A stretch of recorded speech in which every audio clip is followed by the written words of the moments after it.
Good afternoon. This is the City of Riviera Beach Utility Special District Meeting. Today is May 20th, 2026. The time is, I'm not sure, 6:07.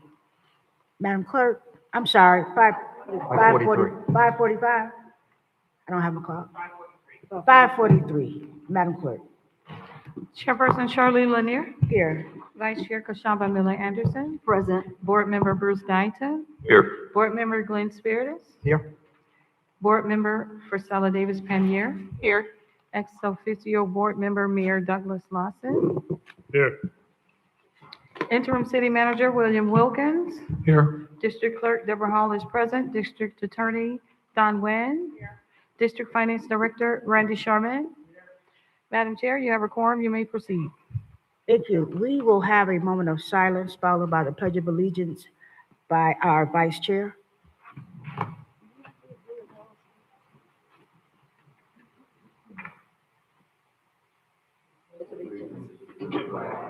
Of the United States of America, and to the republic for which it stands, one nation, under God, indivisible, with liberty and justice for all.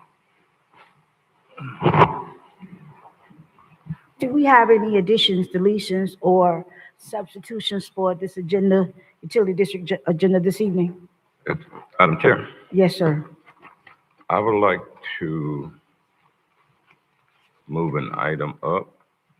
That item is 4A under awards and presentations. For the utility district, it's not A. It's the recall. You want to take that, where? After the consent agenda? That'll be fine. Very good. We'll put 4A, Madam Clerk, under the consent agenda, right before unfinished business. It's actually, yeah, that's exactly where it is. Oh, is it? Yes, sir. Okay, we good. Any other additions, deletions, or substitutions for the agenda this evening? Madam Chairman.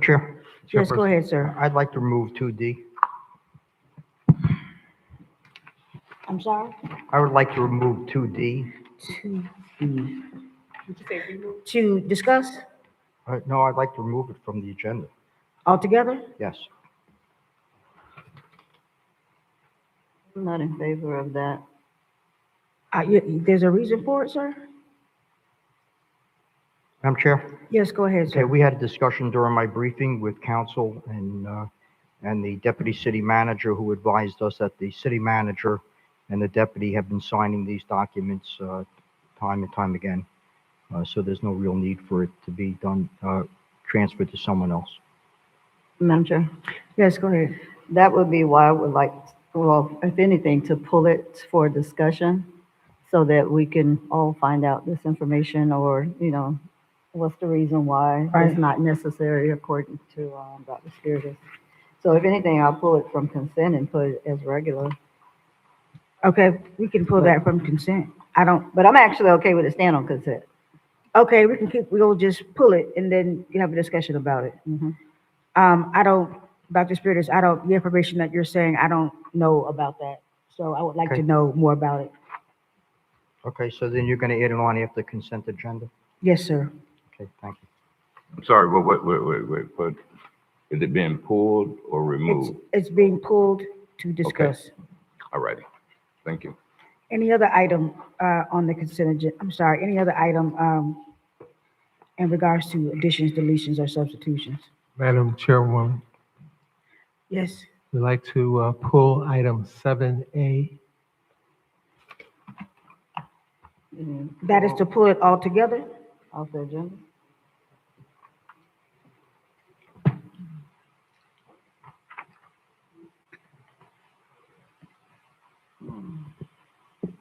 So item is Yes, go ahead.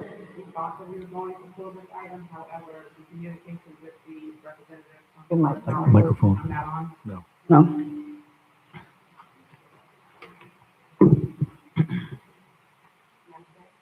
Push in.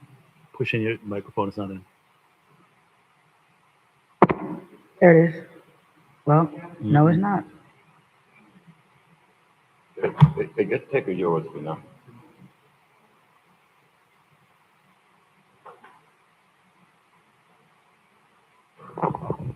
Thank you. Yes. In discussion, we thought we were going to have to pull this item. However, in discussion with Florida Power and Light, we received information that we thought we needed a contract, a surety bond, a letter of credit, and they have assured us in writing that we do not, and therefore we can move forward with this item. But, Madam Chair, Yes, go ahead. there was another issue regarding, potential damage to the, what you call it, the main, That's not on this agenda. That's the item that is being deleted from the regular city council member Okay. meeting agenda. alrighty, thank you. You're welcome. Madam Chair, Yes, go ahead. I'd like to pull item 2C. 2C, okay. So that's 2B and 2C for discussion, Yes. okay. Any other additions, deletions, or substitutions for this agenda this evening? Hearing none, a motion to adopt the agenda as amended. So moved. Oh, second, Madam Clerk? Board Member Davis Pannier, Yes. Board Member Guyton, yes. Vice Chair Miller Anderson, Yes. Board Member Dr. Spiritus, Yes. Chairperson Lanier, Yes. unanimous vote. Thank you. I forgot to ask about any disclosures from the mayor or council in regards to any of the items listed on this agenda this evening. Thank you. We are at our consent agenda. All matters listed on this item are considered to be routine, and action will be taken by one motion. There will be no separate discussion of these items unless a council person so requests, in which event the item will be removed from the general order of business and considered in its normal sequence on the agenda. Motion to approve the consent agenda with the two items removed. So moved. Second, Madam Clerk? Board Member Davis Pannier, Yes. Board Member Guyton, yes. Vice Chair Miller Anderson, Yes. Board Member Dr. Spiritus, Yes. Chairperson Lanier, Yes. that's a unanimous vote. Our next item, Madam Clerk? Madam Chair, we are on item 2C, resolution number 2426 UD, a resolution of the Board of Directors of the City of Riviera Beach Utility Special District, Palm Beach County, Florida, approving a proposal for gravity sewer main lining in the alley west of Broadway from West 20th Street to West 24th Street from Hinterland Group, Inc., in an amount not to exceed $368,578.25 from the USD Wastewater Renewal and Replacement Project number 23035, account number 412-31104-563000, sewer main line for the sanitary sewer collection system, and authorizing the Utility Special District Finance Director to make payments from the USD Wastewater System Renewal and Replacement Project number 23035, account number 412-31104-563000, in an amount not to exceed $368,578.25, and providing an effective date. Madam Chair, we do not have comment cards on this item. The acceptance of cards is closed. Madam Chair, Yes. question. I pulled a consent item that was supposed to be, I moved an item up right under the consent agenda. And it was my expectation and thought that it was going to be the first item addressed after the consent agenda. We are still on the consent agenda. I'm sorry, We are still on the consent agenda. but these items were pulled from the consent. Okay. Right, for discussion, Madam Chair. I'm sorry. They were moved from the consent agenda and moved to the regular agenda for discussion. Yes. Madam Chair, I'm sorry, go ahead.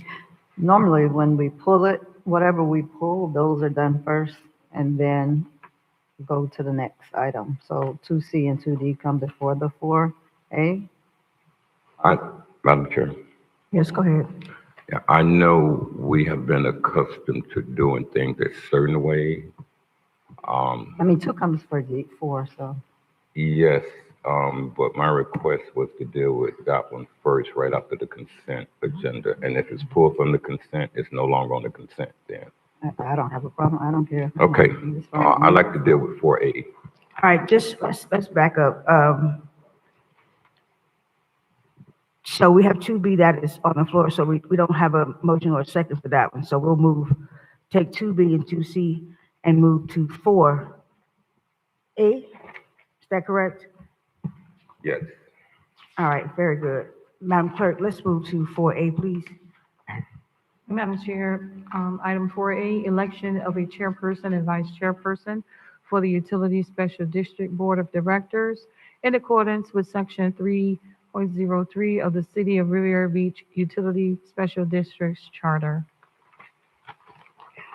Madam Chair, Yes, go ahead. at this time, the floor is open for nominations for chairperson of the Utility Special District Board of Directors. Madam Chair, Yes, go ahead. I nominate Dr. Glenn Spiritus to be the chair of the utility district. I would like to nominate Commissioner Kashama Miller Anderson for the chair of the utility district.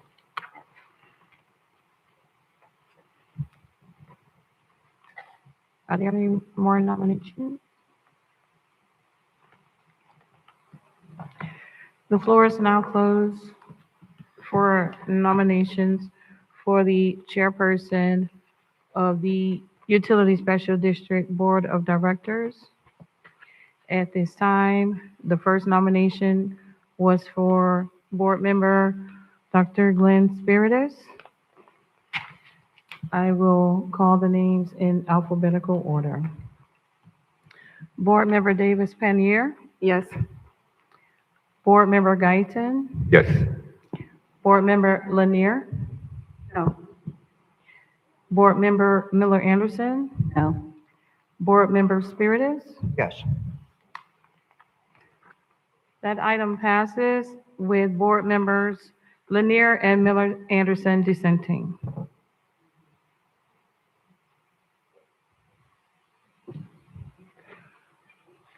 So at this time, board member Spiritus is now the chairperson of the Utility Special District Board of Directors, and he will receive the gavel and open the floor for nominations for vice chairperson of the Utility Special District Board of Directors. Okay. Very good.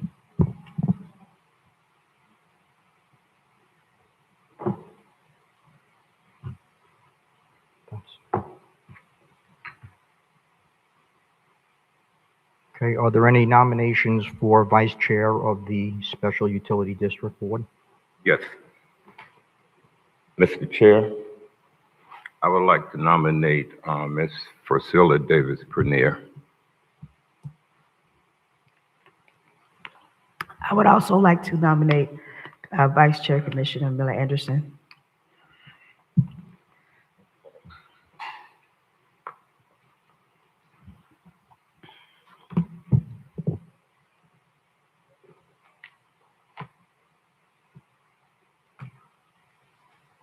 Are there any other nominations?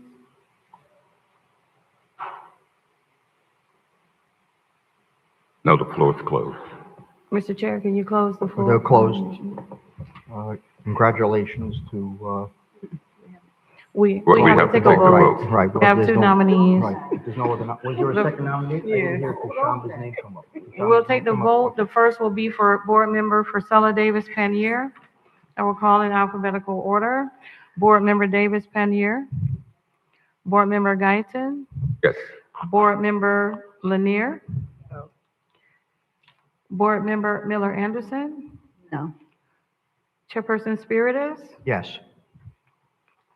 So that passes with board members Miller Anderson and Lanier dissenting. So Priscilla Davis Panier is the vice chairperson for the Utility Special District Board of Directors.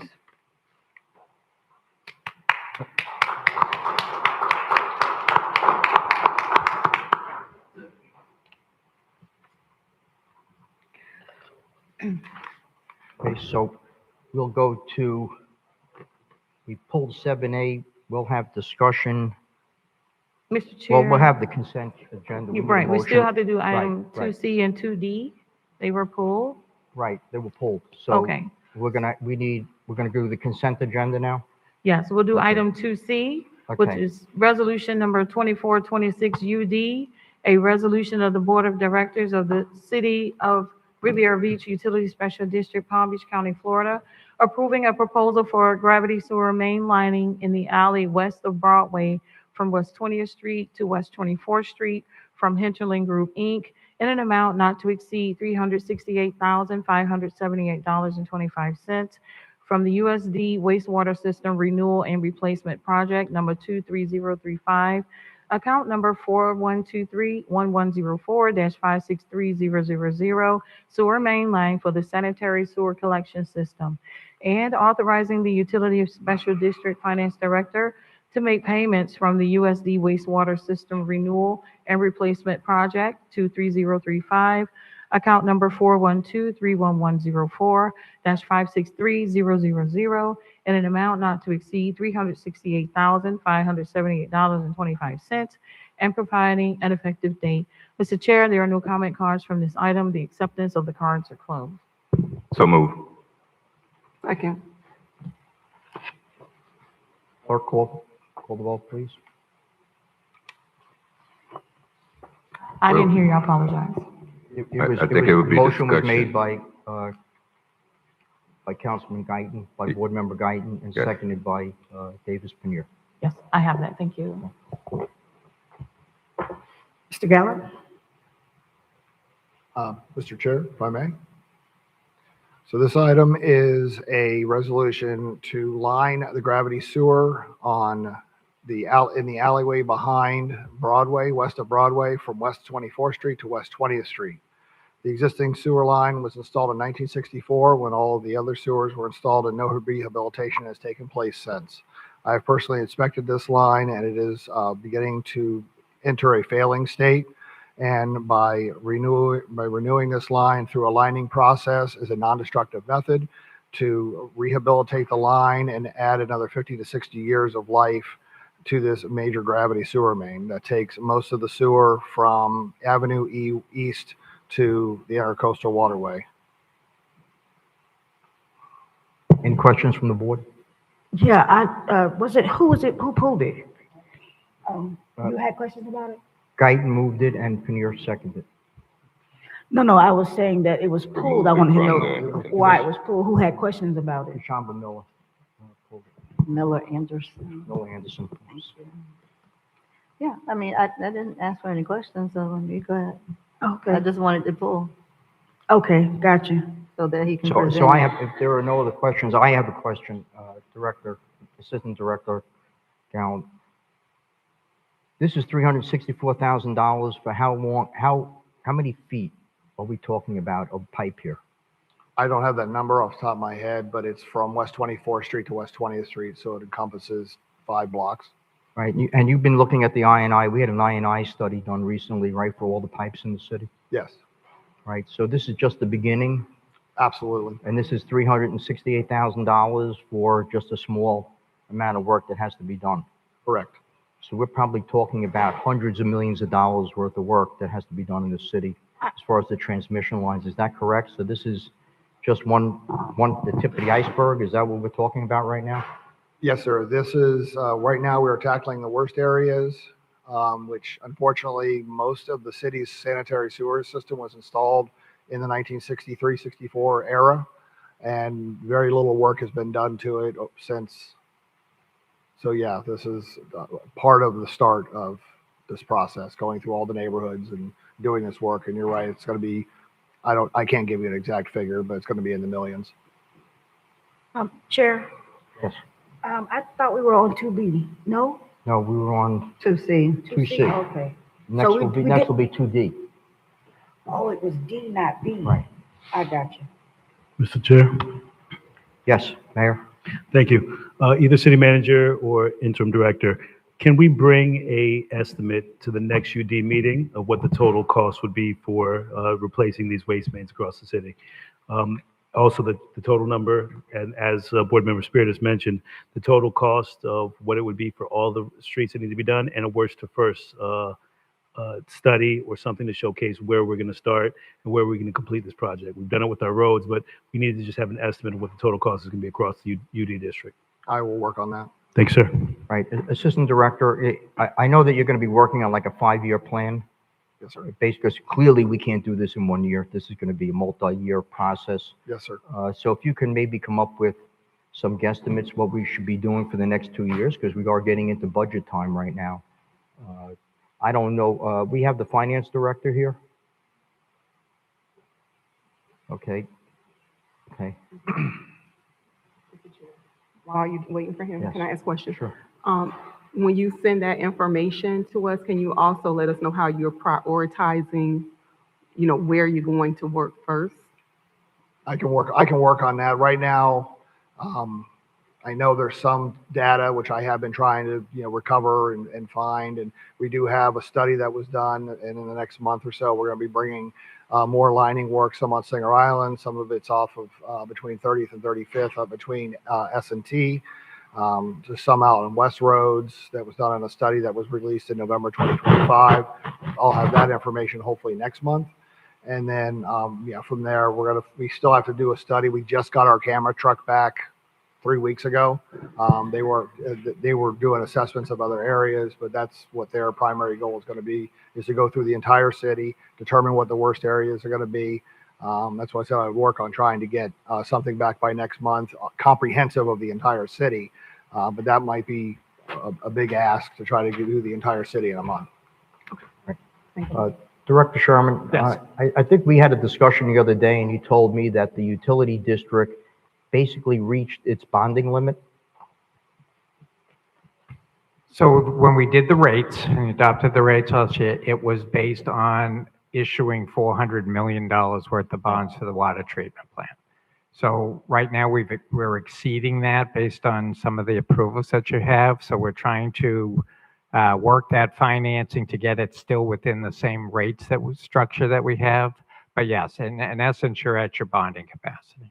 Right. So my question is, we're about to spend $368,000 on a very minor part of the amount of work that needs to be done in the city. How would we finance this if we reached our bonding limit? So if there's a project, so this is a 2023 project, Mhm. that's all funded. So we don't need bond money to fund these projects. All those projects going back 2, 3, 4 years are all funded. So we did have some prior bonds that are still funding a couple of projects. And then we have the impact fees for the utility, and then we have our annual renewal and replacement account. So from what I can tell, what you're saying is without the impact fees, we're going to have a problem in funding these projects because we have hundreds of millions of dollars that we're going to have to spend. Well, we've been using some of the impact fees to pre-fund, if you recall, when we did, I'm going to say GMP2, but I could be wrong. We actually used some impact fees on that to kind of pre-fund it. But no, we don't necessarily rely on the impact fees for the capital projects because up to this point, it's been fairly low activity and low numbers. What we've talked about going forward is, again, impact fees can be used for debt service. So if we do get some, larger impact fee numbers, we would actually prefer to use it to buy down the debt. Right. But Mr. Sherman, my concern is that we increased the impact fees and we increased the water hookup fees to help stabilize the water fees themselves to the public. So if we have to actually use that money for other purposes, how are we going to be stabilizing the water fees?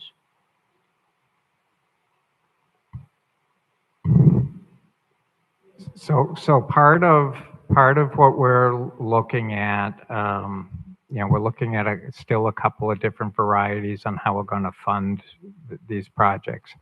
And I just want to try to be clear. When we talk impact fees with the utility and you talk water capital fees, it's really the same thing for us. Okay.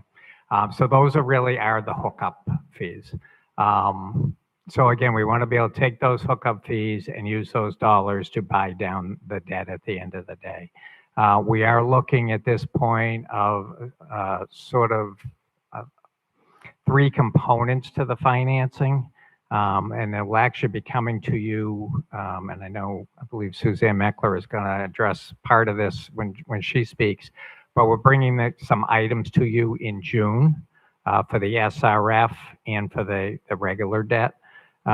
Because it's time, now that we have GMP 5 and 6, it's time to get to the market and, and bring these dollars in. We're monitoring the rates every day. We got some good numbers today on the index that we're planning on using. It dropped almost 70 basis points from last week, so that's some good news for us. But again, it's going to be, certainly a capital stack that we have to try to put together to stay within the debt service of $400 million when we're really borrowing $440 million. The SRF, what they've offered us is huge. Just to give you a preview, they've talked about $242 million at reduced rates. The first set of rates are at 1.87%. So again, that's huge to be able to make up that difference of the extra 10% in costs that we're looking at. Right, when we get 20%, we're going to get about a 20% grant from that as well, right? So on the first $30 million, they've given us about $5.5 million of forgiveness. And that's all. And I've had this discussion with Mr. Wilkins. If there's one thing that you all could really do to help, we have another 30 million that'll probably be coming in August, be kind of awarded in August with no forgiveness. They've talked about no forgiveness on that. Anything you can do to pound the table, walk the sidewalks, make the phone calls, staff is kind of given the line, to no more forgiveness, and maybe there'll be some down the line, maybe there won't be some down the line. But any pressure, get Mr. Pittman involved, make those phone calls, because that to be truly is where the real money is. I mean, the interest rate is great, don't get me wrong on that. $242 million is outstanding. But if we could get some more loan, debt forgiveness, that would really push us over the top for us. Right, but still my main concern, of course, is that we were expecting these impact fees and this development to stabilize the water fees, and I don't think that that's actually going to happen because we have so many capital projects that we're going to have to do. I don't know how we're going to be able to keep that stable. Well, when we came up with the 400 million, at that point, the plant was estimated at about 358, 359, somewhere in there. And we had $40 million of other projects in there. Primarily, if you want to kind of boil it down to the crossings over to Singer Island and back, those are $20 million plus projects. So we have included those in. So now when we're looking at $440 million, we still have $40 million of other projects. Plant's gone up to the $400 million, and then we still have the 40, which is why we're looking at 440 now. So there is some borrowing in there for other projects. And then the other thing I would point out is, we are required to have sufficient revenues that equal 120% of our debt service every year. So when debt service every year is close to $30 million on 440 million, that extra 20% that we're required to have every year is now available for capital. That flows down into our capital program, and then we reappropriate it, and it goes out and funds capital projects. So are you going to come back to us when we start getting into the budget and giving us some guesstimates? Because I know that with some of these bonds, we're able to kick the can down the road, right? We could put them off for a couple of years before we start paying. which would give us the ability to use our actual budget to do some of these projects. Yeah. So are you going to come up with an analysis with the executive director and the city manager for us on that? Yeah, so we had a big capital meeting back in March because we needed to get that to make sure so the financial feasibility report could be signed off for us to be able to take it to the rating agencies. And in essence, what that report says is, here's a list of the capital projects. They have sufficient dollars to do this. He has to sign off to that, or else you don't get any financing. So that's already done. Now, in speaking with Mr. Gallant, he wants to go back through some of those capital, he's revisiting the capital projects, which is fine. But we will be bringing you again a new 5-year capital plan with the funding come during the budget process. Yes. Okay, thank you. You're welcome. Any other questions from the board? Mr. Chairman, Yes. the questions you asked are extremely important. And we need to have all the council members on the same information level. Dr. Spiritus, you're familiar with this stuff. You've dealt with it. We intend to come back with a comprehensive financial presentation to you because we have the same issues on the city side as you're considering here on the district side. So our goal is to familiarize all the elected officials with what those prospects are, what projects we need to be prepared to fund, where we're going to get the money from, and so forth. So I don't know whether we'll do it within the budget process or outside the budget process, but we'll have a session specifically designed to address those issues and inform all of you. So as you make future policy decisions, you'll have the appropriate information to work from. Thank you, City Manager Wilkins. That's going to be very helpful, I think, for all of us when we get to budget time, which is pretty close right now. Thank you. Any other questions from the board? Madam Chair, Mr. Chair, Yes. how was this particular easement or area selected? This area was selected because we were starting to have issues in the alleyway with potholes, other problems with the roadway. We did an inspection of the actual gravity sewer and found that there are parts of it that were failing. There was a lot of sediment in the bottom of the line coming from above. We checked the wall thickness of the pipe, and typically RCP, which is reinforced concrete pipe, is usually about 3 inches thick. This pipe is over time has worn and it's starting to thin. So it's to a point, it's at a dangerous level right now to where failures. So this particular area was the worst out of all of that area over there? Because I know there's been potholes in a number of areas over there, and I understood that because that was one of the original areas that were built pretty much first. And so all of that, it's every time you turn around, there's potholes coming, and they fill them and then they come back. Yeah, it's that, and that is a major transmission line for a good section of the city. We have 2 lift stations that feed into that specific line. There's a lot of flow that runs through that line, and a failure of that line would affect a good section of the city. Okay, so you would say that was the most important one that needed to be fixed now? In my opinion, yes. All right, thank you.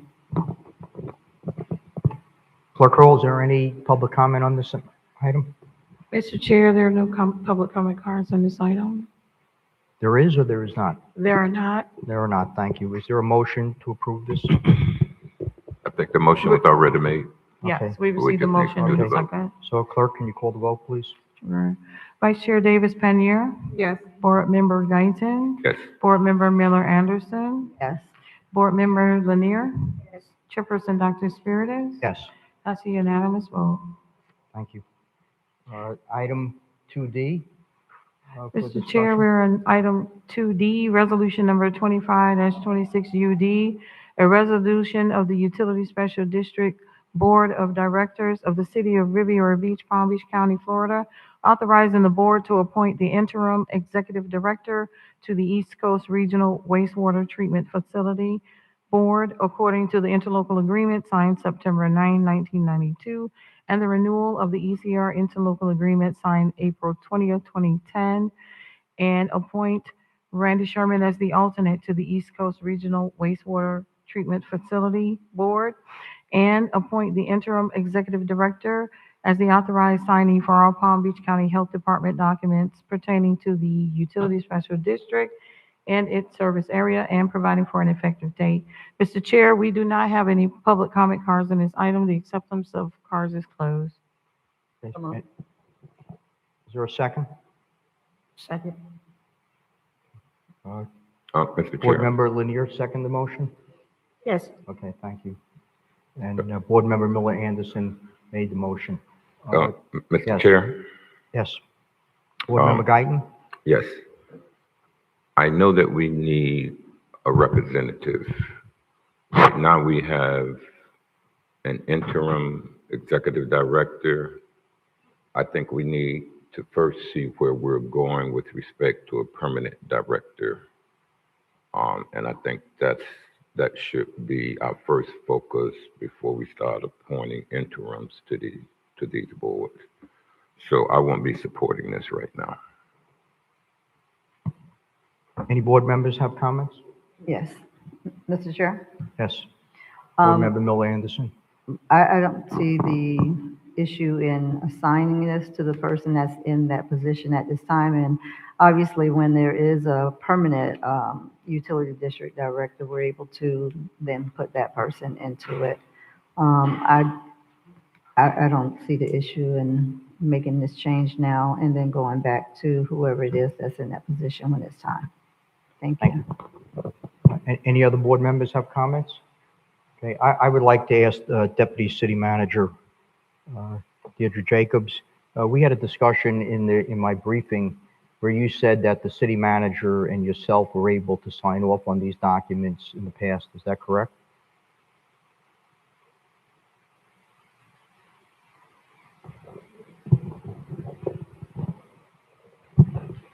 Mr. Spiritus? Yes.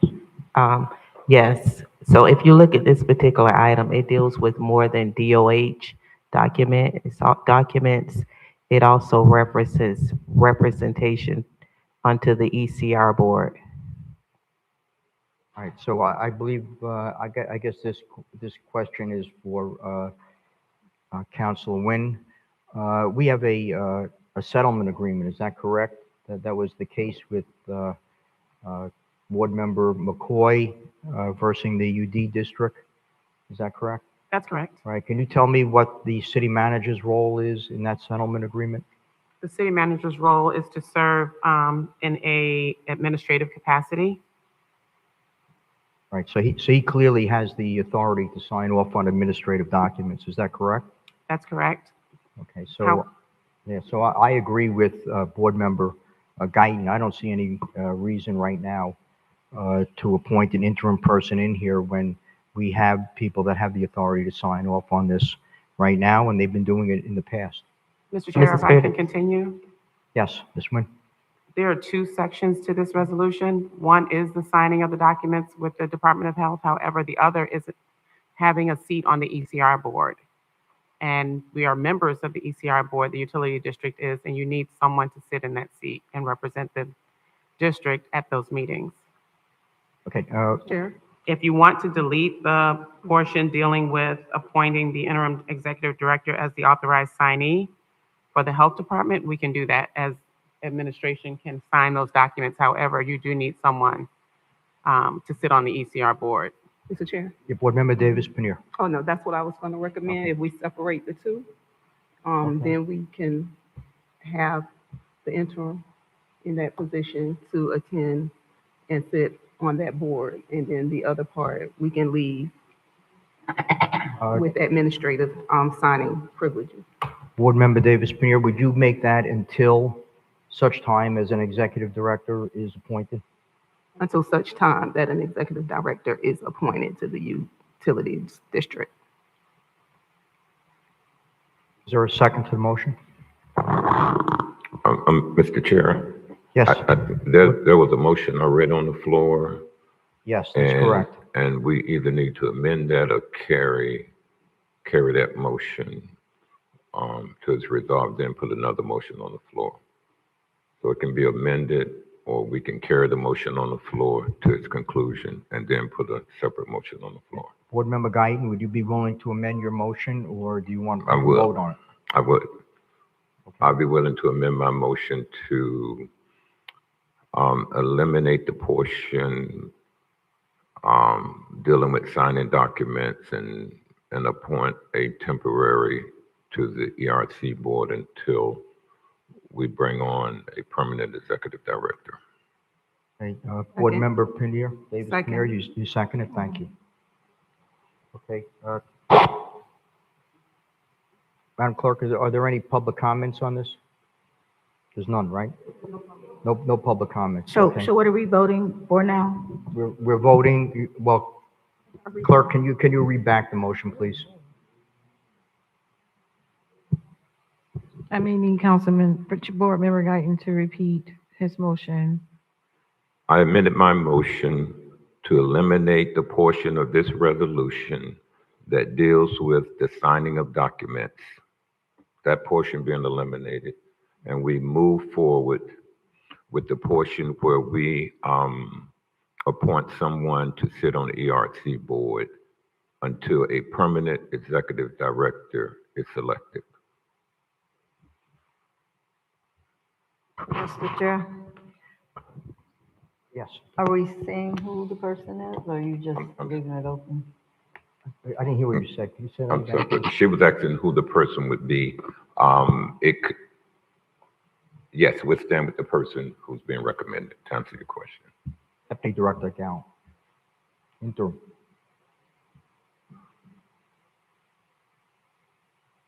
Okay. Want to call the vote, please?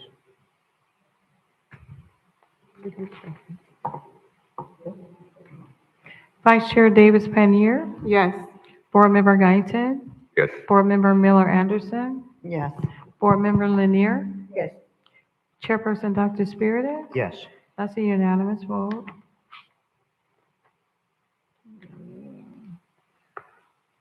Mr. Chair, we are on item 4B, presentations of updates on utility special district projects.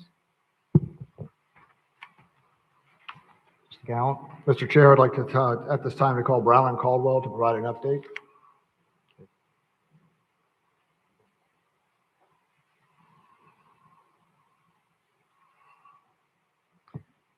Good evening, Chair, board members, staff.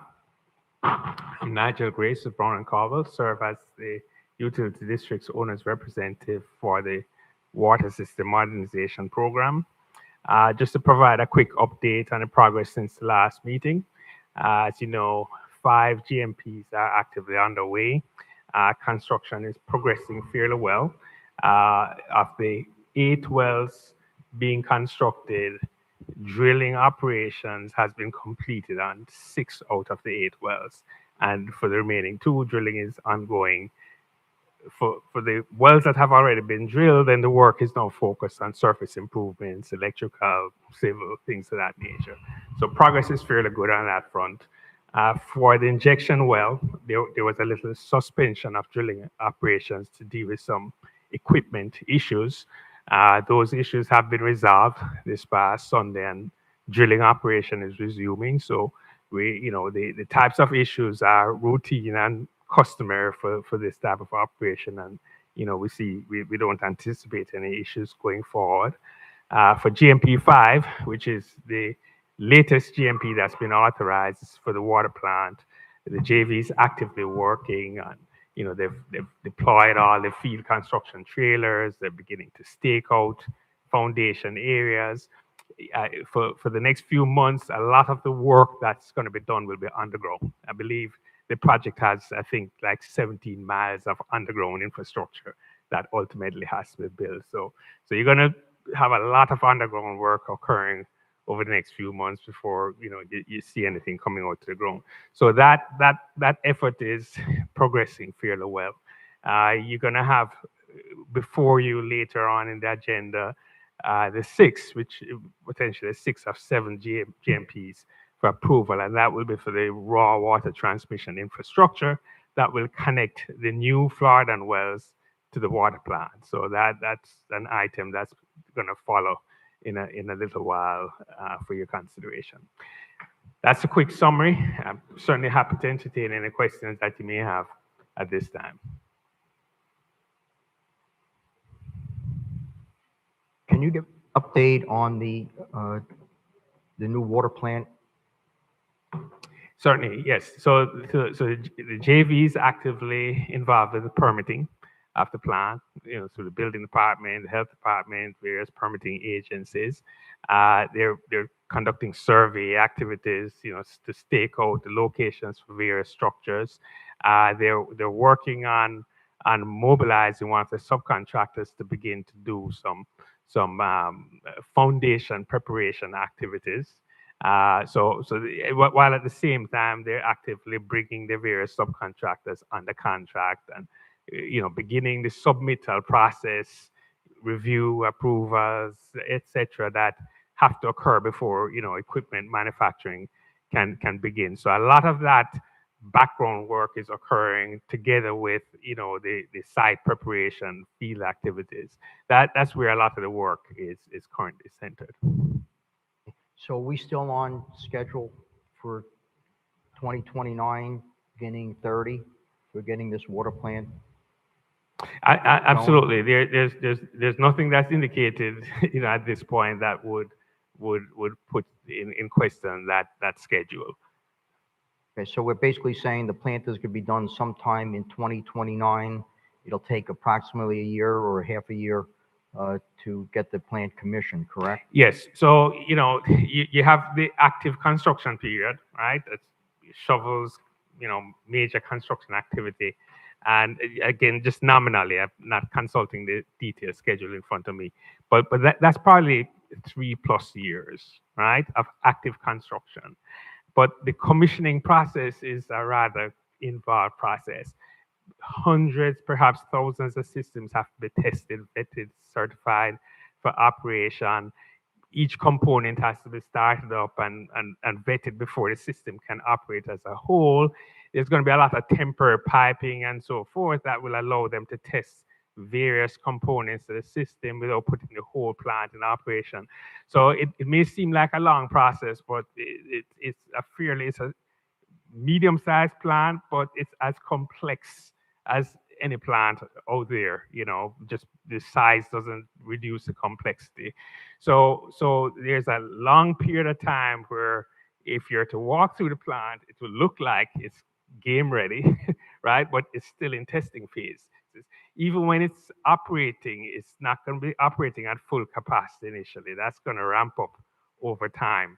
So the substantial completion date is really the date when all of that integrated testing will be completed and the city is ready to take beneficial use. Essentially, the city will then be in charge of operating the plant itself. But prior to that date, it's the full expectation is that the plant will start delivering water to the system, though not at full capacity. Right. So we're still shooting for 2030 to have this plant in operation, correct? Yes. Okay. And Deputy Director Gallant or Interim Director Gallant, can you tell me the status of the existing water plant? Currently, the existing water plant is operating. Their last 4 filters are currently being rebedded, and we're just constantly making improvements to try to keep it operational until the new plant is online. Okay, so, but we're getting clean, safe water out of this plant, correct? Yes, sir. Right, that's what I wanted to make clear to the public. Thank you so much. Clerk Hall, are there any, thank you so much for your presentation. We appreciate it. Thank you. Any questions from any of the board members? Any other questions? Anybody? So are there any public comment cards, Clerk Hall? No, sir, we don't receive comment cards for presentations. No, for next, I want to move on to public comment. It's For 6:30. general public comment? Yes. General public comment. It's We have 4 6:32. comment cards. Yes, sir. You do. Okay, so I just want to Mr. remind Everyone, the rules of decorum. Mr. Chair, Mr. Chair? Yes. are we finished with the Do you want to presentation? finish the I think we're finished presentations? with the presentations. I don't. We you have usually have anything else? more than one You're group. gonna have the JV put on a presentation today? Yeah, JV team, We're gonna do Global that. Tech and US Water. Okay, then we'll do the JV team. All right, I would now at this time like to ask that the JV team of Haskell and CDM Smith please make their presentation and update on their activities.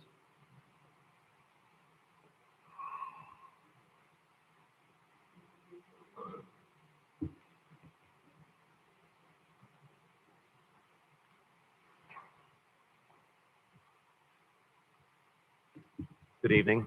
Thank you for giving us the opportunity to present to you today. Just want to give a quick update. If you got any questions, please stop us and ask. So right now, the issue for permit drawings were submitted on April 9th last month. We're waiting for permit comments to come back from Riviera. Once we receive those, we will address them and do a resubmittal. And additionally, Avenue L documents for the building permits, we've broken down to 8 individual packages for each respective building. So the guardhouse, the high service pump station, and the main electrical building have been submitted. We've received initial comments on the 5th. We're working to incorporate those comments and do a resubmittal for those specific building permits. And there's 5 still building permits that still remain: the chemical storage area, the pretreatment building, the administration and membrane building, to the degasifier with the clear well, followed by the ground storage tank. So we are working to incorporate the comments as we receive them and address any needs that come up from the permitting department. The raw water finish, the raw water piping, those comments we've been incorporated, and we're going to resubmit those at the end of the month for permits. And then the finished water, we received comments from Nigel and his team today. We're working to address those comments and incorporate them to be able to do a resubmittal to the city and also the permitting All authority. right, so before you pass on, I mean, the public benefit portion of this project, we should be at that point now where you're hiring local people. Yes, sir. And are you keeping a list for us? Is Nigel checking that list? Is someone going over that list and maintaining that list with you? We do submit a list of what contractors are currently under contract to the board every month in the monthly memo. Additionally, we do have a list. Suzanne, if you could pull it up, please. This is the list of the current contractors that we've issued contracts that are here local to Palm Beach County. And this is the current contracts that have issued to date. However, some of the contracts that are issued for subcontractors and vendors that are outside of Palm Beach County, we will work with them to see what local participation they are able to get. So, you know, if someone's going to be buying stone, they're going to be buying it locally. You know, they're going to be having other services that will be local to this area. And we are working to track that with those vendors. Additionally, we want to have a outreach event in this facility to be able to hire as many local as possible. Right. What percentage are you shooting for on this? We are shooting for 20%. 20%? If you can up that, that would be great. But certainly we'd like to see people from the city of Riviera Beach, businesses that are located right in our own city rather than Palm Beach County. So if you can make a little extra effort, I know you said you're going to hold an event here for local people. That would be great if you can get local people from our city. Thank you. Mr. Chair. Mr. Chair. Yes. Board member. I'm sorry, what's your name? Mike. We have a very active day labor agency here with different skill sets. And we are utilizing some. Is it Manpower? I don't know which one it is. We do try to cycle between them because there's 6 that have actually came out and met with us. And so we do try to cycle through them. The manager is here today, but I would like for you to connect with them. They're very active in our community and they use local Riviera Beach people and they have different skill sets. Understand. And Manpower is a resource that can be very valuable and also help you meet your local participation numbers. Understand. We would also like them to be at the event that we have at this facility to be able to talk to our contract partners also. Absolutely. And I have somebody get you his number 2 to reach out to him. Okay. So we'll go back to the slide presentation. So Suzanne wanted to talk about the funding real quick, if you didn't have any other questions about the deliverables. Hi, Suzanne Meckler. I'm with the Haskell CDM Smith joint venture. This is a lot of words. This is more just documentation, but this is all information directly from FDEP and the SRF program. So in our February, or in the DEP February meeting, you guys were listed for a total of 240-ish. I need to add 3 numbers, and I didn't do that automatically. But the full amount, so about 240 million. They allowed in the year 1, so in February, they authorized 30 million with 5.36 million of principal forgiveness. So that was what Randy was talking about. Now, a couple of key things to note, because we were able to, we are moving forward. The city has given us direction to move in this direction and sign this application. We are incorporating the BABA requirements in all of our contracts. So it was already in there, but it was in there as an adder in case, we decided that either we didn't get the funding or we wanted to not participate in the program.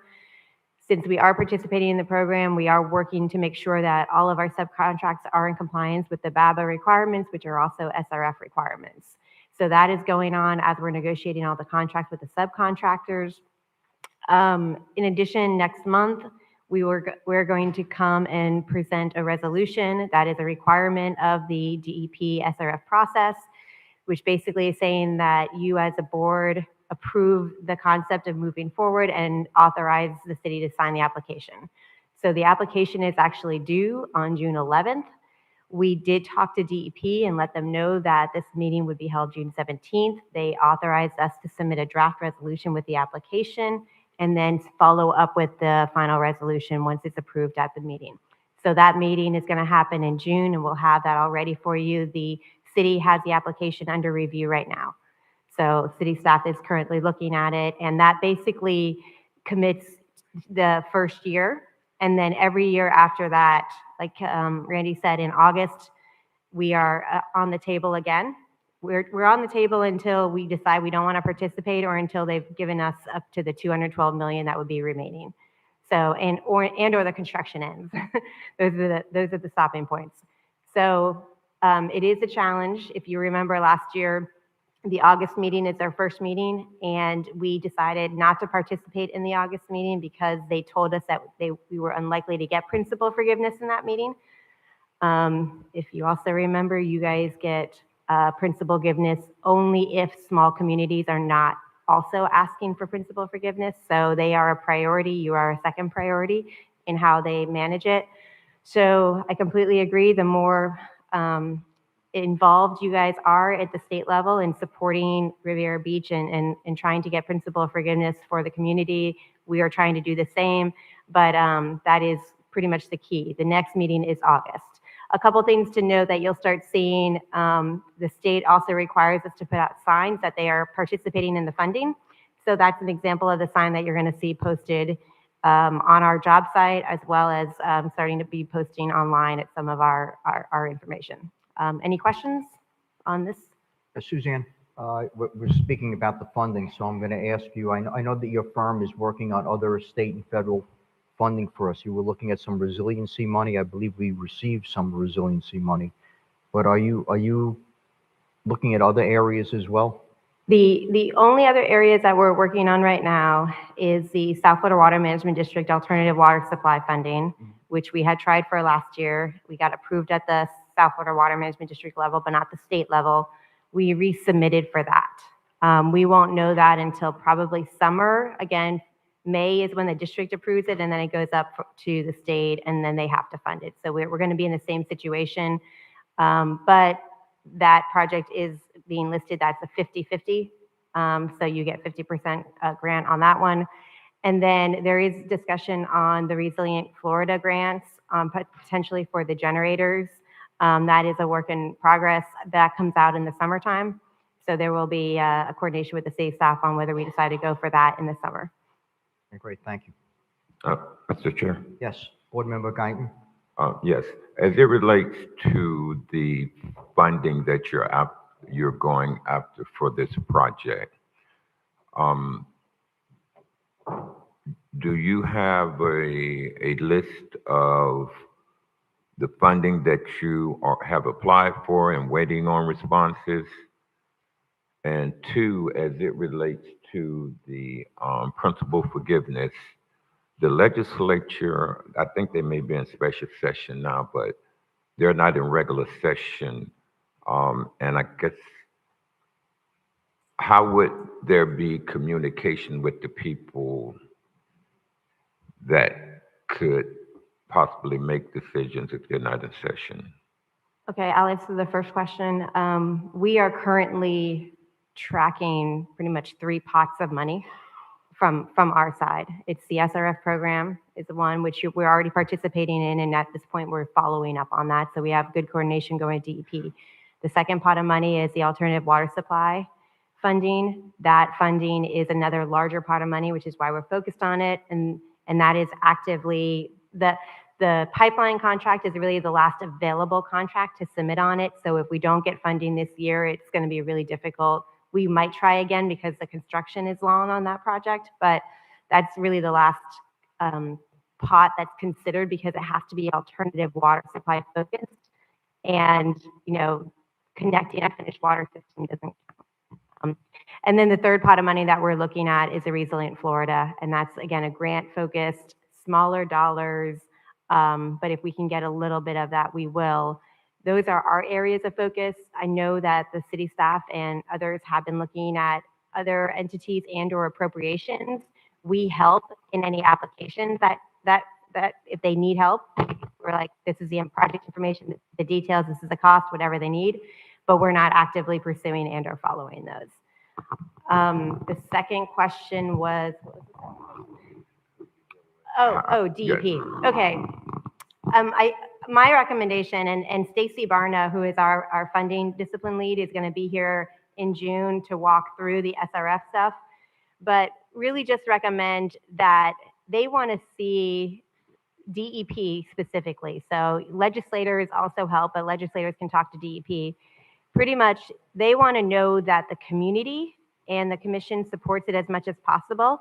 And they also want to know that you are committed to the project all the way to the end. So just engagement statements like that, talking with them and understanding and having those relationships on when principal forgiveness is or is not going to be available is part of those discussions. They know that information ahead of time. We were able to work with them to get that information last time. We want to get you as much principal forgiveness as possible, but we also don't want to miss out on the low interest loans and those pots of money. So we're walking that fine line.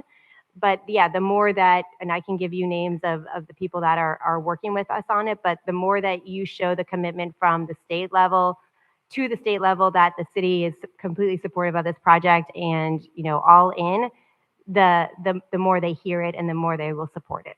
Okay, well, one last. You mentioned principal loans too. My question is, if we are already in debt with bonds for this project, why are we going at loans to increase the debt that we're already in for this project? So Randy can help me out here, but we are working together with the loans and the SRF funding. So if whatever we get from SRF can be basically replace the final loan amount, the bond amount that you get, right? They're working. I'm sorry, when you say replace, does our debt get lower when we borrow on it or pay it off? Make me understand, because we're already in debt. Yeah, from 400 mil. It's almost a replacement, but at a cheaper value, right? Because the interest is lower, but you're essentially replacing. It's not an adder, you're just replacing. I don't know if I'm explaining that right. Would you like to help me, Randy? I'm an engineer. Okay. I'm sorry, Mr. Guy, can you re-ask the question, please? My question was, the residents are already in debt to close to 400 mil. And we're talking about going out and getting loans on top of the debt that we already have our residents in. And my question is, what is the benefit if we're already in debt for 400 mil, and we've committed water rates for the next 5 years, which is astronomical, which is another issue we have to deal with here. And now we're talking about going to get loans on top of the 400 mil that we're already in debt in. I'm just trying to make it make sense. Yeah, so the chess match that you have when you're doing the financing, I mean, is to get that debt as low as possible. Oh, okay. And certainly loan forgiveness makes it lower, grants make it lower, but the interest rate is obviously one of the big driving points. So in order to, and I don't get too far ahead on June 17th, maybe we can make that meeting go a little quicker, but we need to show that we have all of the money available to us. That's the first thing that we have to do. Then what we're looking to do is have the ability to pay that off when we can swap it out for the SRF debt. So if SRF gives us $30 million, we would take that $30 million and pay off the expensive debt. So think of it like a home refinancing or something like that, because those rates right now are say 4.5%. SRF is 1.87%, but I don't have all the SRF money today. So we borrow, again, we'll just say that $30 million at the 4.5. They're going to go spend $30 million. We can then draw that down out of the SRF at 1.87%, take that $30 million and pay off the 4.5% debt. We'll try to show it all on the screen. No, it's not, I don't want you to think it's additional debt. Again, Yeah. think of it more that it's Understood. a refinancing of the debt that we have. I'm following you. Okay. And I'm sure the residents would want to know Yeah. too, why are we borrowing and we already are in debt for 100 mil? Yeah, So and it's to pay down the higher keep paying interest down the rate. highest debt. Yeah, and I will tell you again, when we looked at this after GMP 5, the annual debt service was something like $29 million a year. We now have that down closer to 27 million by getting the SRF and being able to, do those numbers. So again, that helps everybody by continuing trying to work to get that number lower every year. Okay, Okay, thank you. thank you. And Mr. Chair, Yes. and I think it may benefit us to coordinate with our lobbyists to do what we're being asked to do, is go pound the pavement in Tallahassee. So that's a discussion we'll have at a later time. Right, Board Member Guyton, that was a very good point. I think everyone's made it clear to us tonight that we have to get to Tallahassee and to Washington and lobby as much as we can to get as much as we can. Thank you. Go ahead. I'm just going to go through quick updates, but Nigel, agreed with what Nigel said. He hit it on the mark that, the wells are going as planned. We're on schedule. So this is the well that's on site. The slab's been poured. We're installing the above ground process piping. This is F2. It's in pump development. It's been done drilling. So we're doing a step drawdown test next week, and then the electrical will proceed along with the concrete pad. This is the one that's... Can you explain to the board, because once we're on wells, the injection well, can you tell everybody what an injection well actually does and how much money we're spending for this injection well? I'm going to let Suzanne handle that because she loves Okay, talking about Suzanne's them. an engineer. She could do it. Sorry. Hi, Suzanne Meckler, CDM Smith. Okay, so the injection well is located at Avenue L plant site, and the sole purpose of it is to help get rid of what we call concentrate. Concentrate comes from your membrane processes. So you have two membrane processes at this new water treatment plant. You're going to have a nanofiltration process, and you're going to have a reverse osmosis process to handle the saltier, deeper raw water wells. The concentrate is a byproduct of it. It's essentially, if you push something through a filter, clean water comes out, and there's the other stuff, right? This is the other stuff.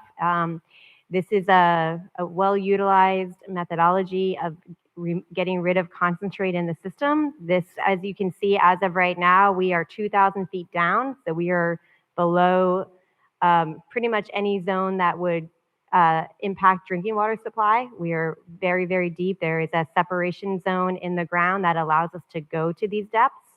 And we have about 300 more feet to drill to get to the final depth that we plan on. But this is a critical piece at any membrane plant. And pretty much every membrane plant in Florida has at least one, if not two, deep injection wells specifically for concentrate disposal.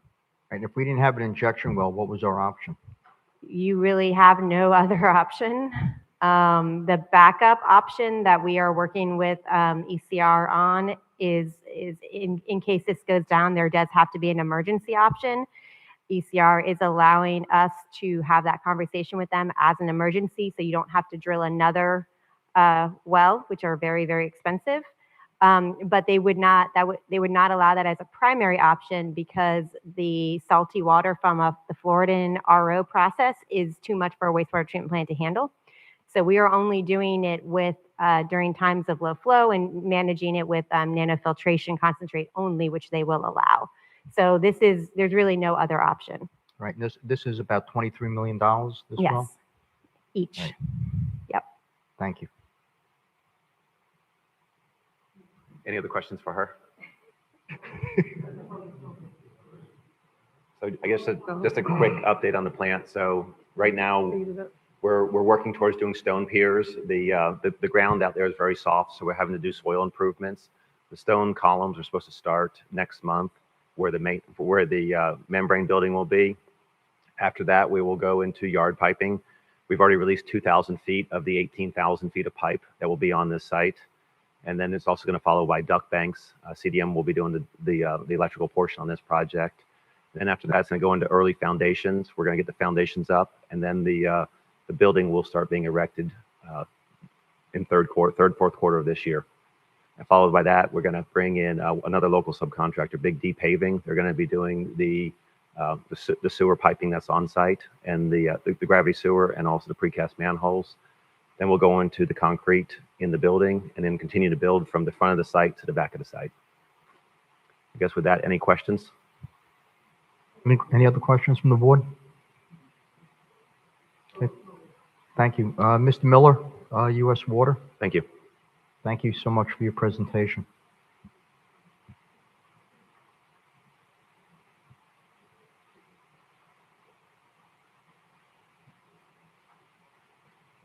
Good afternoon, Mr. Chair, Ms. Vice Chair, I'm sorry, and Board, Mayor, and City Administration. I'm Mike Miller, a consultant with U.S. Water Services. And I have a quick update. We're finishing up the final 2 filters. We anticipate to finish the extraction of the old material by the end of this week and start to replenish it next week sometime. After that, we would have to do a bacteriological study to make sure it clears and through the DOH. So we anticipate right now maybe another 3 weeks perhaps to get that completed. The only other item that we have is one large piece of pipe that we have to install, but we're just waiting until the filters are completed. The only other thing I do have is that we had a pilot study that was terminated. The reason for the termination was that apparently one of the operators reported we had some milky water. And the actual chemical that we were using, one of the particular barrels had actually expired. So we shut it down.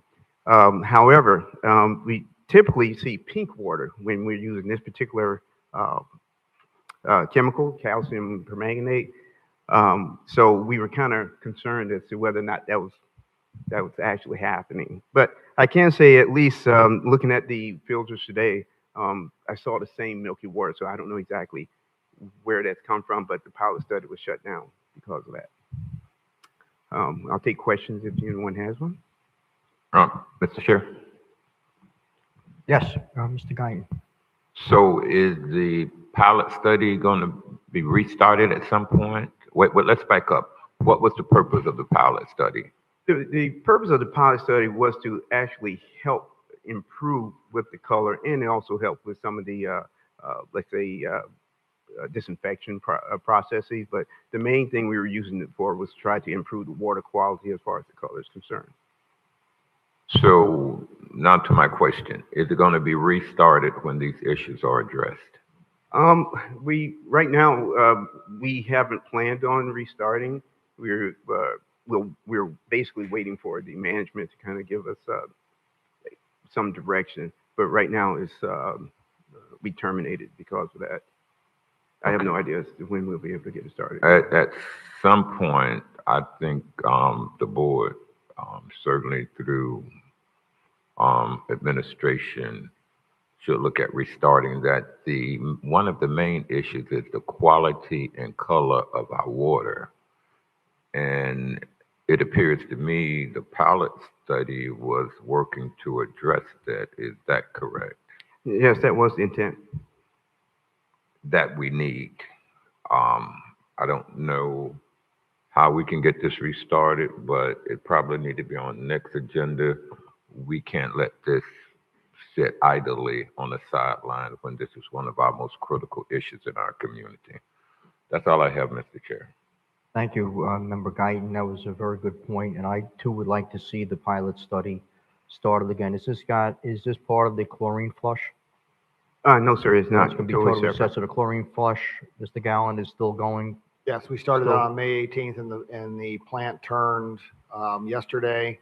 And so right now the free chlorine is entering the system, and tomorrow our distribution team is going to be aggressively flushing the water mains starting in the center of the city and working their way out. Okay, Director Gallen, can you please explain to the public what they should expect from the chlorine flush in their neighborhood?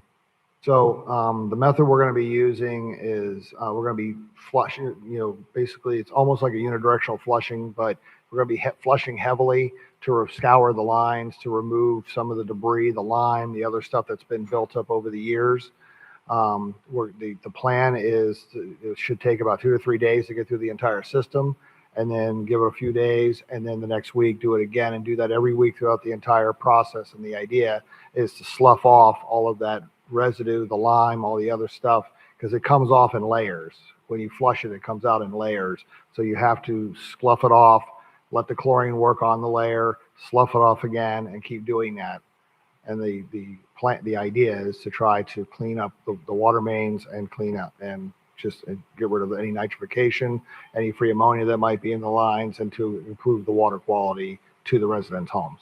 Okay, so will all the users, the homeowners, smell chlorine, more chlorine than they normally do when they take a shower or they drink their water? Yes, when their sink is on, flush the toilet. Anytime that the water becomes aerated, they will probably have a chlorine smell in their water. So that's normal, though. That's Right not now, dangerous. it The is, counts, yes. you will be checking the levels of the chlorine to make sure that everything is safe, correct? Absolutely. Okay, thank Yes, we're checking them daily throughout the thank you. system. you. Mr. Miller?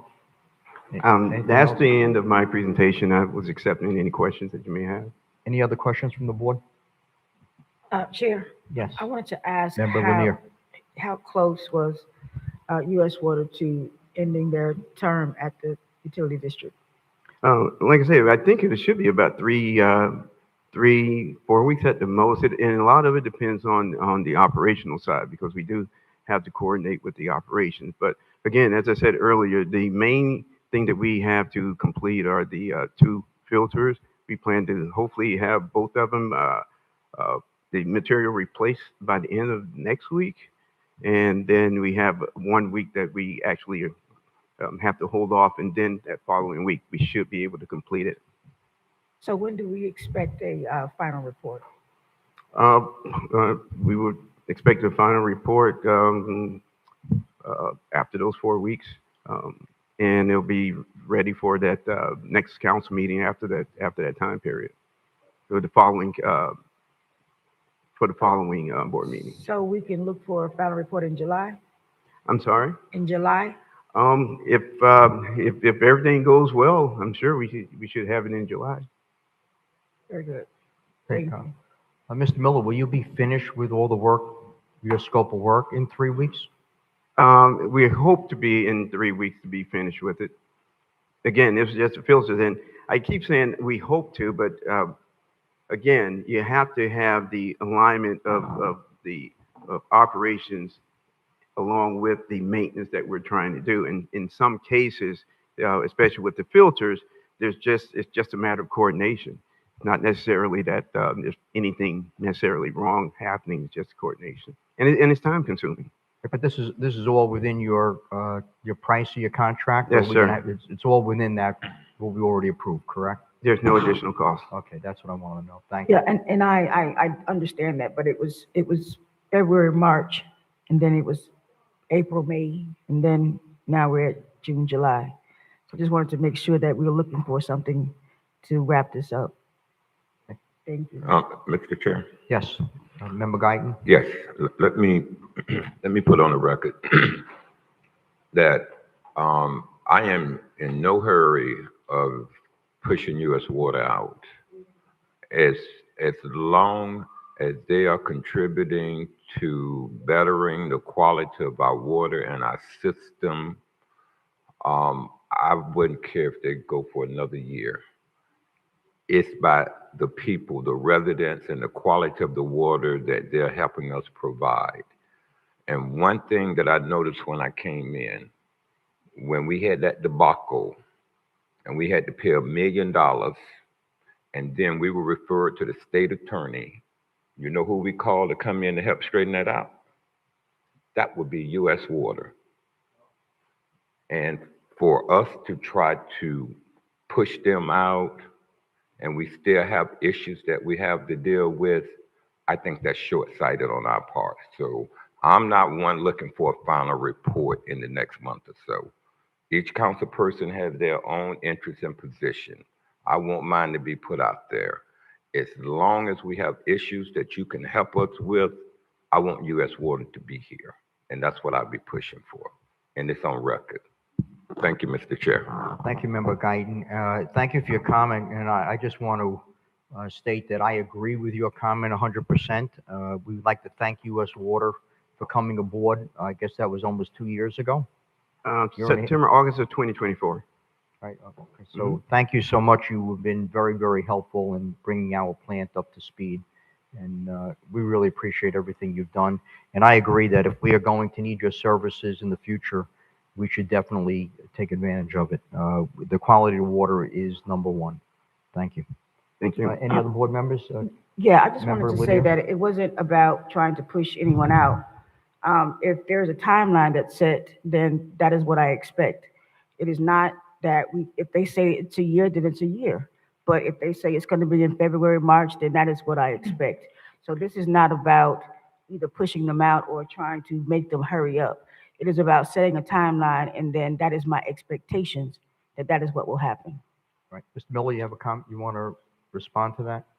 No, the only thing I can say is that the time that we're taking here is basically predicated on the type of maintenance that we've had to do. So, it's not necessarily, it's not that we are looking at, trying to, as I said earlier, trying to stall or anything like that. It's just a matter of, as the operations come, and again, during the daily operations, things happen. They happen all the time. And then you also have the issue with when it comes to procurement. That's another area. So all these things, these factors played a part in us trying to work on all the equipment, because it was quite a bit of equipment that we worked on. So, and it takes time, it takes a special expertise in order to get it right. And I don't want to be right. I just want to make sure that we get it right when it comes to what our tasks are. Right. Thank you, Mr. Miller. Mr. Chair. Yeah, as we know, the plant itself was in horrible shape when you came on board. It was a work in progress. You need a crystal ball to know what you're going to find when you open up one of those tanks, or you open up machinery. You don't know what you're going to find. You can just do your best, guesstimate in time and money. And we thank you for what you've done. Yes, Member Miller Anderson, you had a question? Yes, I did. No, I didn't have a question, a comment.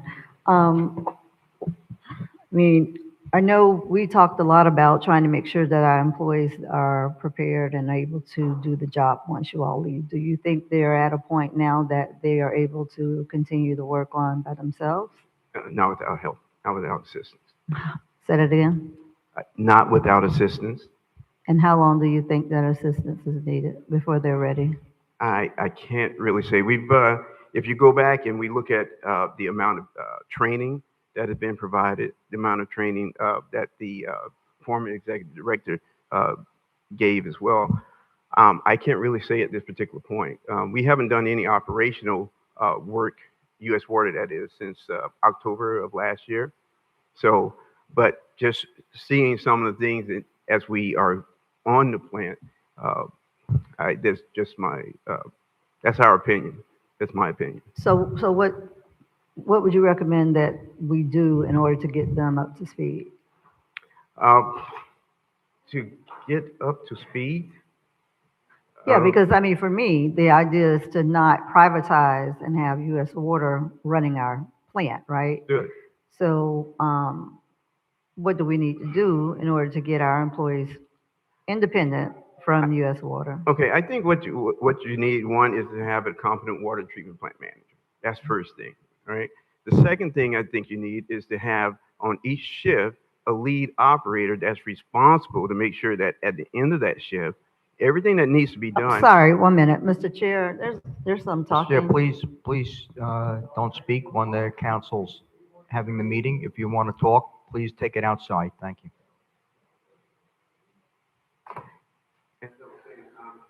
Is it working? Oh, there we are. As I was saying, the leads are critical. They're absolutely critical to make sure that after each shift, everything that's supposed to be done, all the I's are dotted, T's are crossed, they would be responsible.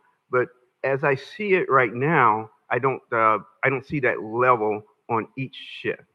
And it takes only one person that can really, let's say, I don't know, miss the improper dosage or something like that, that can have an impact on the water. So my thought is that when you have competent leads and a competent water treatment plant manager, typically that's all you need to really, especially when it comes to a lime plant. These are typical all across the state. You should be able to manage through that. Okay, well, I think that's something that we all definitely need to put some effort into, is making sure that all of the employees that, as he just explained, get whatever training is they're needed. Because, I mean, we can't continue to operate and then still have U.S. Water here. It's like having two different groups. We're paying two different groups. We still got to pay our employees, but then we have them that we're paying a very hefty amount of money to. And I just don't know that the residents have asked for the water plant to be privatized, and essentially that's what's happening, and I'm not on board with that. But I appreciate your help for sure. Thank you. Thank you, ma'am. And I just want to say, to close this out, Yes, Member Chair, Lanier? I just want to say that, you know, when you say that their employees are not prepared, I mean, that is what we brought you here for. We brought you here so that you would, so that when you leave, the employees would be able to do that job. And you've been here almost 2 years, and I don't know what else that you need to do to be able to get the employees up to snuff to be able to do the job. I mean, that was what we paid you guys for.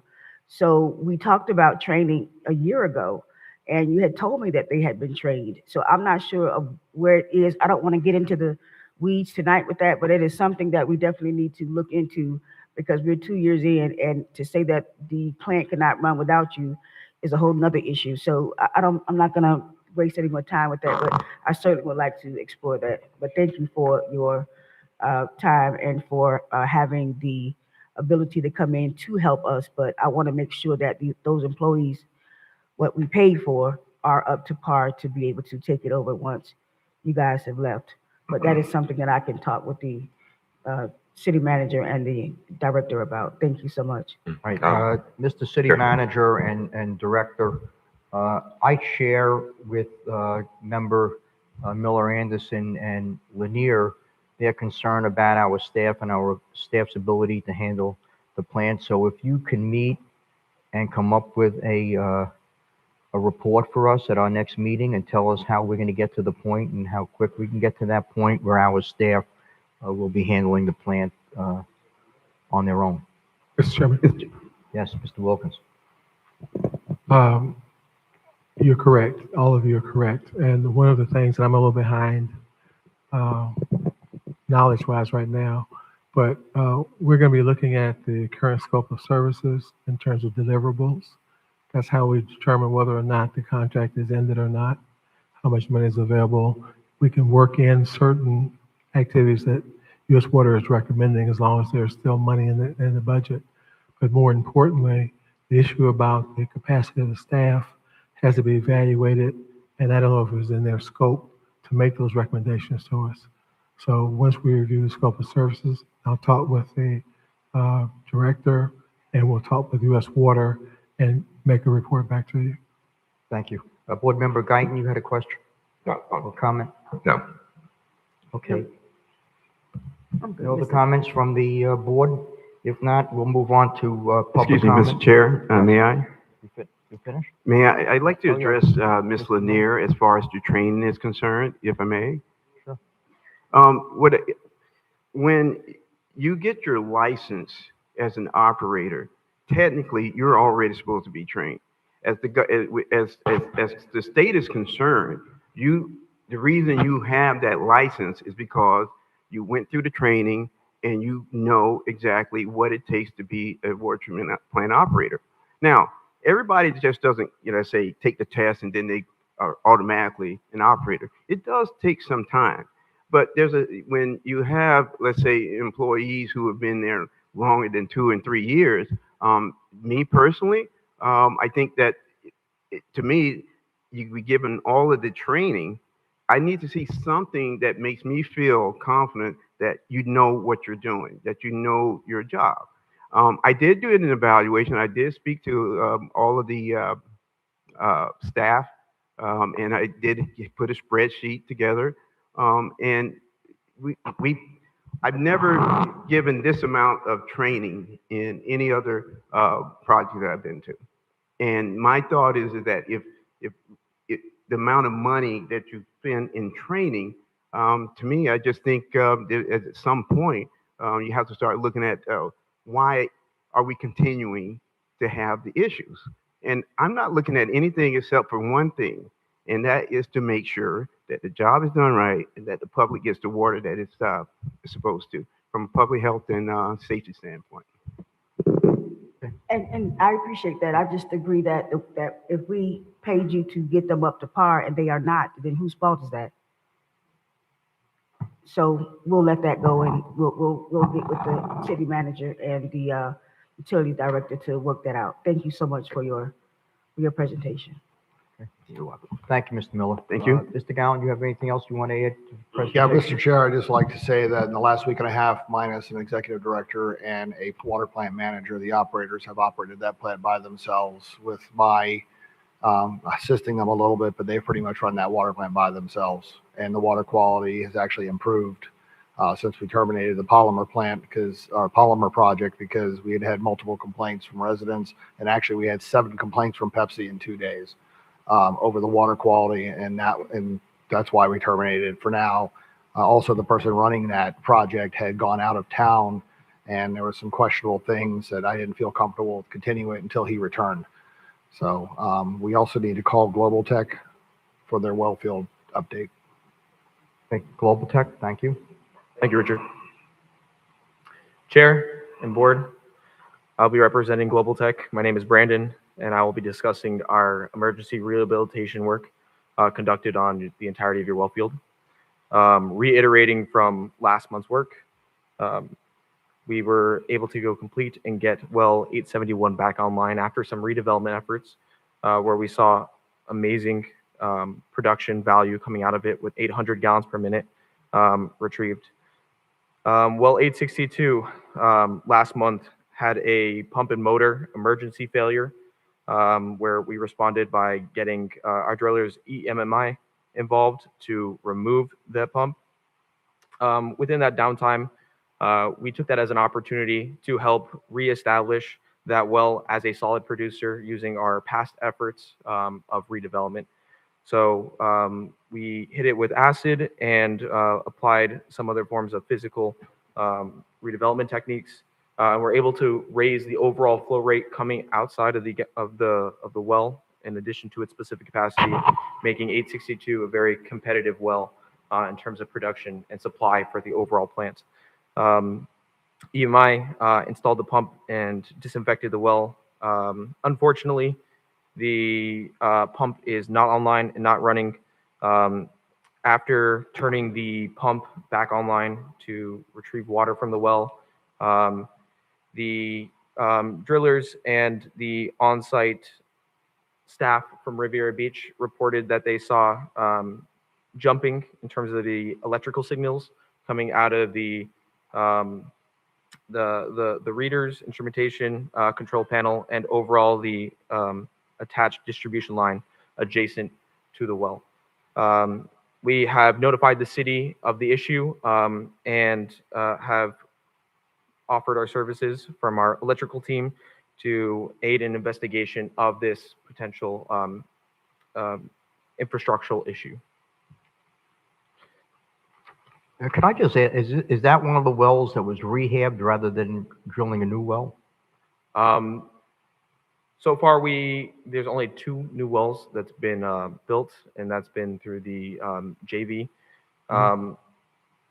So yes, this is one that was rehabbed over rebuilt. Now, there is a master plan that's being conducted with Brown and Caldwell, in addition to some aid from my team in determining what wells need to be relocated or reconstructed or overall just abandoned. And that's going to be, again, developed inside the master plan. But in the meantime, the whole point of my project was to make sure that that we're addressing the ox's mouth and making sure that it can, supply everything it needs for the rest of its body. So in the efforts of doing redevelopment through acidization and other forms of mechanical redevelopment, we're providing overall more water to the system, which is right now in the now, again, a better effort than building a whole new well, especially when not too long ago the city was in dire need of water. Thank you. Additionally, current monitor well, new saltwater intrusion monitor well is being built over by the Blue Heron and Broadway. Drilling was performed at the beginning of this week. Casing and grouting was installed today, and JLA, our hydrologist, will complete a full body water quality test tomorrow. And for additional rehabilitation work, we have acidization, again, a successful redevelopment method scheduled for the remaining wells 801 and 802 with our drillers centerline. And Global Tech has been working with EMI to bring all the Riviera Beach wells in compliance for a DOH review. So far, EMI has lowered pumps and replaced pumps for 4 of our wells. Additionally, Global Tech has cost estimations for additional tasks related to the wellfield sanitary survey and has those prepared. One change order has been reviewed and approved. We are currently working on gathering the material. So we are in the procurement process, and as soon as we have the material scheduled and we know the lead times, we will be issuing our guys to get out on site and to start making those additions again to be compliant with DOH requirements. And that's it. If there's any questions, Questions from the please board? let me know. Any questions? None? Mr. Gallen, anything you want to add to that? No, sir.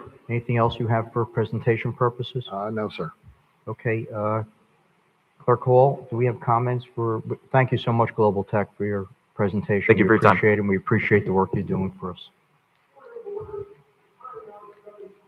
We're going to public comment right now, Mr. Lozman, so please just be patient.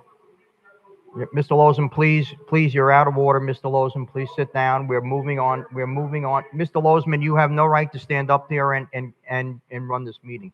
Thank you. Please be seated. Thank you. Mr. Chair, we yes. have 6 general public comment cards for the Utility Special District meeting. Okay, 1 second. Okay, please, we're going into public comment right now. Please be reminded the City Council and this board has adopted rules of decorum governing public comment during official meetings, which has been posted at the front desk. In an effort to preserve order, if any of these rules are not adhered to, the Utility District Board chairperson may have any disruptive speaker or attendee removed from the podium, from the meeting, and/or the building, if necessary. Please govern yourselves accordingly. Thank you. Clerk Hall, please call the speakers. Mr. Chair, the first speaker is Annette Dragon, followed by Lloyd Brown and Cindy March.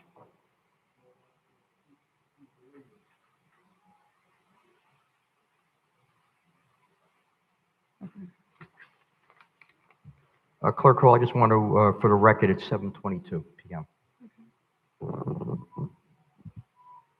Hello, everyone. Annette Dragon, Riviera Beach. Respectfully, we're all here at 5:30. Can we please start the meeting at 5:30? I don't know what time it is now, but we're into City Council meeting time. One way of alleviating this issue is to change the day of the Special Utility District meeting or start it earlier. With such a big agenda, I would suggest that we do it on a different day. I'm sure that you guys can all find a different day that we can do this at. Please do this for us. I mean, we're here on time and we don't want to be here until midnight with the City Council meeting. And I'm sure you guys don't want to be here at that time either. Next thing, I noticed that Bruce Guyton was speaking to some of you individually at the beginning of this meeting. I don't think that's allowed, do you? Sunshine laws say there should be no communication directly with any of you on any issue that's in a public meeting anyway. I'd also like to ask what's being done at the federal level to get some funding into the city so that they can actually alleviate some of the tax burden and the water bill burden on us residents. We're already paying through the nose for our water in the city of Riviera Beach. It's still foul water, and the prices are going up all the time and are scheduled to go up all the time. What are you guys doing about lobbying in Washington, D.C. about this? I'd like to know, and I'm sure some of the other residents that are here would like to know. I do believe that the water treatment plant is long overdue, and it's a good thing that it is underway. Funding for this is vital to keep the city alive.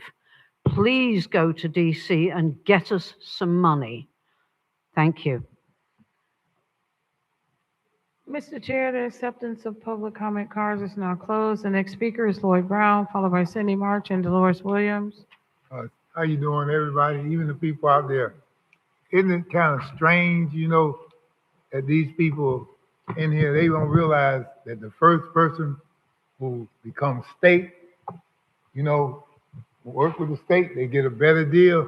I hope y'all hear me, because you know what I'm talking about. The first one that turns into the people and say, I want to be here because I'm going to be with the state. Let them other dudes see, because I done went down to Palm Beach County Jail, you know, and there was 3 of us in there. And you know this man turned state evidence and he was right there doing the same thing I was doing. So I'm just letting you know something here.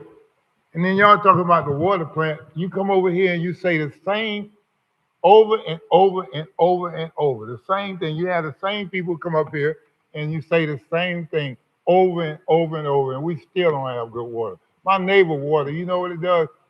It's low in this room, in the bathroom, fast in that one. Mine, what mine is, it's like my water bill for the sewer. How do you justify that? I asked them once to tell me, come in here just like you did with the trash. You said, oh, you bring this much in. You explain how you charge on the trash. And so I said, when you take it out to the dump, see, you take it by weight. So if you charging each individual, I mean, how can you do that when this man don't put his trash out this week and you got maybe 2 more people in the neighborhood, but everybody getting charged the same thing? I just want to know how in the heck you charge the sewer. I mean, you show the people out there, my friends and them out there. And one thing about it, they don't come over here. And if I say something about it, they may say something to me, but I don't really care because I love Riviera Beach better than friendship. Because my friends, they should be there. I mean, you go to church every Sunday, but you don't come over here 1 or 2 times a week. I mean, look at it. The churches don't really give you a hand. They used to be activists. Now what they do, they help the government out, you know, because you're getting a tax break. And like with y'all up here, the city manager, okay, the man y'all got rid of, how many people like the man? Y'all told us what percentage didn't like the man. So if you got 22 people and you got 560 people in the city and 22 of them don't like the man, don't that seem to be kind of stupid? I mean, so how can you just get rid of the man? And then y'all two wasn't even here when the man was here all the time. That's what I can't say. And a few of y'all got in here on a fluke. So, I mean, I'm not a stupid person, but see, I might get up here and crack jokes and whatever, but I'm dead damn serious. Y'all just screwing up the city. When it go down, y'all name's gonna be on there. The people who brought Riviera Beach to the what's called, and we can't even go under the bridge on it. Thank you for your comment. The next speaker is Cindy March, followed by Dolores Williams and Rochelle Hughes.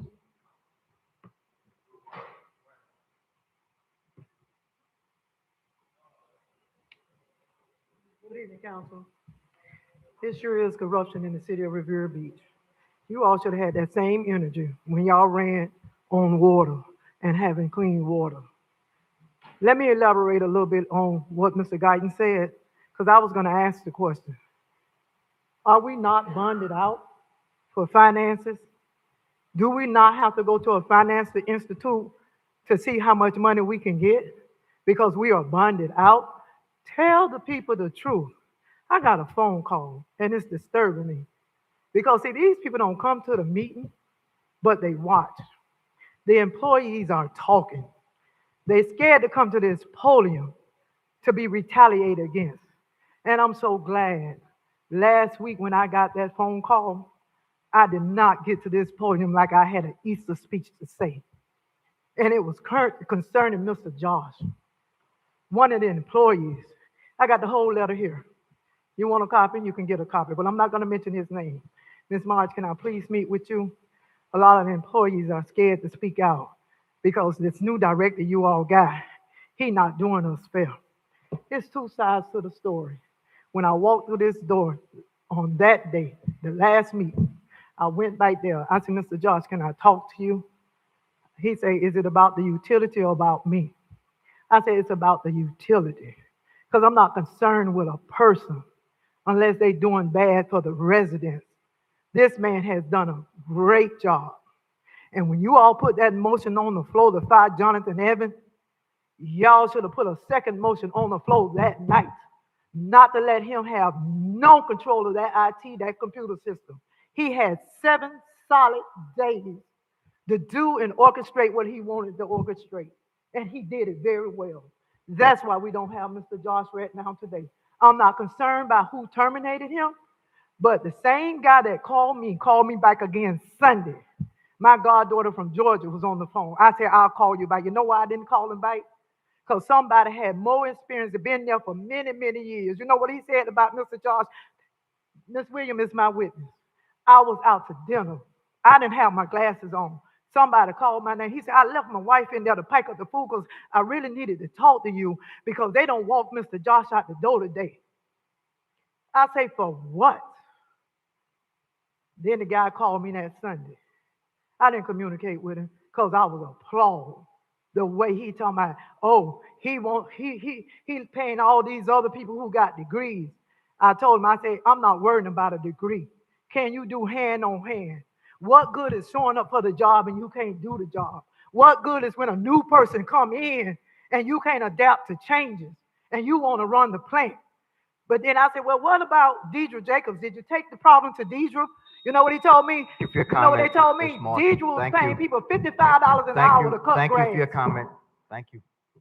Thank you, Ms. Mark. The next speaker is Dolores Williams, followed by Rochelle Hughes and Doretta Paul. Good evening, everybody. All these faces I don't know, some I've seen. But I greet you in the name of the Lord Jesus Christ and for our city where you work, play, and live. But I'm here about CRA and I'm about Mr. Joshua. When they was trying to select the utility person, you had about 5 minutes. You met over somewhere in the building over there. Then you decided, the board decided you was going to hire Mr. Josh. I think he was doing the job. I think they were saying cause he was doing this and doing that. I didn't see that. You've been up there. You say one man was doing it 10 years. You didn't want to help him. You didn't want to do it. But 10 years, you've been on the road 12 and 9, 10 years. What you been doing? Passing the buck and doing nothing about this water. And you pass out some flyers, say to help with the water, your rent, and utility. So I got the flyers and I called over. You know what they told me? Miss Williams, you're not qualified because you out of the CRA district. I don't understand that. I really don't. I need y'all say go to Washington, D.C., go to Tallahassee, get that realignment back out so it could help the whole city, everybody. And I think Mr. Joshua's doing a wonderful job. I heard some people say, oh, he was hiring this person and put the race junk and all this stuff here. But if you look at what he was trying to do as coming here, I think he did an excellent job. You board members thought it was so. Then all of a sudden, you got to let Mr. Joshua go. I think you need to put back in and bring him back to work. He was doing a good job just coming in. Why are you hiring a dentist as if you fired him and we trying to work on the utility, and then you find somebody that you hired that thought you say he was qualified, yet you hired. What that look like? A sabotage of this water plant, Mr. Guyton. Hold up your head, look hard and look straight. This is a sabotage. You say you're gonna do this water and this plant and build it, but yet you fired the utility man. What did he do so bad? I want y'all to tell me what he did so bad. What was his determination that you could get rid of the person supposed to be fixing this water plant? Then you say the money don't have, the money don't have, they don't have. This one's suing that one, that one's suing that one. For all these hundreds of thousands of dollars, you got the FBI in him investigating most all y'all up there. Y'all better just get it straight, because I'm telling you, somebody that's greater than the FBI is Father, Son, and the Holy Ghost. And the fourth one looked just like Jesus. Thank you, Ms. Williams. The next speaker is Rochelle Hughes, followed by Doretta Polk and Trey Lozman.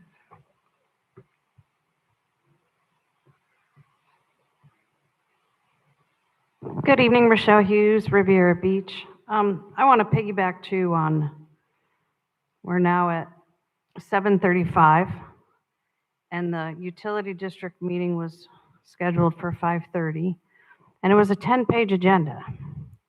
And you also have a 10-page agenda for the council.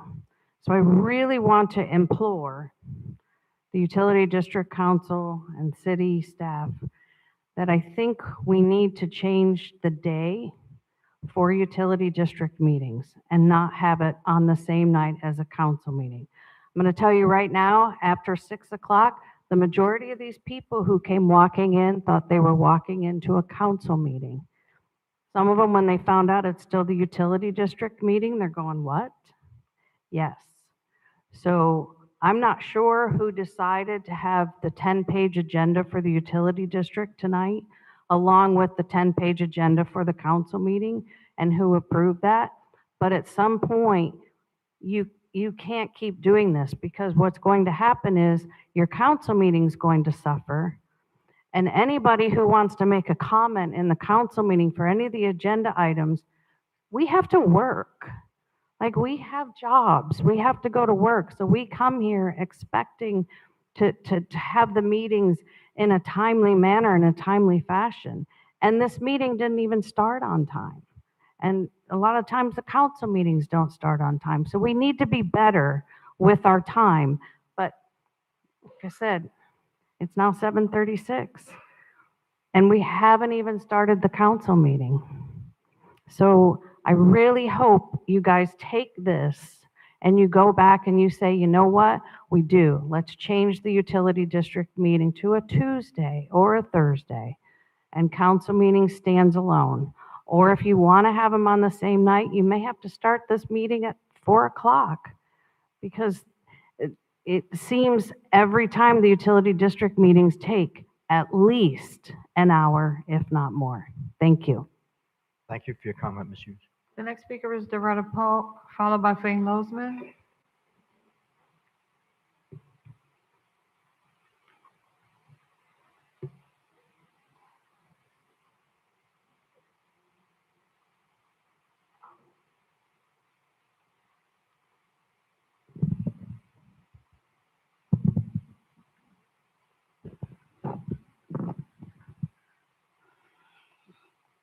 Good evening. My name is Doretta Park, and I'm a citizen of Riviera Beach. And I just want to welcome Mr. Wilkins to come back to be the interim city manager. I don't know how they persuaded you to do this. I really hope and I pray for you to get through this, your mindset and your health to get through this with the 4 people on this board. I really do. I hope nothing ever happens to you with your health, with this situation. I want to comment about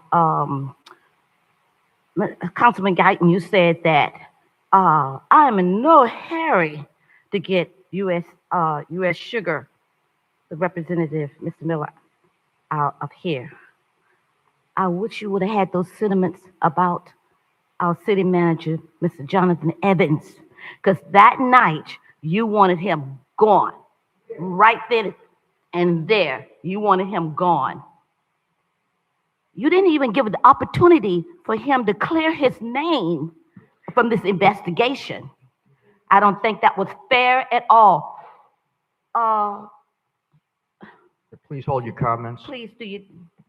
I don't think that was fair at all. And for you 4, the 4 of you all to go and vote that way, well, the 3 of you all to vote that way, but believe me, the mayor had his hands in that too. He doesn't have a vote, but he had his hands in that too. But the 3 of you all to vote that way, like I always say, how do you sleep at night? And also when you two, Councilwoman Davis-Penier and Councilman Spiritus, when you all were just slid in those seats, I told people, talk to people, this is how democracy works. This is the rules that's on the books in Riviera Beach. So let's show them grace. Let's show them grace. You know, it always come back to me, oh, Miss Park, you say show them grace, but what did they show Mr. Evans? The door. I think it was totally unfair that he wasn't able to at least clear his name. I don't think it was such a, I would like some time back, Councilman, please. How much are you going to give me? Because when she talked, I don't say one word. Please just finish your comments, Ms. Polk. Okay, no, I want some time back. We'll give you some time. Okay. Just keep speaking. And you constantly, Councilman Guyton saying, you know, the citizens are going to suffer when you have to pay our water bill, which we are. But what about this TIF fund? You brought it up to the council that, put it up, amendment that we vote and have this TIF fund of $1,000, and you're taking it from the very, very department that we need funds. How do you sleep at night? So let's see how much time I'm getting back. Thanks. We'll give you 10 seconds. Go ahead. I gave you more time. You did that already, Yeah. Deborah? I already gave her more time, yeah. Okay, thank you, All Ms. right, Polk. thank Thank you you. for your comment. I gave you 12 more. Next final speaker is Fane Lozman. Fane Lozman. This is shameful what's going on right now. The city council meeting takes priority over the utility district. You've only set aside 30 minutes and you went beyond it. You adjourn the meeting and reschedule it. The city council is the #1 meeting in this city. Hundreds of people have showed up here to participate in a city council meeting, and now some of them are leaving because it's already 7:40. I mean, that is shameful. You have a responsibility to be city council members first. You're not required to be on the utility district board. You can appoint anybody you want to. But Mr. Guidance, one of the few people who have a clue what's going on, as the chairperson of the city council, can you make a motion after I sit down to adjourn this meeting and get on with the business of the city? We have people from all over South Florida for very important deals, and we're sitting here babbling about, water stuff that can wait till another time. And this is a big night in the city with the Marina redevelopment and other items on the agenda. I mean, I can already see Mr. Spirit as a leadership failure. He should have done the motion himself. He should say the time is 7:40. We need to get rid of this meeting and get on with the business of the city, and we're not doing it. If you have a problem with his leadership, the four of you can vote and overturn one of his decisions. If an audience member calls a point of order, you have to address it. You don't take the police and throw them out of the meeting. Look at time, 7:40, and we're still, it's disrespectful to the people that put you in office, number one. Number two, you have young children and people have left the meeting and wanted to participate. You need to adjourn this meeting now and get on with the business of the city. Thank you for your comment, Mr. Lozman. Mr. Chair, that's the end of public comment. Okay. Clerk, we're on 7. Mr. B? Chair, Yes. we're on item 7A, resolution number 22-26 UD, a resolution of the Board of Directors of the City of Riviera Beach Utility Special District, Palm Beach County, Florida, approving the proposal from Florida Power and Light Company for a redundant feeder and authorizing the district's finance director to make payments from project number 23041 in an amount not to exceed $432,000 and providing an effective date. Mr. Chair, we do not have comment cards for this item. The acceptance of cards is closed. So move. Is there a second? Second. Member Lanier seconds the motion. Clerk, call the vote, please. There's no discussion, right? Everyone, we discussed this No, already? we don't need it. We already don't need discussed a this. No staff discussion. presentation, Call the vote. none of Call the that. roll. Yes. Vice Chair Davis Pannier, Yes. Board Member Guyton, Yes. Board Member Miller Anderson, Board Member Lanier, Yes. Chairperson Dr. Spiritus. Yes. The item passes with Board Member Miller Anderson out. Okay. Mr. Chair, on item 7B, resolution number 17-26 UD, a resolution of the Board of Directors of the City of Riviera Beach Utility Special District, Palm Beach County, Florida, approving a contract with Johnson Davis, Inc. to piggyback the Lake Worth Beach contract and Hinterland Group, Inc. of Riviera Beach, Florida,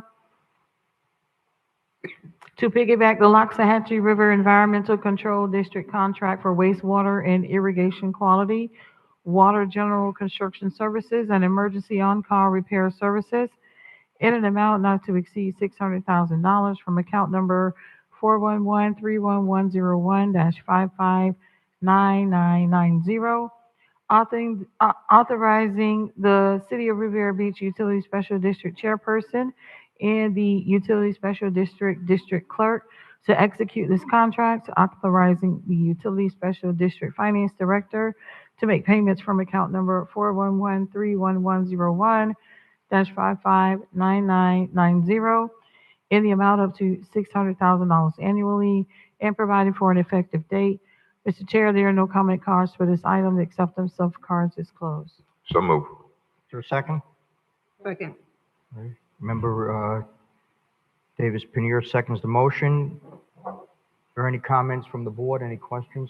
Yeah, I have a question. I had a question about this at the agenda review. I have a heartburn with authorizing $600,000 as an open PO to be able to pay whatever comes up. I don't like I think that if we're going to pay anyone, and especially over the $25,000 authority, it needs to come back to the council.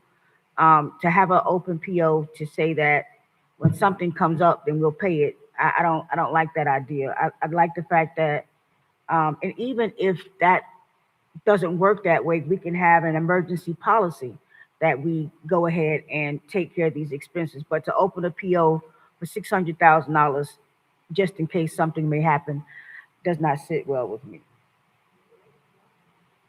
Director Gowan, can you tell us what the purpose of this is? So the intention of this resolution is to authorize amounts to do emergency repairs to force mains, water mains, and other items that break in the distribution system throughout the year. Our hope is that we never use this, but unfortunately, due to the age of our system, we know we're going to have to. By passing this, it gives us the ability to pay our vendors quicker. It gives some security to the vendors that they know they're going to get paid in a timely manner. And this helps facilitate these repairs and get these vendors to respond faster to our calls to reduce the amount of exposure we have with organizations like the Health Department, Florida Department of Environmental Protection, and others that are looking at us and look at how fast things take to respond. Director Gallant, do you come back to us to ratify the contracts afterwards? Yes, that is the intent. Actually, both of these contracts are contracts that we've been using at least since I've been here. We've used both of these vendors in the past, and one of the consent agenda items actually is a retro payment to a vendor for a line break that occurred. The intent is to, anytime there is a break, as we have done in the past, we'll notify the board of the break. We'll notify the board that we've called a contractor, and then once we have an idea of what the cost is going to be, which a lot of times, for example, the repair we did on Avenue G, the intent was to replace a 5-foot section that broke. Because of the severe deterioration of that pipe, we wound up having to replace 60 feet of that line. So, the cost went from very little and expanded, and it wasn't any control of our employees, the contractor, or anybody else. It was just due to the age of the line. So the intent is once we have an idea of how much it's going to cost, that number will then be forwarded to the board as well. And then we'll have a separate resolution that'll come back just to let you know and let the public know that of the 600,000, we had to use X amount of dollars to make this repair in this area, so everybody understands what's going on. Any other comments from the board? Yes, Mr. Chair. Yes. Yeah, I had an issue with this item as well. In light of some circumstances that we are currently going through, I don't trust this process at all. And I think that the way in which we're doing it now, having to come to us first, instead of just having this open, would be the very best way to do it, because at least we have some sort of checks and balances. We're able to get a handle on it before it's taken off. And then trying to pull it back will never happen. I certainly will not be supporting this. Why does it have to be so much? Why is that? Where did the 600,000 come from?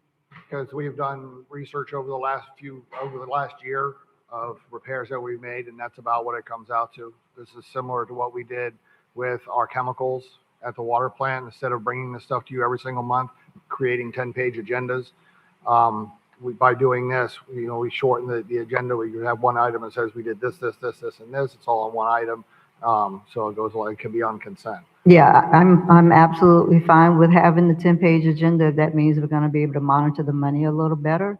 I'm not concerned about how long the agenda is. I mean, if we have to do the work, we have to do the work. But I definitely want to be aware of what it is that we're spending, and not just saying, oh, we have this amount open, this is what we've spent in the past. Well, that may not be the case going forward. But we have to have better checks and balances and transparency, and being able to know why we're spending the money, and not just having it made available and then tell us after the fact what was spent.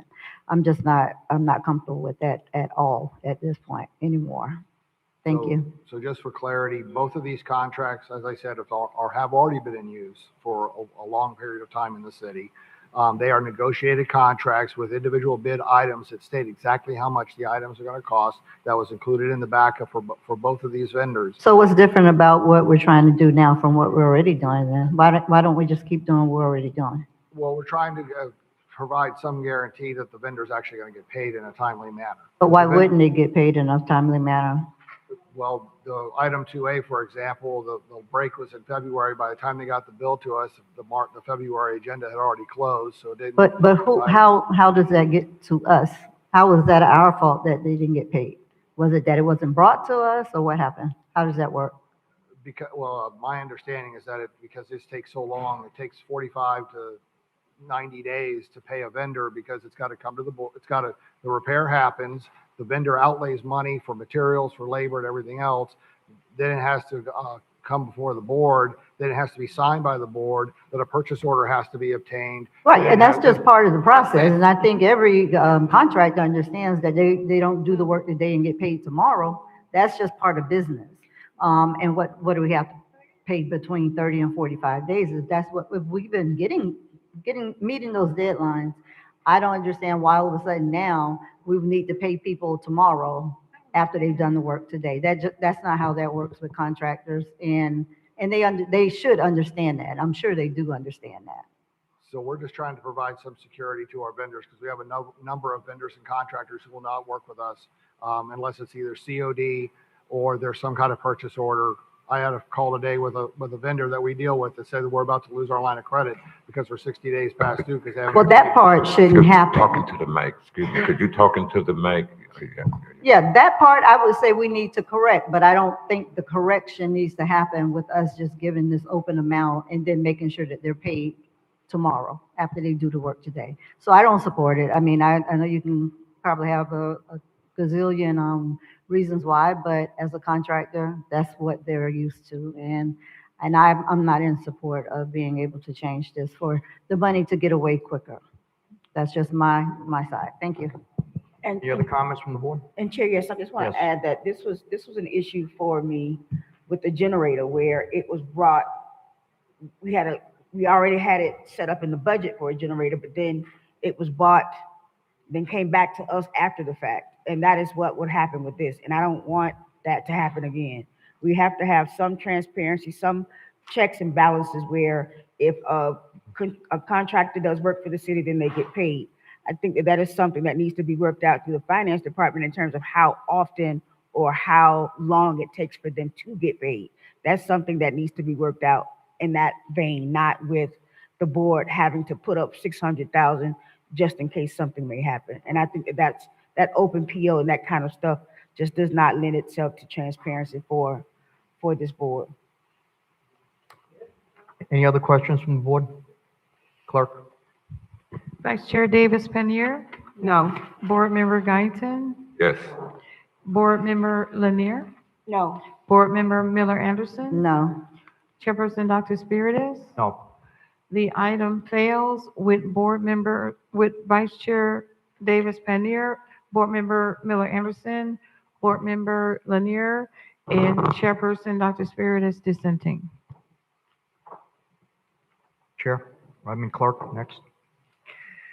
Mr. Chair, we are on item 7C, resolution number 20-26UD, a resolution of the Board of Directors of the City of Riviera Beach Utility Special District, Palm Beach County, Florida, authorizing the city manager to issue a purchase order in an amount not to exceed a guaranteed maximum price of $37,475.26 to Haskell CDM Smith Joint Venture for GMP6 for the construction of a new raw water transmission main improvements, authorizing the Utility Special District Finance Director to make payment from Project 23046 in an amount not to exceed $37,021,475.26 and providing an effective date. Mr. Chair, we do have one comment card for this item. The acceptance of cards is closed. So moved. Is there a second?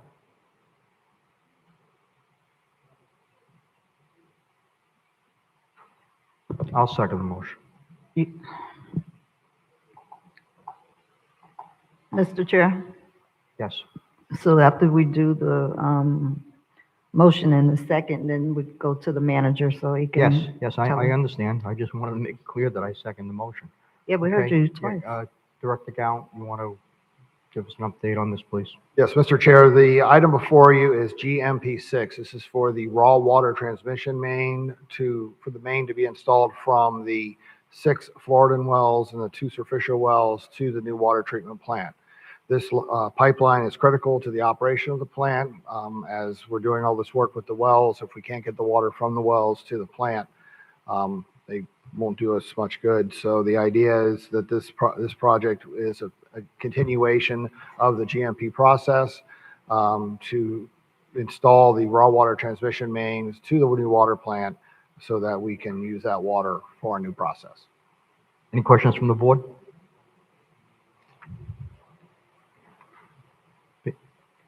Clerk, public comment? Frank Losman.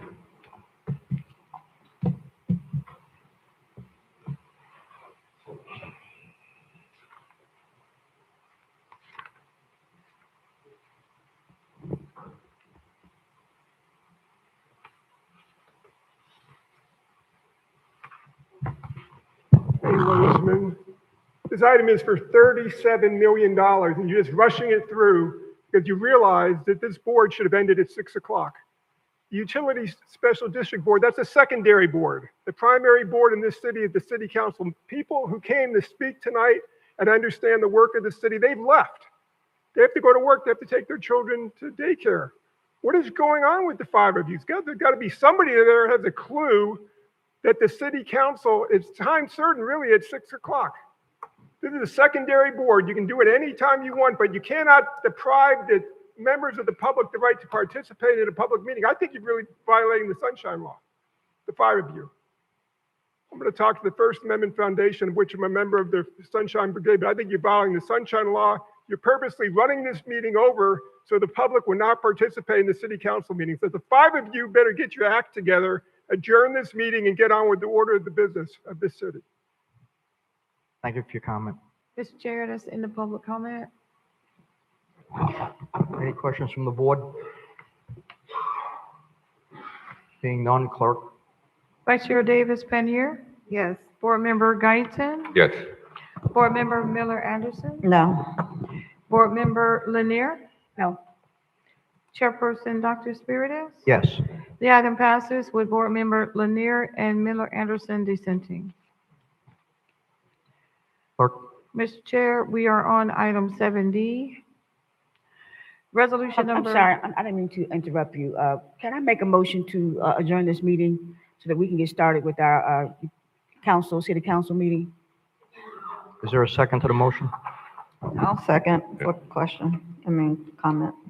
Any comments from the board on this? Mr. Chair? Okay, call the question. Clerk? Well, no, I was Oh, you getting ready to had ask a question? something. Yeah. I thought you were calling the question. No, I can't call, no. Mr. Manager, Yes, ma'am. do we have any items on here that are time sensitive that needs to be completed, or these are okay to come back? Mr. Gallant was. Yes, item 7D, at least 7D and 7E. Actually 7F as well, because they're getting ready to do the mill and overlay at Lone Pine Estates, and this project, 7F, has to be done before they can start. So what, is it a problem over there that it has to be done right now? Yeah, the lines are starting to fail. We have a lot of potholes, and we don't want to mill and overlay the road and then turn around and have to fix the road because of the equipment tearing it up or more potholes forming under the brand new pavement that the city just paid for. So that's just 7F, right? And then 7D is a companion to the cross-connection control ordinance that you passed 2 weeks ago. And the manual is the companion to that that's required in order to enforce the ordinance. 7D and E together? Yeah, 7D and 7F, and then 7E is for Brown and Caldwell to provide engineering and other services to the district for oversight of GMP 5, which if this doesn't pass, then we have no owner engineering services, owner rep services for GMP 5. Okay, thank you. Any other questions? Clerk? Could you repeat the motion? Motion is to adjourn this meeting to start our city council meeting. The items that we have left, we can bring them to the next meeting, or we can do a special meeting to dispose of these. It's too late for that. I'll send that tomorrow. Member Miller Anderson, you have a question, comment? No. I was just thinking, I was gonna say we can put it on the same day as the other special meeting, but, it's too late. Okay, clerk? Vice Chair Davis Pannier, Yes. Board Member Guyton, No. Board Member Miller Anderson, No. Board Member Lanier, Yes. Chairperson Dr. Spiritus. I didn't, you said no? No. Okay, so it fails with Board Member Miller Anderson, Board Member Davis Pannier, and Chairperson Dr. Spiritus dissenting. Can we keep it moving now to the next item? Yep, clerk? Mr. Chair, we are on item 7D, resolution number 13-26 UD, a resolution of the Board of Directors of the City of Riviera Beach Utility Special District, Palm Beach County, Florida, adopting the 2026 Cross Connection Control Manual providing for implementation, severability, and an effective date. There are no comment cards on this item. The acceptance of cards is closed. So move. Is there a second? Second. Okay, Member Davis Pinnier, second the motion. Mr. Chair, this item is the cross-connection control. Excuse me, you just gave us a briefing on what these three items were. Mr. Chair, could we just have the question called, please? I would like to hear, as well But as he the just public. explained it. No, he didn't. He Yes, gave ma'am. us overview. So he needs to give a Yeah. presentation like he would normally do for an item. I don't want to rush through these. If we're trying to rush through these, then we can make it be another night. I don't, I can, No, only thing I'm saying is we all had agenda reviews. but it's for He the public He too. just explained it again, and this will be, but whatever the council want to do. Hold your comments. Thank you, Mr. Guyton. Can I hear the please. presentation? Can he Yes. finish? Yes, Mr. Okay. Gallant, please give your explanation. All right, thank you, Mr. Chair. So this is the companion cross-connection control manual to the ordinance that you guys passed in the last two council meetings. This manual has all the details and explains the processes and everything that's required by the Department of Health as part of the ordinance, and the manual is a companion to that required by the Health Department. Any other questions? Clerk? Vice Chair Davis Pinnier. Yes. Board Member Guyton. Yes. Board Member Miller Anderson. Yes. Board Member Lanier. Yes. Chairperson Dr. Spiritus. Yes. That's a unanimous vote. Mr. Chair, we are on item 7E, resolution number 21-26 UD, a resolution of the Board of Directors of the City of Riviera Beach Utility Special District, Palm Beach County, Florida, approving the proposal from Brown and Caldwell to provide engineering services related to GMP number 5, raw water transmission, GMP number 6, and finished water transmission systems, GMP number 7, and authorizing the district's finance director to make payments from project number 23041 in an amount not to exceed $6,708,314 and providing an effective date. Mr. Chair, there are no comment cards on this item. The acceptance of cards is closed. So move. Is there a second? Second. Second by Member Davis Pinnier. All right, Mr. Chair. So this item before you is from Brown and Caldwell to provide engineering-related services for GMP 5, GMP 6, and GMP 7.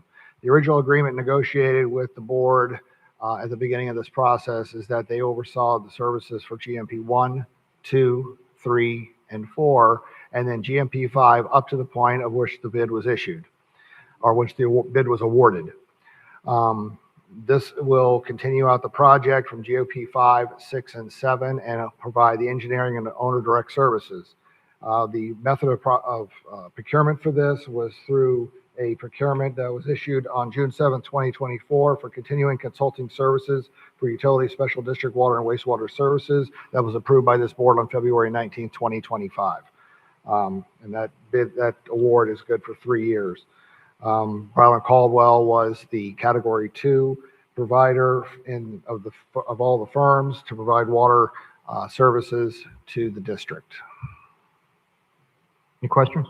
Yeah, I had a question about this in the agenda review. When we talked about Brown and Caldwell doing 5, 6, and 7, I remember you telling me that they did 1, 2, 3, 4, and 5, and at number 5, the contract ended. And I wanted to know at the time, if you get me the information about providing $6.7 million to them without a solicitation. How does that work? Because I understand that they were the ones that were chosen for 1 through 5, but now that we're at 6, 7, and 8, that contract has ended for 1 through 5. So how does that work? Did this go out? Was it formally put out to bid? How was it procured? Were there other vendors who were considered? That kind of thing. I'm just trying to make sure that this was done in a way that was procured properly, especially given the fact that their contract for 0 through 5 or 1 through 5 ended. Mr. Chairman, Yes. I'd like to have the procurement director respond to that, please.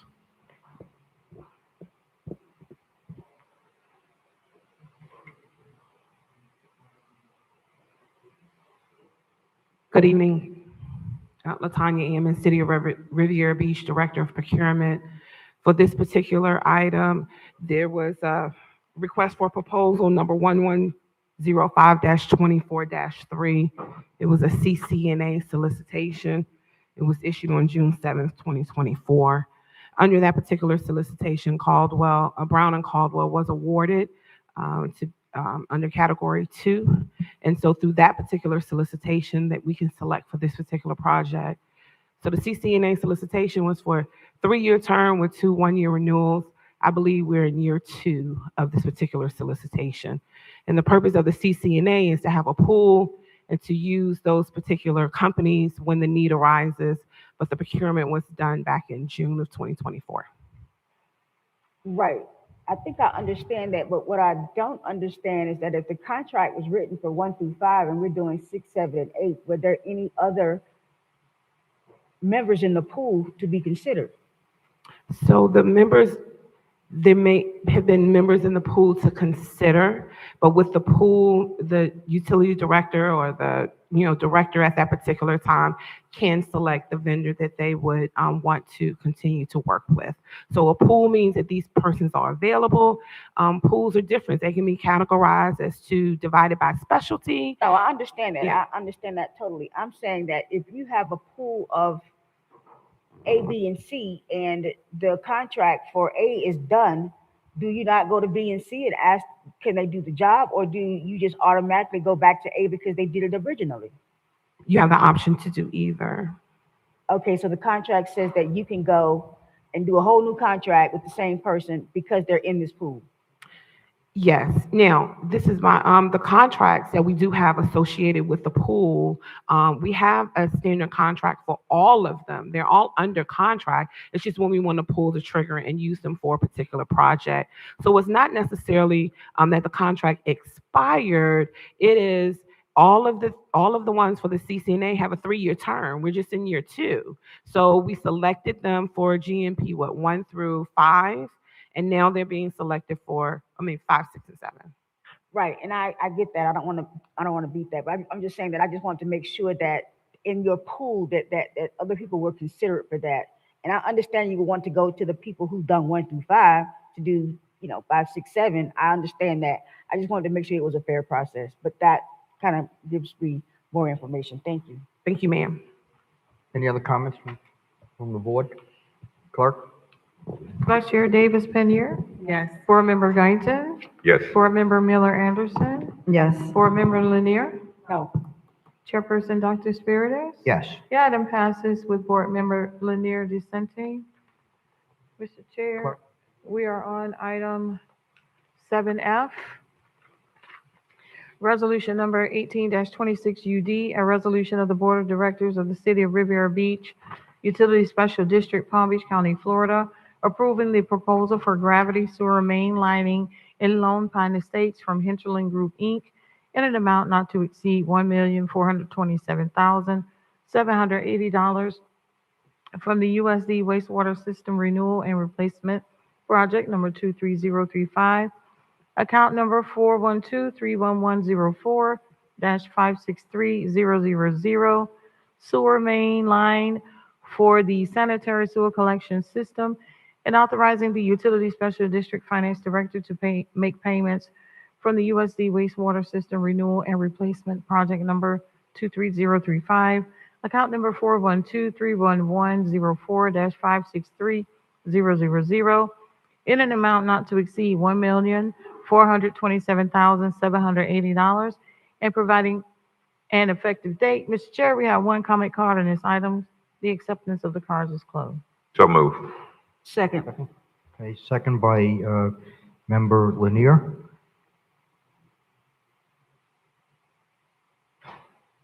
Clerk, public comment? We have one public comment card, Fane Losman. They used to give a presentation before we have public comment. Mr. Okay, Chair. so, Mr. Lozman, you want to wait 1 minute, please, and we'll have Mr. Just kind of Dowd briefly give the- explain to us give the what it is. presentation. Thank you.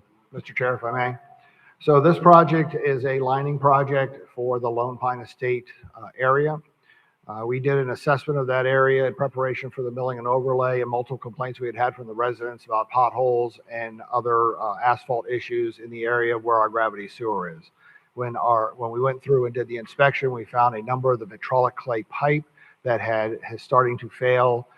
At this time, we believe the best solution is a non-destructive method of lining. It is less expensive than digging up and replacing the lines, and it'll add another 50 to 60 years of life to these lines.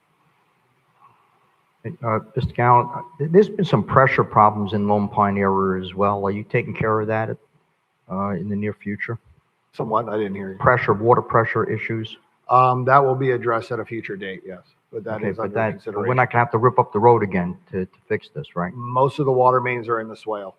Okay, great, So thank you. it'll be a limited amount of exposure to because the sewer is right smack in the middle of the road. The water mains are off to the side of the swales. Okay, any other questions before we go to public comment from the board? No. Okay, Mr. Lozman?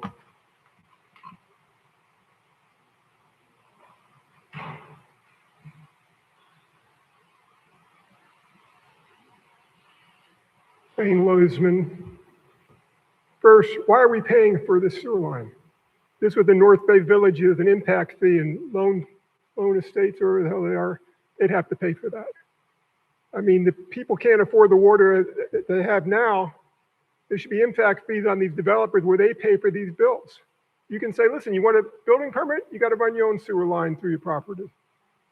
You know, that's what a board should discuss, but they should discuss it as a secondary board and not put the city council agenda 2 hours late already. It's just shameful. I can't understand why. Look how many people left. The Public Works, these men and women who work today, they came in their t-shirts to participate and they had to leave to go back to work. It's like people are talking to you and you're not listening.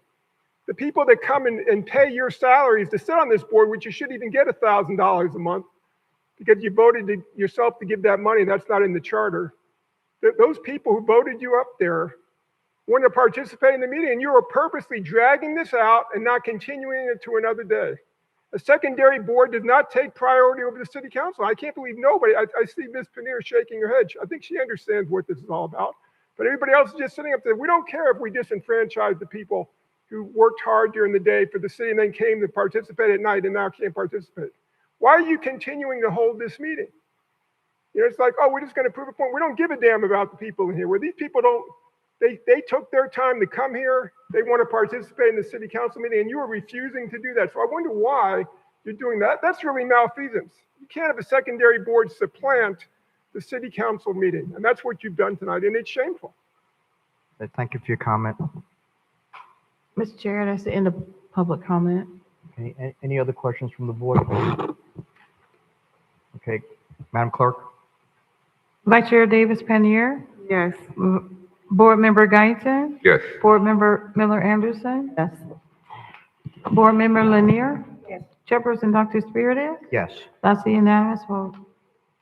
Okay, in order to expedite matters, we'll just ask the executive director and the city manager to comment. City manager first. In the interest of time, no comments at this time. Okay, Director Count. Mr. Chair, in the interest of time, I don't have any real comments, but I do want to thank you for allowing me to serve in the interim executive director position. Okay, thank you. Being no other comments, we're not going to have comments from the board members tonight to move things on. This meeting is there a motion? Yeah, Mr. Chair. Yes. And we're going to move right into our next meeting. As the chair, I'm going to start the meeting immediately. When you hit that gavel, we're going right into the city council meeting. Okay, this meeting's adjourned. Thank you. Okay, we're about to start the city council meeting. Yeah, everybody things are already laid out, so we're gonna just stay where we are right with this.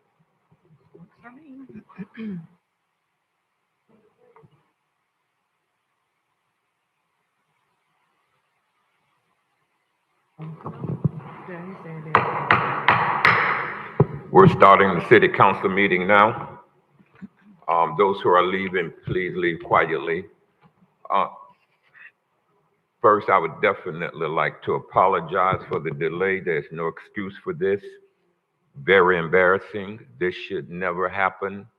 And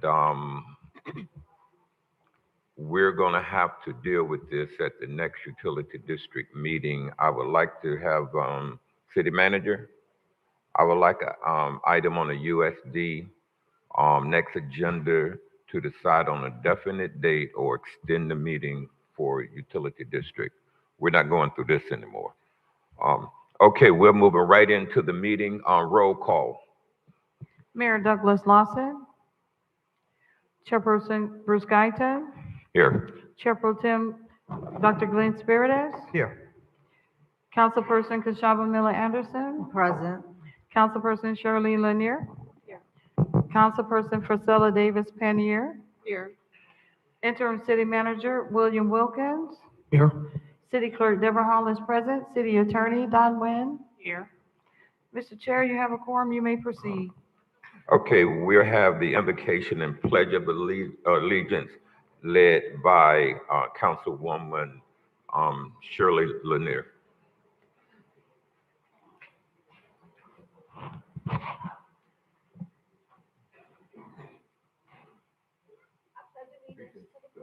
Of the United States of America, and to the republic for which it stands, one nation, under God, indivisible, with liberty and justice for all.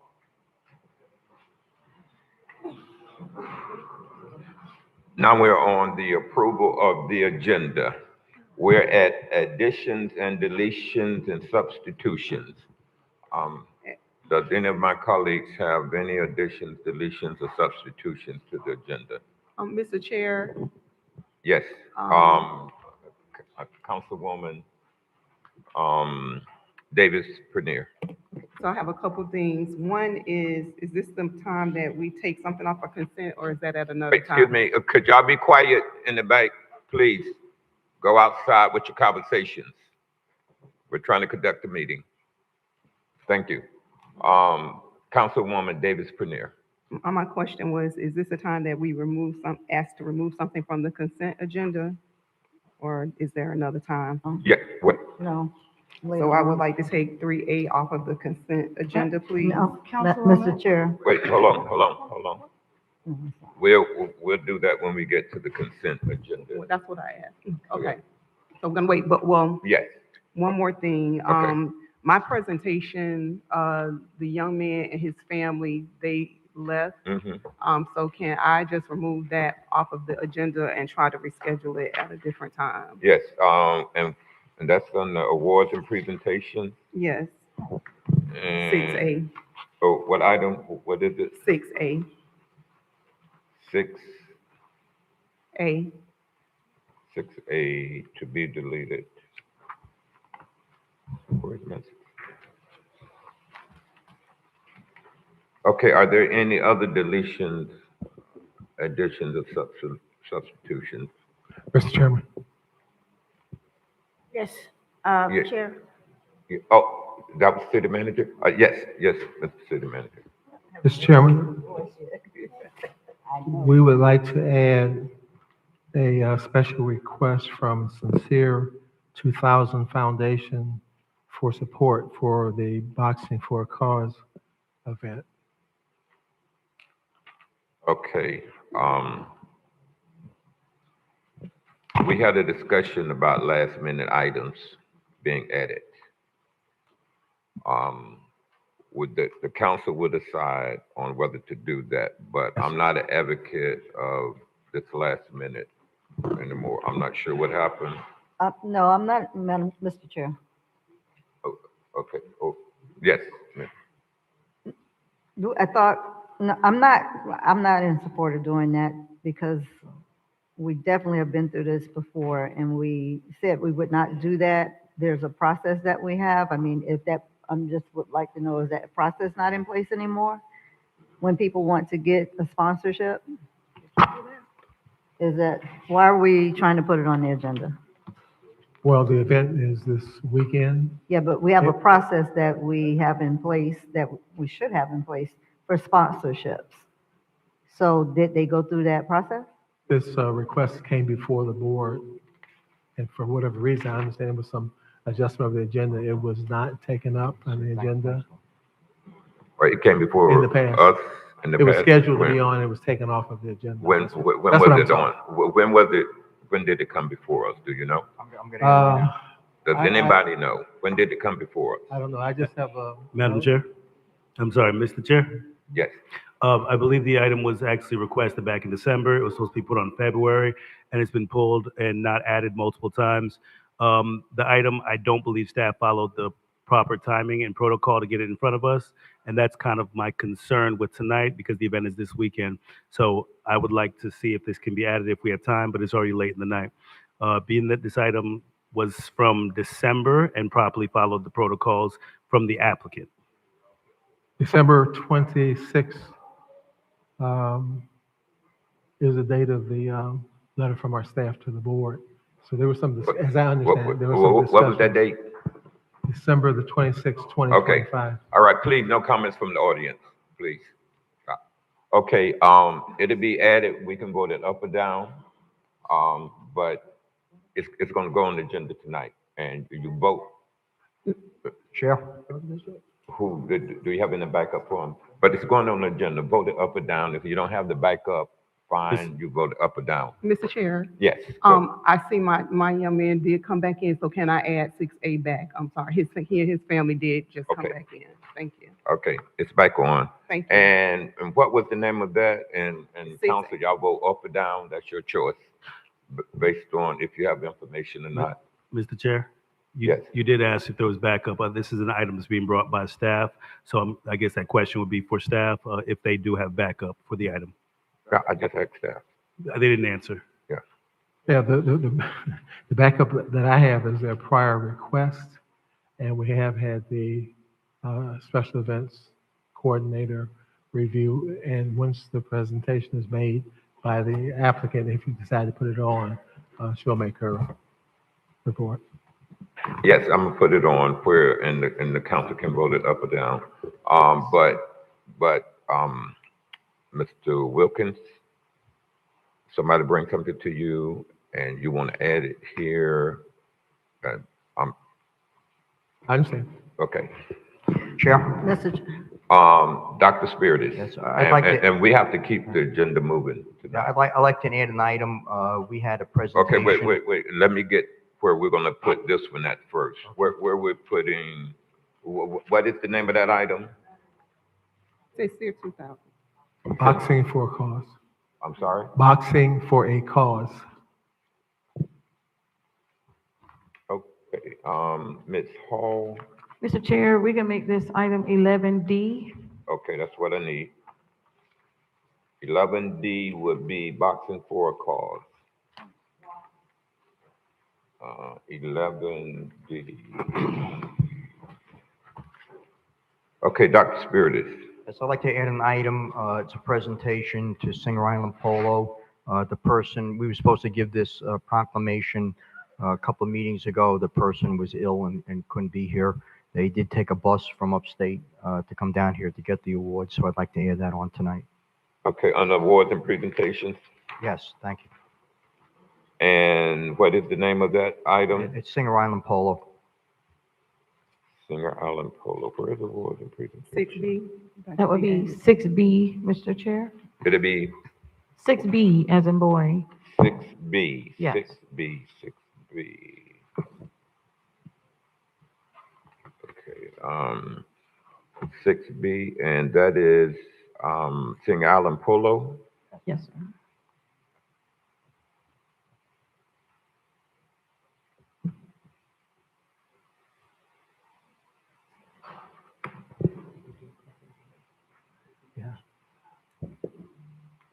Okay, anything else from the board? Yes. Councilwoman Lanier and then the mayor. I want to add under discussion an item for Juneteenth.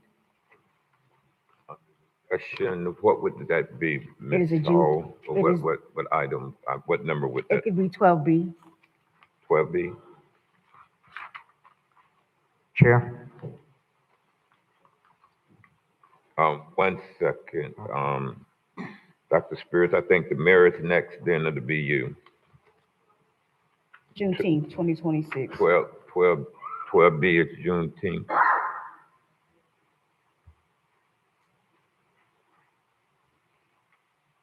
Okay, Mayor. Thank you. If we could add a discussion, I'm sorry, proclamation for Public Works proclamation, possibly under 6C. 6C, okay. Thank you, Mr. Chairman. 6C, What is 6B? Hello. it's, Oh, 6B is okay. Sing Island below, 6C is Public Works. Public Works presentation.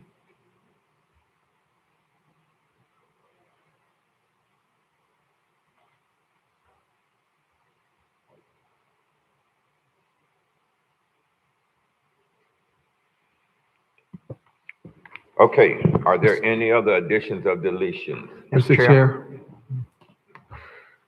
Dr. Spiritus. Yes, I'd like to delete resolution number 48-26. That's item number 11B. 11B. We would probably need to vote on whether to delete that one. Let's do it. 11B. I don't know what it is. What is it? 7 Kings. Huh? I thought we brought that back because what we were looking for the individuals to be here. That's not 11B. Uh-oh. It was an 11B? This is I'm talking about the mooring field. Okay. 11B is the 7. Oh, that is 9A, I think. Yes. we recommend that be deleted. Yeah, staff is requesting that be deleted. Yes. Right. Yeah, 9A is being deleted, Ms. Hall. Yeah. Okay, are there any other additions or deletions? If not, I entertain a motion to approve the agenda as amended. Move. I'm sorry? So move. It was moved by Second. Councilwoman Davis Prenier, and seconded by Councilwoman Miller Anderson. Is there any discussion on the motion? Hearing no discussion, I call the question. A point of order. Was 9A is deleted, right? Okay, just wanted to make Yes, that clear. it was Thank you. deleted. Thank Ms. you. Hall. Councilperson Davis Panier. Yes. Councilperson Lanier. Yes. Councilperson Miller Anderson. Yes. Chair Pro Tem Dr. Spiritus. Yes. Chairperson Guyton. Yes. Unanimous vote. Okay, are there any disclosures by the mayor and council? The item that deals with related, I have met with their representatives in the past. That's the only one. Are there any other disclosures? Yes, Mr. Chair. Yes. I have also met with related as well, and I've also met with the principals of TESRA. Yeah. Okay, any other disclosures? Mr. Chair, I've also met with some of the representatives in the past. Okay, dope. Any other disclosures?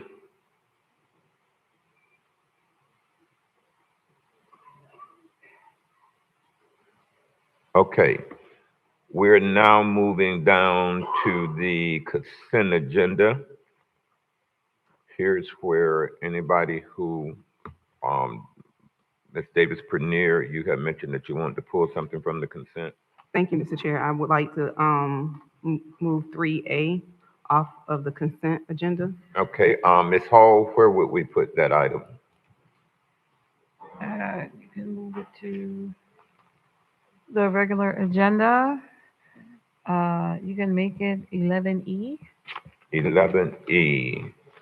Or if you wanted to put it at the beginning, you can do that one before you do 11A. So you could take item 3A under regular agenda first. Okay, run that by me again now. You can move item 3A. The most simplest way to do it. Yes, Just give move me, 3A in front of 11A. put 3A in front of 11A. Yes. Okay. And Mr. Chair, we also have, well, never mind. Never mind. That is the legal fees. So does, if we put 3A in front of 11A, does 3A become the 11A, or we just keep it? We'll just as? keep it as 3A. Okay, all righty. Okay, 3A legal fees. So we, Okay, I think that, I'm sorry, go we ahead. still need a motion and second for consent. You have minutes on the consent agenda. Okay, Second. no, we actually need a The motion. motion, I'll make the motion. To approve. Second. This is not the consent agenda, this is for the minutes, correct? It's on consent, so this would be Okay, for consent. everything. All right, so I made the motion. It's been moved and seconded, moved by Dr. Spiritus, seconded by Ms. Miller Anderson. Is there any discussion on the question? Call the question. On the Councilperson, motion. Councilperson Davis Panier, Yes. Councilperson Lanier, Yes. Councilperson Miller Anderson, Yes. Chair Pro Tem Dr. Spiritus, Yes. Chairperson Guyton. Yes. That is a unanimous vote. Okay, what I would like to do is go directly into the public comment cards.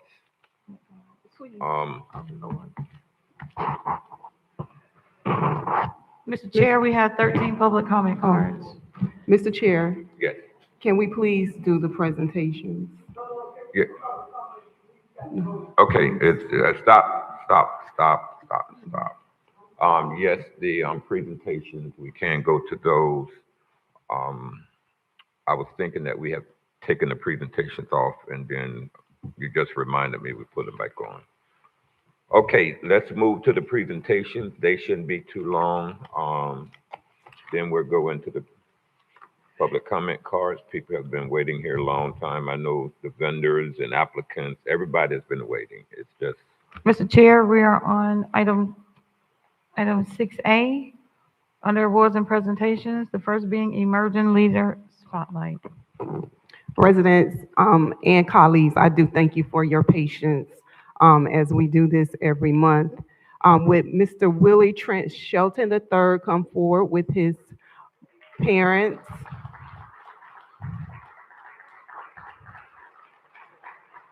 As he comes, I will go ahead and begin to read. It is with great pride that I, Councilwoman Priscilla Davis Penier, recognize Mr. Willie Trent Shelton III as an emerging leader in the city of Riviera Beach. He was nominated by his mother, Dr. Selena Johnson, and his father, Mr. Sean Johnson, and Willie Shelton II. Trent has distinguished himself as a young man of remarkable character, compassion, and purpose. As a college junior at Florida A&M University, he consistently demonstrates maturity, leadership, and a genuine commitment to uplifting others. At FAMU, he's a member of the Attack Dance Crew. He was voted Mr. Sisters in a competition. He's a part of the Progressive Black Men Incorporated. He is one of FAMU's Orange and Green Campus Tour Guides. And this summer, he will be the 2026 Student Ambassador. At home, before leaving to go to FAMU, he was a part of the Boys and Girls Club of the Palm Beaches, a member of Hilltop Missionary Baptist Church Youth Department. He was a part of the Palm Beach Lakes Community High School Fire Academy and the Ram Regiment Band. Trent is known for being a voice for those who may not always be heard and for leading with kindness and service. His passion for empowering others inspired him to create Fix My Crown, LLC, an initiative designed to restore confidence, affirm identity, and remind people that they are worthy and valued.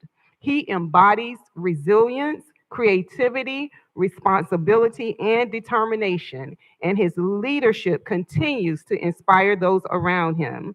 As he works toward his degree in journalism and pursuing a future dedicated to helping others discover their purpose and self-worth, I have no doubt that his impact will continue to grow, not only in Riviera Beach, but beyond.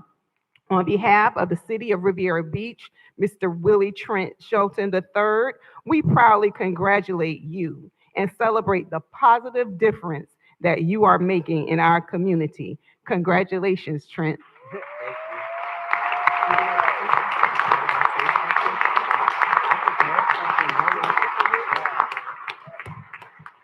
Thank you.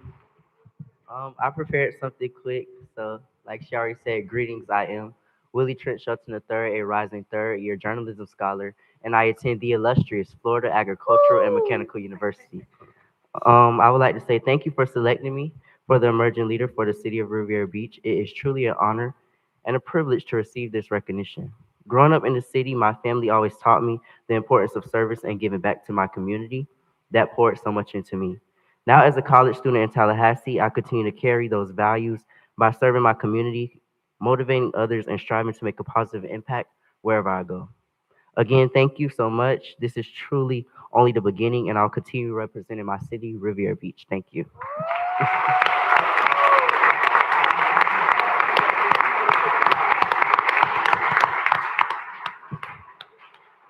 Let's hear it for the Rattler.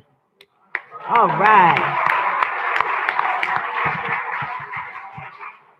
Okay, while they're taking pictures with the Dr. Spiritus, will you start making your way to the podium for your presentation?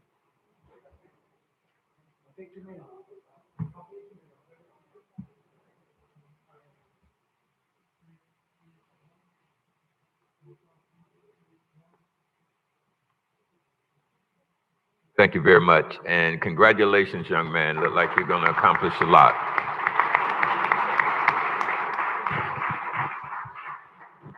Okay, Dr. Spiritus for the Singer Island Polo Association. Thank you, Chair and Council and Mayor. It's with great honor that I'm here tonight to honor a friend and a great person for Singer Island. She's done wonderful things for us for the last few years. She's done wonderful things for the children with animals, especially the horses. And I know the kids really appreciate everything you've done over the years. And I'm going to read this proclamation to you. This is from the office of the Honorable Mayor Douglas Lawson and Dr. Glenn Spiritus, City Council, District 4, City of Riviera Beach, Palm Beach County, Florida. Joe Waddle, Singer Island Beach Polo. Whereas the City of Riviera Beach proudly celebrates community leaders and visionaries whose dedication and hard work enhance the cultural, recreational, and economic vitality of our beautiful coastal city. And whereas the 2026 Singer Island Beach Polo Classic held on Saturday, February 21st, 2026, once again transformed our pristine shoreline into an extraordinary world-class sporting venue, drawing spectators, athletes, sponsors, visitors from across the region and beyond. And whereas under the leadership, vision, and tireless commitment of Joe Waddle, the Singer Island Beach Polo has grown into one of the premier sporting and social events in South Florida, showcasing the elegance and excitement of polo while highlighting the natural beauty of Singer Island. And whereas the continued success of the Singer Island Beach Polo over the years has generated positive economic impact for local businesses, strengthened tourism, and elevated the profile of Riviera Beach as a vibrant destination for high-quality events and family-friendly entertainment. And whereas Joe Waddle's dedication to excellence, community collaboration, and innovation has ensured that each annual Singer Island Beach Polo event reflects professionalism, hospitality, and pride in our city. And whereas the city recognizes the countless volunteers, there were many of them, sponsors, public safety personnel, city staff, and community partners whose support contributes to the event's ongoing success and sustainability. Now, therefore, we, Mayor Douglas Lawson and Dr. Glenn Spiritus, District 4 City Council Representative, on behalf of the entire City Council and the residents of Riviera Beach, do hereby recognize and commend Jill Waddle for her outstanding leadership and for the continued success of the 2026 Singer Island Beach Polo Classic and the remarkable achievements of this distinguished event in the past years. We extend our sincere appreciation for the commitment to the excellence and for the helping position of Riviera Beach as a premier destination for sport, culture, and community engagement. In witness whereof, we hereunto set our hands and seal on this proclamation. And thank you, Jill. Thank you. I was at many of these events, and I want you to know they really did bring people from all over the region to come and see Singer Island and Riviera Beach. Thank you so Okay, much. Mayor. Thank you, Jill. I think the mayor also has comments here. I think the mayor had some comments as well. And before Jill goes, she partnered with the Palm Beach Sports Commission in recognition and preparation from the City Council and the Mayor's Office in appreciation of your vision and tireless efforts coordinating Singer Island Beach Polo and your commitment to making Riviera Beach a premier destination for world-class events. Thank you so much. Thank you very much. Riviera Beach, Congratulations. thank you for having me all these years, and thank you for trusting me with your children when I did all the events with the horses. And we are hoping to have a big profit margin in the upcoming beach polo so we can bring the ranch back home to Palm Beach County and teach the children once again of Riviera Beach to ride horses. It's a top 5 industry in the state of Florida, all kinds of careers for the equine industry. And it's time for Riviera Beach to be involved in the equine industry. Thank you very much. Thank you very much. Thank you. The next presentation is Public Works.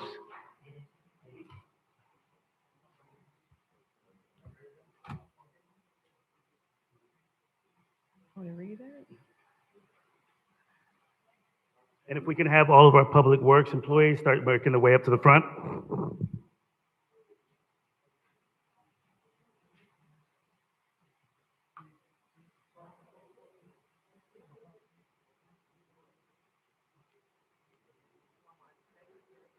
Thank you very much. Mr. Chair, I will read the official proclamation from the Office of the Honorable Mayor Douglas Lawson, City of Riviera Beach, Palm Beach County, Florida, recognizing National Public Works Week, May 17th through 23rd, 2026, rooted in service, powered by community. Please, quiet down, please. Excuse me. Jill, please, we can hear you up here. Would you, please, quiet.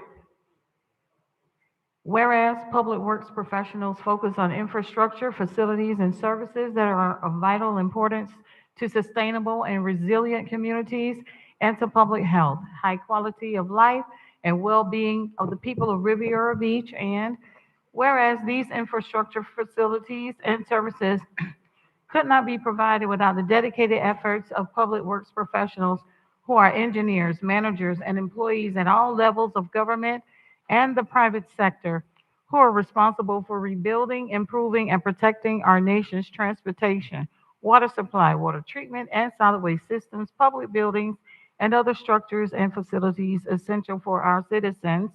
And whereas it is the public interest for the citizens, civic leaders, and children in the city of Riviera Beach to gain knowledge and to gain knowledge of and maintain an ongoing interest and understanding of the importance of public works and public works programs in their respective communities. And whereas the year 2026 marks the 66th annual National Public Works Week, sponsored by the American Public Works Association. Now therefore be it resolved that I, Mayor Douglas Lawson, do hereby designate the week of May 17th through May 23rd, 2026 as National Public Works Week in the city of Riviera Beach. I urge all citizens to join with representatives of the American Public Works Association and government agencies in activities, events, and ceremonies designed to pay tribute to our public works professionals, engineers, managers, and employees, and to recognize the substantial contributions they make to protecting our national health, safety, and advancing quality of life for all. In witness whereof I have hereunto set my hand to cause the seal of the city of Riviera Beach, Florida, to be as fixed this 20th day of May, 2026. Congratulations.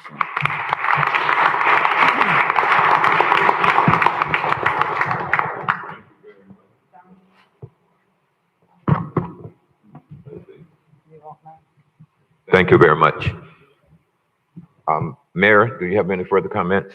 I just wanted to say thank you to all of our public workers, the staff.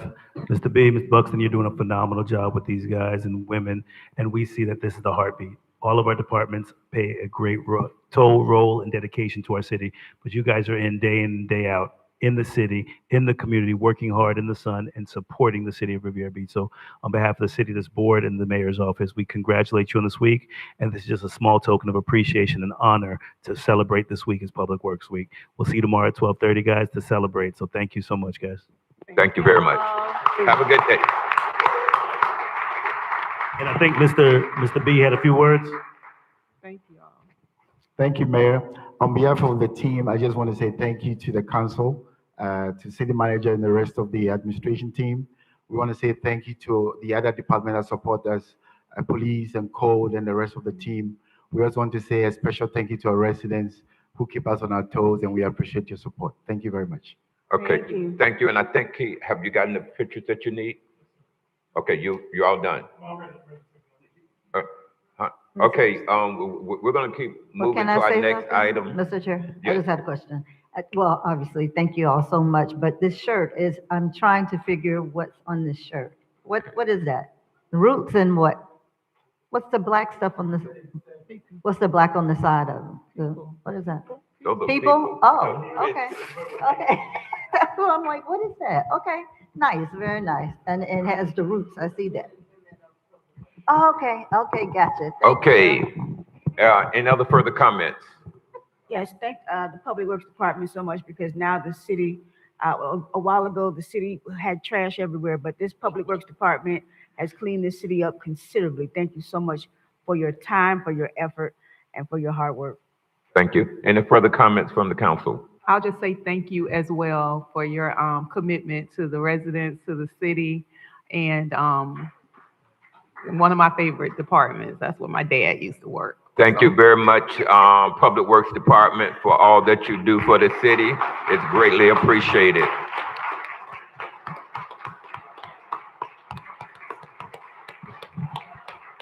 Okay, Ms. Hall, we've got to keep, what are we? Okay, yes, we're going into public comment now. If you could read the statement, Mr. Chair, for public comment.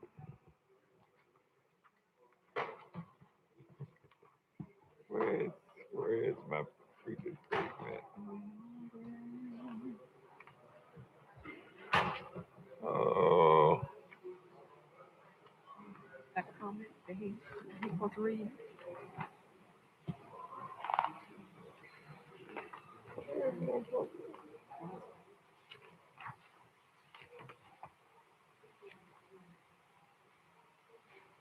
Okay, we're going into public comments.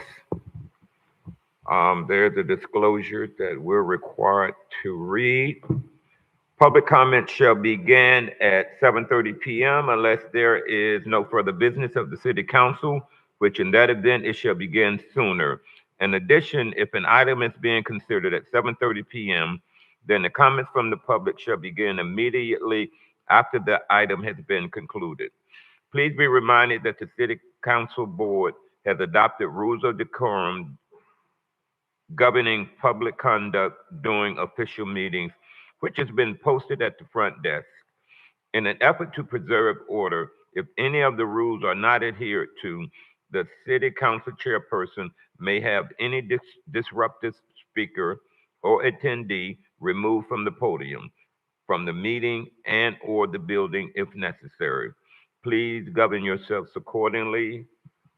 Ms. Hall, please call the Mr. first. Chair, we have 15 public comment cards. The acceptance of the cards is closed. First speaker is George Cornishelli, followed by Lloyd Brown and Tanil Kushachian. Chair? Yes. I believe that Mr. Conicelli left the room. I saw him leave earlier, but I do want to recognize that we have County Commissioner Bobby Powell sitting in the room here tonight. Oh, We welcome him to our. Commissioner Powell, will you please stand? He represents our area. Thank you, Mr. Powell, for being here. Hey, if you like a quick minute, I give you a quick minute, if you like. But start calling up the public comment. The next speakers are Melba Rozier, Dolores Williams, and Shakaya Key. Okay, would those people line up right behind Commissioner Bobby Powell, who represents this area on the county commission? Thank you, Chairperson Guyton. It's good to be here this evening. Of course, I feel underdressed. I don't have on my tie, but I'm glad to be here in front of the Council of Riviera Beach. Of course, I represent District 7 here in Palm Beach County. I'm originally from Riviera Beach, born and raised. Of course, Palm Beach County, there's opportunities for us to continue to work together. There's several things that we're working on at the county. I can come back and bring y'all some of those things at some point because I think it's time that we really start focusing on some of the partnerships that we have between the city and the county. In addition to that, I just want to give y'all a heads up. We are working together with the Martin Luther King Coordinating Committee on May the 30th here in Riviera Beach. We'll be bringing a professional wrestling show to Dan Calloway Tate Recreation Center. That is next weekend. Of course, I'll be the ring announcer. If somebody don't show up, y'all know I may have to get in the ring. But just want to make sure that we are doing things in our community. There's going to be a lot of partnerships that's working together to make sure it's bigger and better for the city. A life of service is a life that counts. Thank y'all and enjoy. I appreciate it. Thank you, Commissioner. Thank you, Chairman. Mr. Chair, Tennille Kushachian is here, and following him is Dolores Williams and Shakaya Key. Good evening, everyone. Mr. Mayor, council members, my name is Tanyel Kushakian. Thank you, Ms. Hall. That was pretty good. Bobby told me he wasn't wearing a tie, so I said, okay, I don't need to wear a tie either. So I want to be here to introduce myself to you all. I know some of you I don't. For those listening, my name is Tanyel Kushakian. People call me TK. And I wanted to announce that I'm running for Port of Palm Beach Commission in Group 5. As you know, there's a vacancy on the Port of Palm Beach Commission, a seat that's been vacant for 7 months. And my understanding is it's the longest vacancy that has been on the Port Commission in the last 25 years. The Port plays a critical role in our regional economy, and I believe it deserves a full, active commission equipped to meet the moment of today. By way of background, I bring nearly 2 decades of experience at the intersection of public policy, government affairs, and communications. I'm a small business owner, helping clients navigate at the local, state, and federal level to secure critical funding to advance project development and strengthen public policy. And my work requires navigating complex regulatory environments, aligning stakeholders, and ensuring projects move forward strategically and responsibly. I've also held positions in public policy at the Jacksonville Transportation Authority and the South Florida Water Management District, working on large-scale infrastructure and public initiatives. In those roles, I've collaborated with federal and state agencies, including the U.S. Department of Transportation, Florida Department of Transportation, U.S. Army Corps of Engineers, U.S. Department of Energy, Department of Homeland Security, DEP, among others. These experiences have given me a strong foundation in how public agencies operate, particularly when it comes to governance, financial oversight, intergovernmental coordination, and long-term planning. And most importantly, my connection to the Port is not theoretical. I've had the privilege of serving on the Port's audit committee twice in the last 4 years, and that experience has provided me direct insight into the Port's financial structure, operational priorities, and the importance of disciplined fiscal oversight. And I come into this process already familiar with the Port's business. The Port's business is business, and we need strong, stable leadership on the commission to move our community forward. Beyond my professional experience, I remain deeply engaged in Palm Beach County community, supporting organizations that strengthen our local economy and serve our residents. And the decisions that these organizations make have a big impact, such as the Palm Beach Symphony, which I'm the chair of the Young Friends, and we donate over 200 musical instruments to underprivileged youth in Palm Beach County this year alone. At this moment, the Port needs, like I said, steady, informed, experienced leadership commissioners who are ready on day one to engage with the complex financial and strategic issues, and I'm ready to serve in that capacity. I look forward to meeting those of you who I have not had the pleasure of meeting thus far, and I look forward to serving my community even further. Thank you. Thank you. Mr. Chair, the next speaker is Dolores Williams, followed by Shakaya Key and M. Mahoney.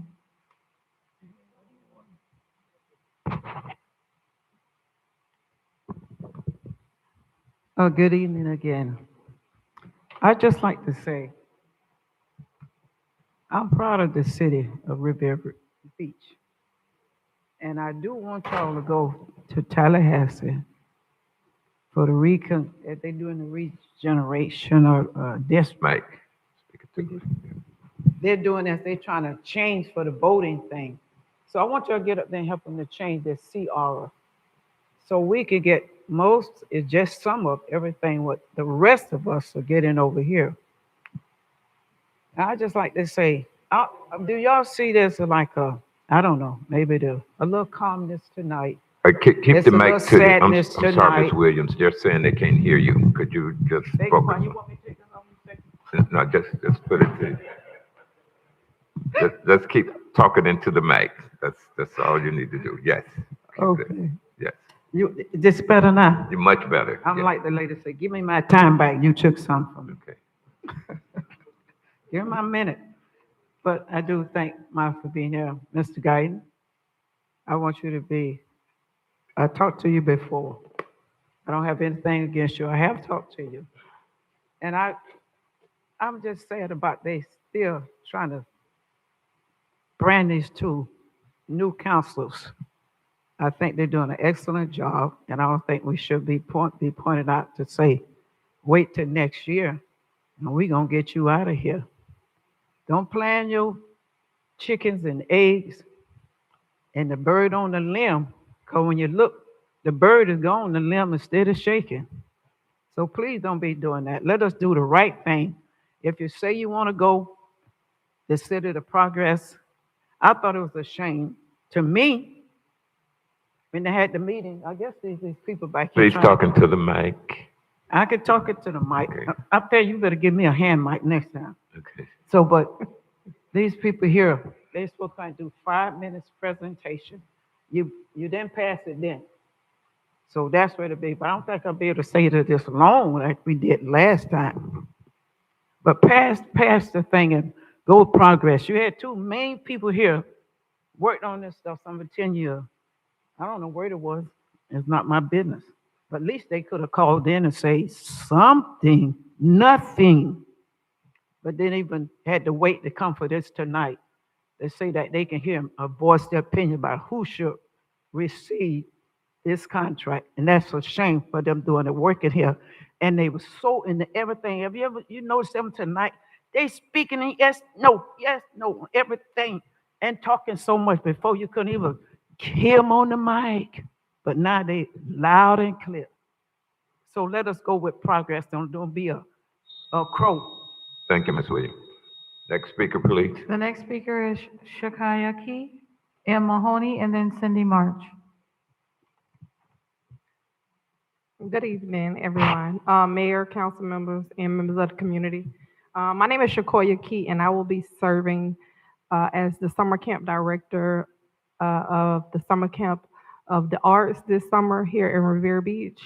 And what we're doing is, I know that our children are facing real academic challenges, especially in reading, proficiency, and financial literacy preparedness. Many students return to school after summer break, having lost valuable learning progress. Our program was created to help that change. This summer, we'll provide literacy programs designed to strengthen reading comprehension, vocabulary, writing skills, and confidence for students in grades K through 12. We are placing a strong emphasis on third grade reading because we understand that the reading is the foundation for every subject a child will encounter throughout their education. When children can read confidently, they perform better academically, communicate better socially, and become more prepared for future opportunities. In addition to literacy, we will also be introducing financial literacy education because we believe our youth should learn life skills early. Our students will be taught age-appropriate lessons about saving money, budgeting, entrepreneurship, credit awareness, banking, and making responsible financial decisions. These are lessons that many adults wish they had learned sooner. This program is not just about the summer activities, it's about preparing our children for the next school year and preparing them for life. It helps reduces learning losses and keeps students engaged in safe and productive environments during the summer months and encouraging leadership, responsibility, and confidence. The benefits to the city of Revere Beach will be long-term. When we invest in our youth, we invest in stronger schools, safer communities, future business owners, future leaders, and a brighter future for our city overall. We are asking for the city support, partnership, and continued investment in programs that directly impact our children and families, whether through sponsorship, community partnership, resource, or outreach. Every contribution helps us reach more students and create greater impacts. Our children deserve opportunities that prepare them not only academically, but mentally, socially, and financially for success. Thank you for your time, your leadership, and your commitment to the youth of Riviera Beach. We look forward to working together and making a lasting difference in our community. I submitted some things to you guys all via email, and I think I put it in last week, but I had left before I was able to speak. But when you get a chance, could you guys please reply? Thank y'all. Have a great Thank day. you very much. And I'm sorry, what is the name of your organization? No, I work with Hope Dealers. We are a gun violence prevention program, which we will be stationary at the summer camp as well with no charge. But we're the summer camp that we will be at will be the summer camp of the arts. It will be stationary at the Riviera Beach Preparatory Academy. Okay, All thank right. you very much. You're welcome. Okay, The next speaker, please. is M. Mahoney, followed by Cindy March and Fane Lozman.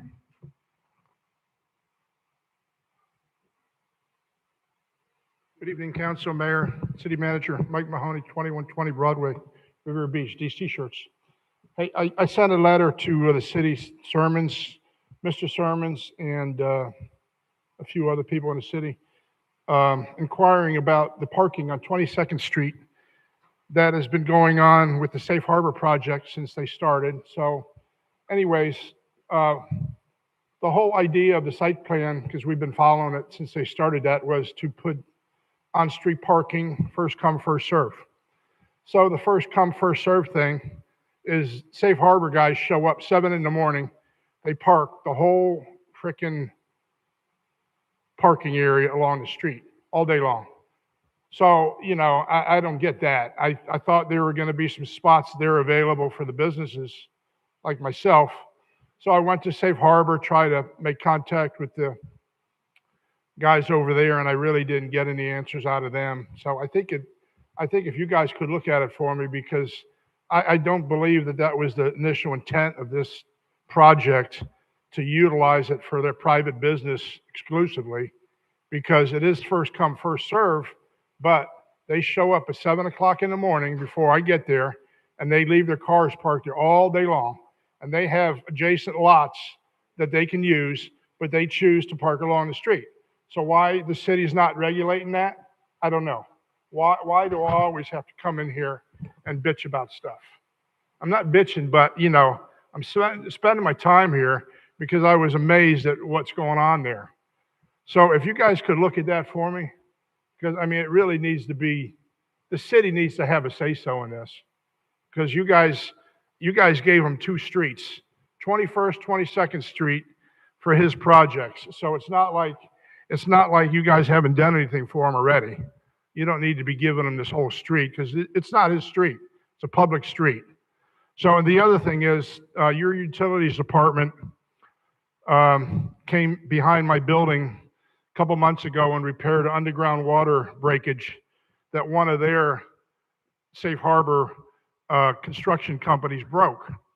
So your utilities guys did a great job. I thought I wrote a letter to the city commending them, but they did a patch job on it and it still needs to be fixed. So I wrote another letter to Mr. Sermons, I believe, asking him to reach out to Safe Harbor, because Safe Harbor is going to be pouring that whole lot behind me that they own now. They're going to be digging it all up, and it's going to be infringing on my access. So my idea was to have the city get with them and see if they could fix the spot that the city dug up behind my building. I wish I had more time, but I'm running out of time. So if somebody from the city could come back, I could show them all that. These t-shirts. Thanks. Mr. Wilkins, are you taking notes of these comments? Yes, sir. Okay, thank you. Okay, next speaker, please. The next speaker is Cindy March, followed by Fane Lozman and Nora Mahoney.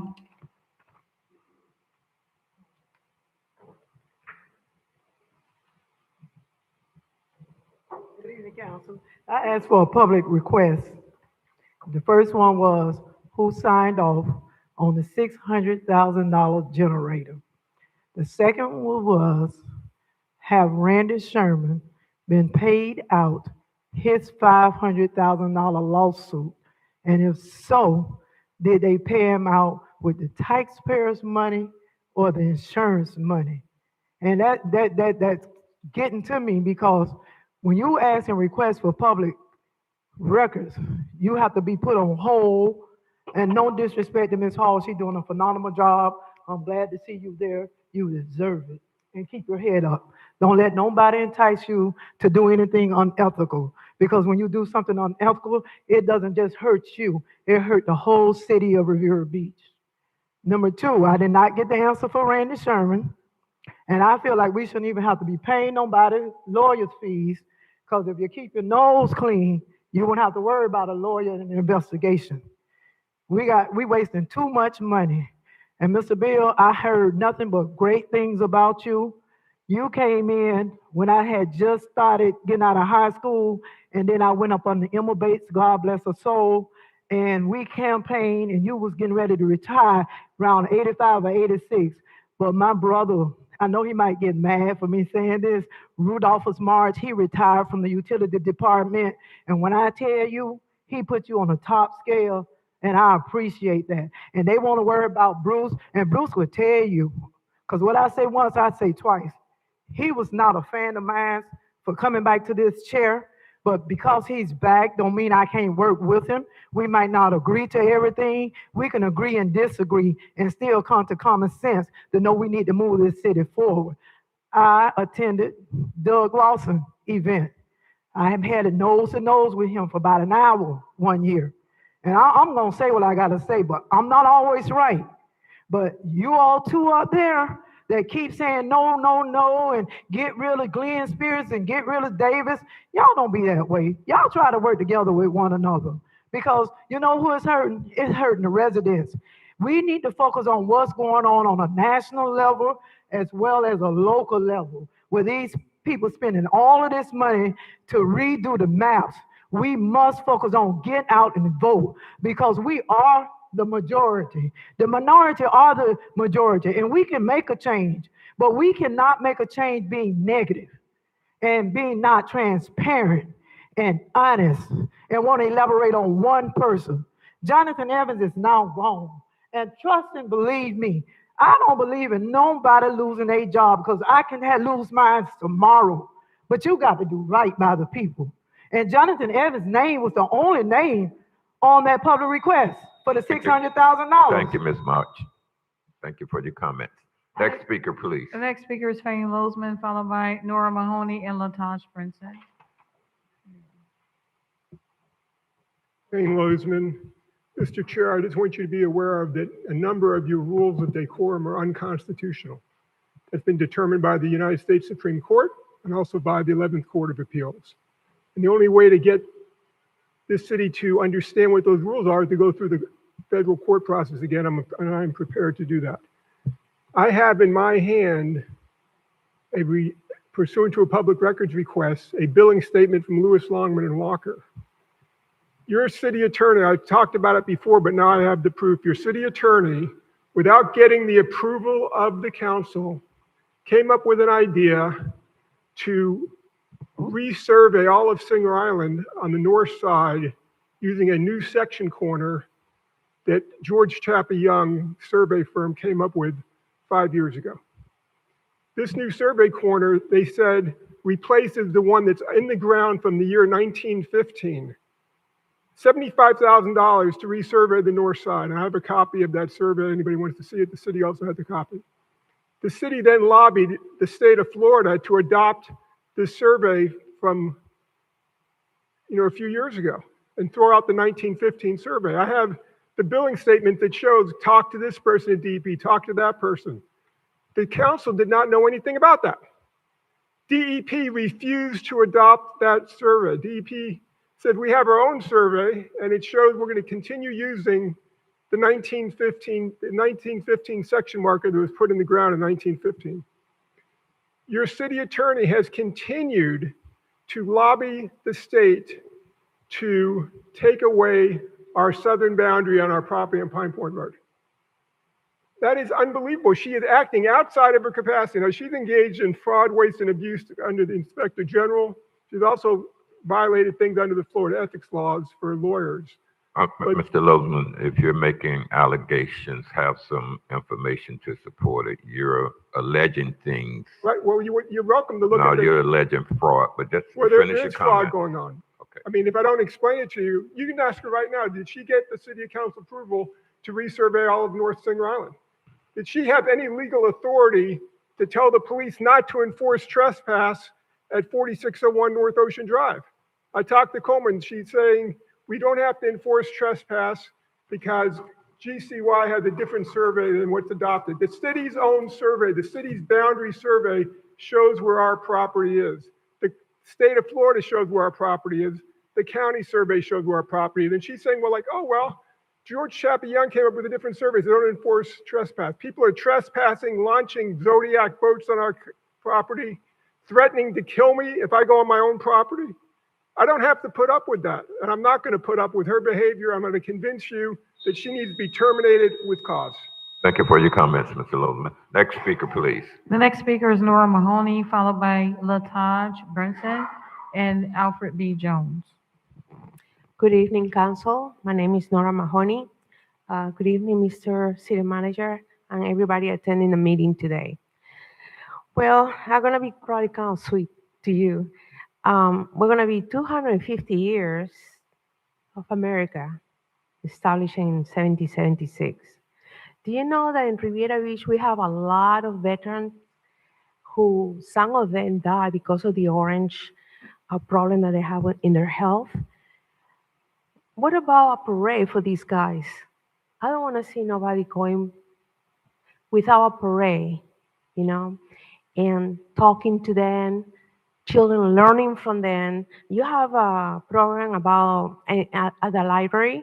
These people can be invited to go and talk to the young generation so they can love the country and explain how history really is.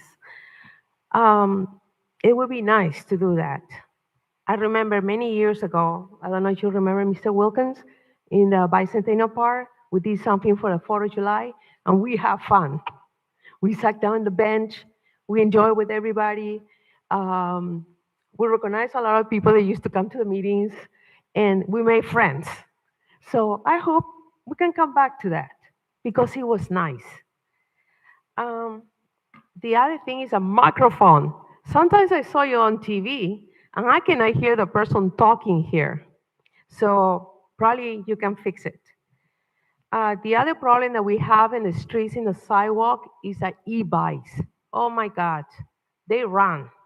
I think that they can go 30 per miles, you know, over there in the sidewalk. And it's very dangerous for the pedestrians because they don't know what time they're coming or whether they have to walk in order to be safe. The second one is, I would like to see more police, people to go on Broadway, because after 3 o'clock or probably before, I can see the brakes of the car, and they're really, really speeding hard. I would say they're going 60, 70, and sometimes they make like races on the streets, and that is not good for us. If I can ask Walter probably to focus the people that are attending the meeting, because when I see the meeting on TV, I only see the people who can talk here, but they don't see who is coming here. We would like to have more of that. And what else? Hopefully we can do the parade, really. And instead to be a boring city, we can be a vibrant city with a lot of history, and the families, like before, they can enjoy everybody else, can share their experiences. And that would be the nice thing. Thank you. Thank you for your comments.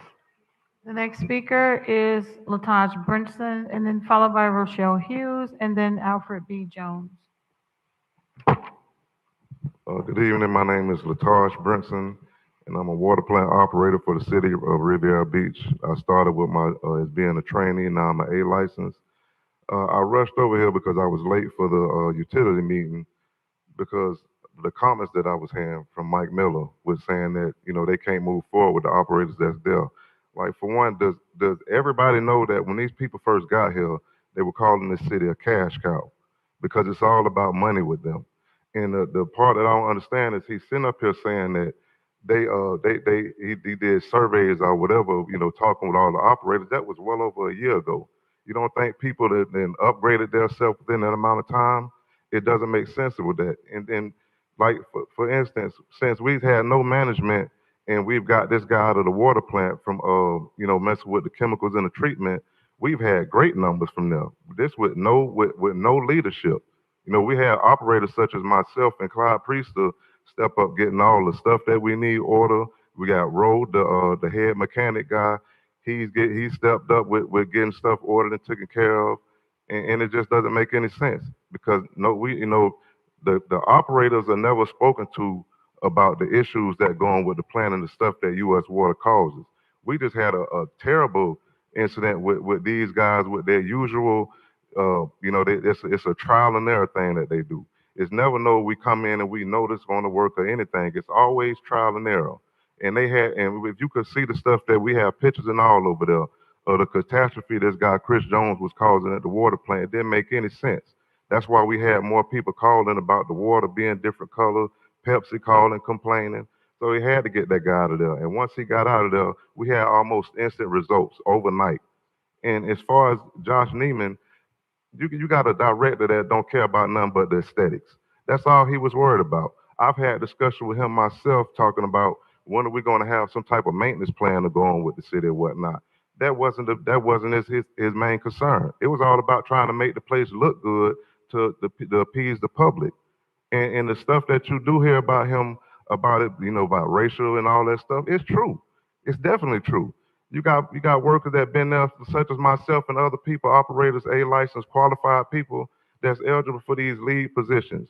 But then when you set out the interviews, for one, you don't set it out just for the workers first to be in-house. You do it for both because his plan is to bring other people in to get who he wants to get there. And then when we have the interviews, of course, nobody else applied. Then when we get to the interview, you change the questions. We're a line plant. But all of a sudden, the interview, you got reverse osmosis questions. Of course, we don't know that. We're a line plant. So it's just, you can just see the stuff that being set up there with this guy. And it's just always the same issue. Thank you for your comments. Next speaker. The next speaker is Rochelle Hughes, followed by Alfred B. Jones and Doretta Paul.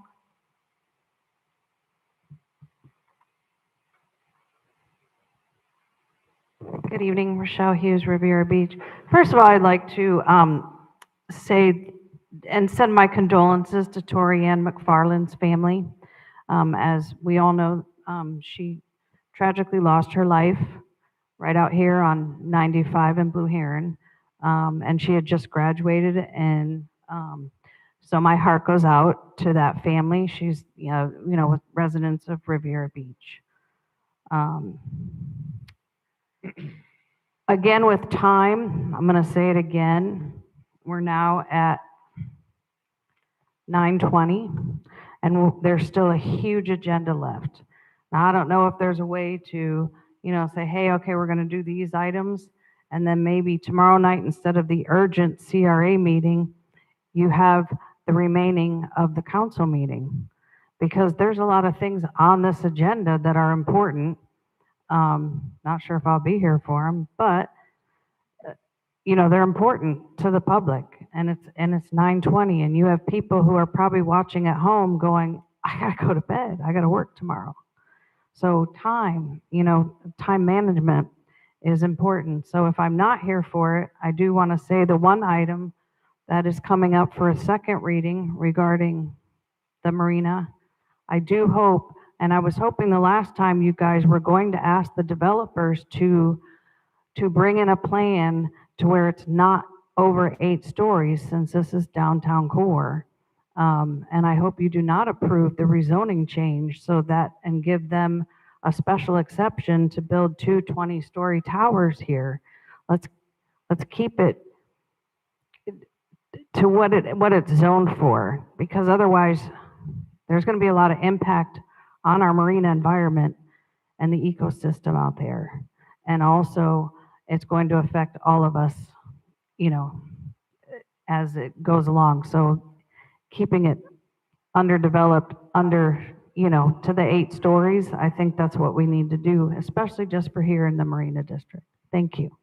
Thank you for your comments. Next speaker. The next speaker is Alfred B. Jones, followed by Doretta Polk and J.B. Dixon. Good evening, council. I'm here to talk about some issues that I've been sitting here for weeks, listening to some of the stuff that's been going on. Every time it's time for an event come up, the last minute we have these special events to try to make sure we pay people to help them. It doesn't make sense when you guys had these projects on the agenda and you take it off. And now you want to put it back on just before you have this event that's coming up at Kennedy. That falls on the council because you guys are taking it off. So, and then we have to look at the other people that are involved in all this stuff too, because other people are taking this stuff off too. Yeah. And I'm gonna come to you, Doug, because me and you had some conversation 2 years ago about our Parks and Rec department. What have we done in 2 years? We're here partying and doing all this stuff for the adults, but we don't have anything for the youth. And then the people that care about the youth, you guys don't even pay attention to them to want to help. I'm hoping that all you guys are sitting up here, you start paying attention to what's really going on. I mean, because you got people that really care about the youth, but you don't use them. And I'm not going to say no names about the Parks and Recs. I'm going to let you handle that. You told me 2 years ago you was going to handle it. You never did. And I'm not, you know I like you, but it's the truth. When we got our kids are going to other cities to get involved in their programs, that's not right. And then come back and beat us with our kids. So I'm hoping you guys really start making some moves to try to straighten up some stuff. Because we're doing a lot of lip talking. But then when it comes to giving other people money, y'all don't have no problem about doing that. That's all I have to say. I appreciate it. Thank you for your comment. Next speaker. The next speaker is Doretta Polk, followed by J.B. Dixon.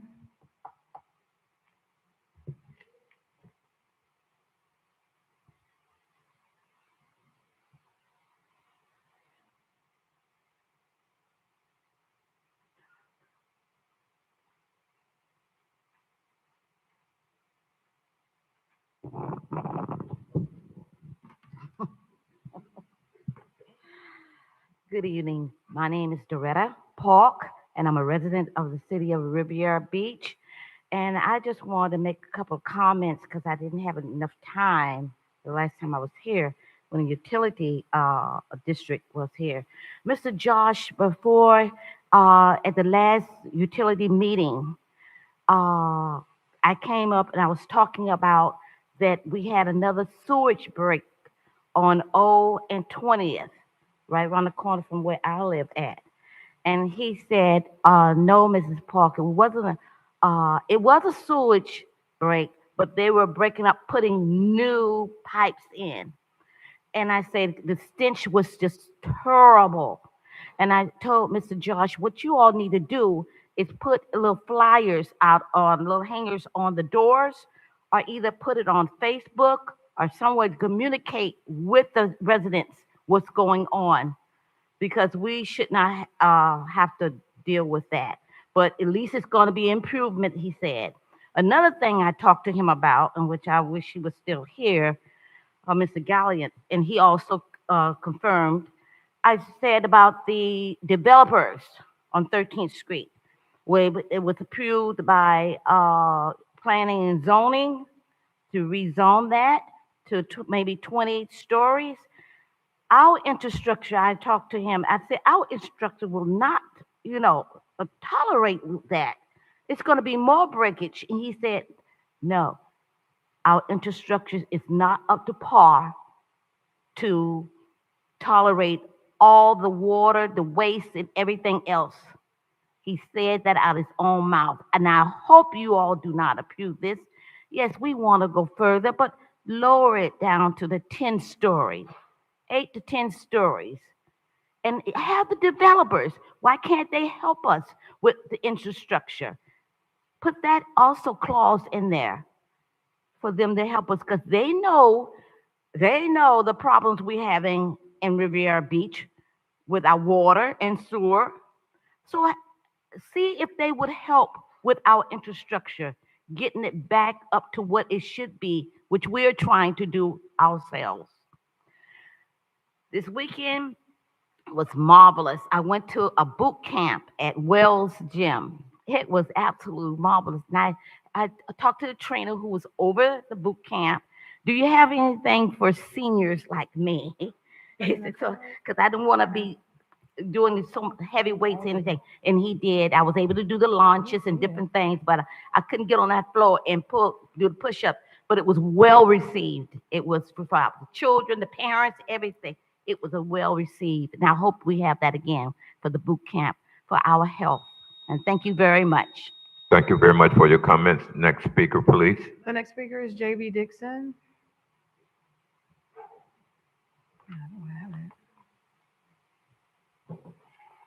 J.B. Dixon, Singer Island and Riviera Beach.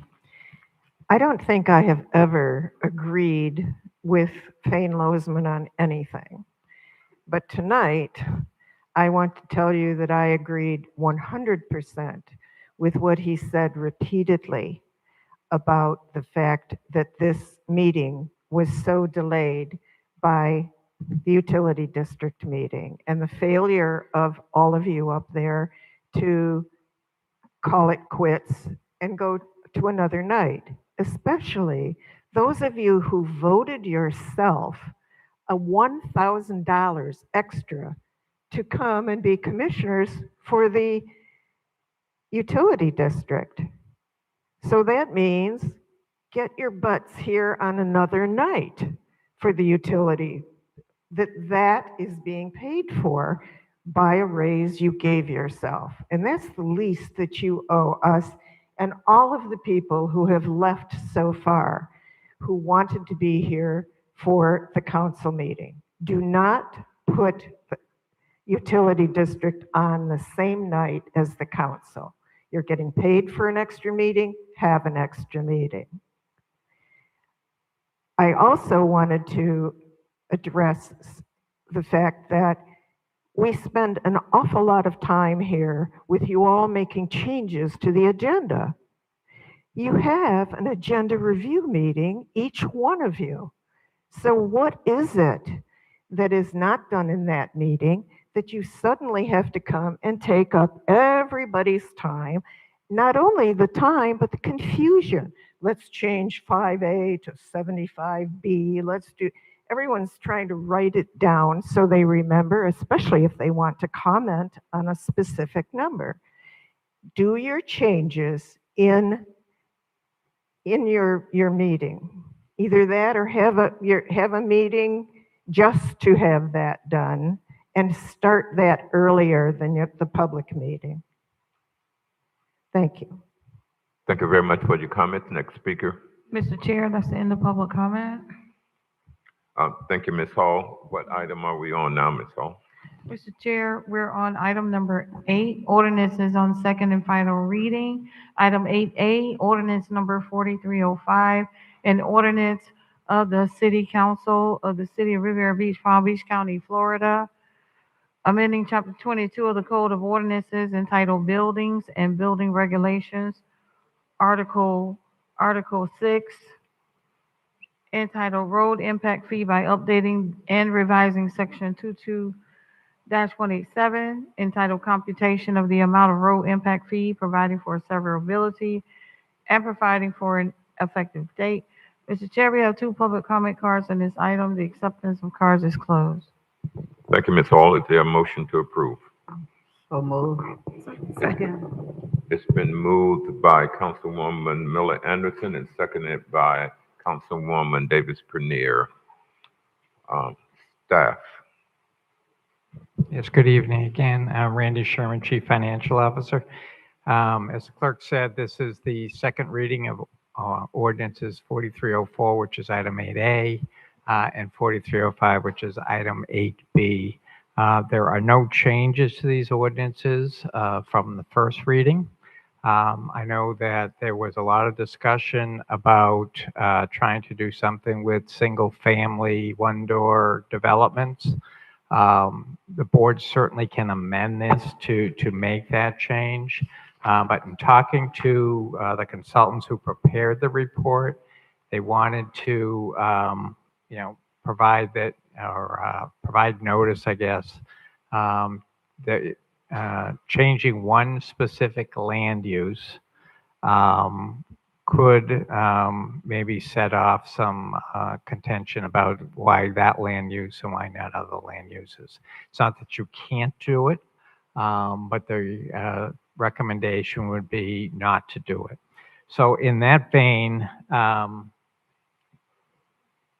I did want to go through a couple of items, and I do have some suggestions on possible ways that maybe you could amend this ordinance if that's what you want to do. I did want to kind of lay out the framework that are in the statutes so you kind of know what you can and can't do. Again, everything has to be fair and equitable, right? We know that. We talk about that a lot.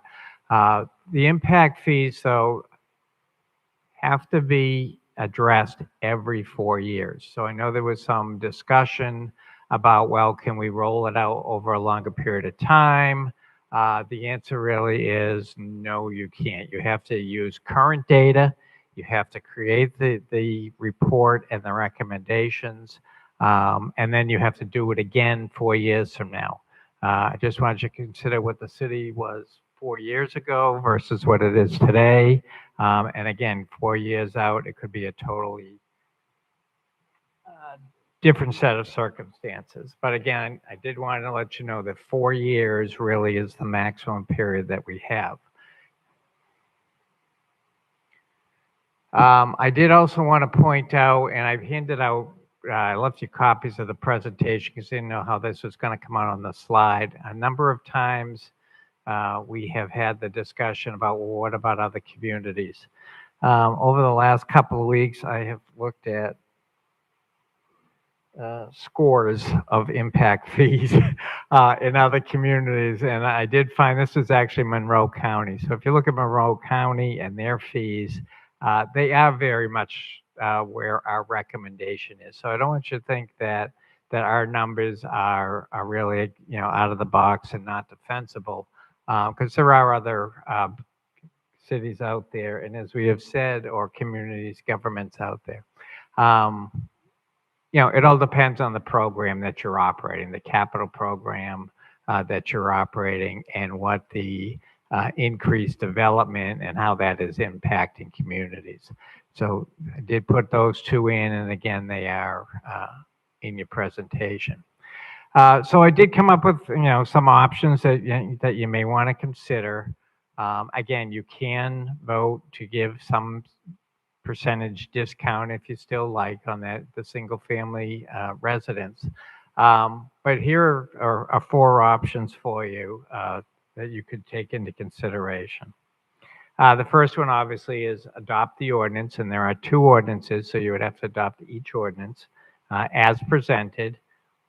Again, to remind you, the recommendation is to go to the maximum allowable. So if there's a fiscal impact, you are going to an impact fee that pays 100% of that fiscal impact. That we did say would be rolled out over a 2-year period. So you'd go 50% 1 year, 50% the second year.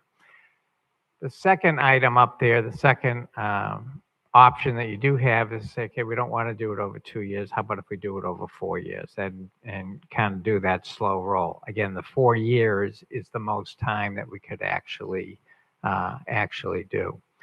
You do have the ability on the third option up there, you do have the ability to say, hey, let's just across the board, we think the maximum is too much, okay? Let's just go to the 50% of the maximum or 80% of the maximum. And again, I will tell you, you have two different ordinances, one that deals strictly with roads and one that deals with parks and police and libraries and public buildings. You could do one ordinance one way and one ordinance another way. So, you know, if you really wanted to focus on the roads, maybe you do the roads to the maximum, and then on the other ordinance, you either go with the statutory limits, or you could again do some percentage of the maximum. And then again, the fourth option up there is, hey, take the extraordinary circumstance argument, toss that out the window, and just go with the limitations that are provided in the statutes. So those are the presentation, the options that we did provide. I did want to respond back, Mayor. I think you asked at the last meeting, how do you calculate a tear down, a rebuild, and an expansion? So again, let's assume you got a 1,500 square foot resident, you tear down, you put up 1,500, no impact fee, right? You're doing like for like. If you then tear down a 1,500 square foot resident and put up a 3,500 square foot resident, the only thing they would pay is the difference, is the difference between the two rates. So it's not going back to what they may have paid 25 years ago when the first resident was built. It's just the difference between the 1,500 square foot and now the 3,400 square foot. So again, up here, if you look at the maximum column, which is the column that's boxed out in red there, the 1,500 square foot is $10,250.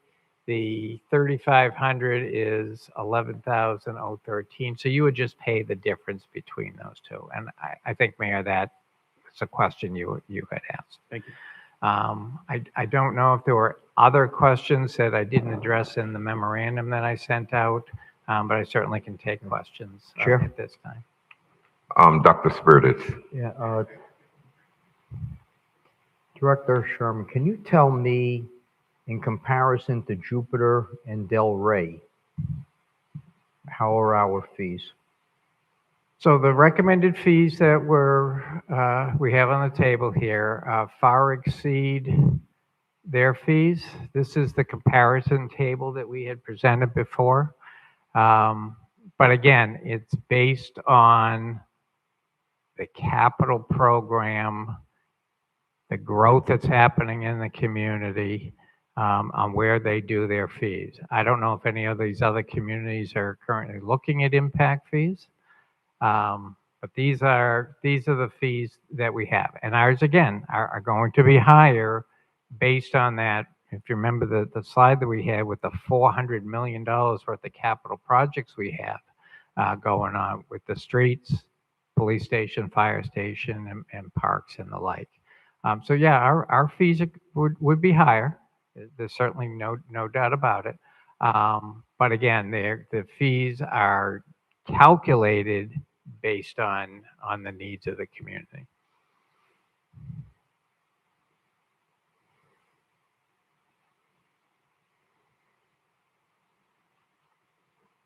Do you have any further comments on staff? We have two public comment cards. The first being Kevin Ruttery, followed by Louis Rotundo.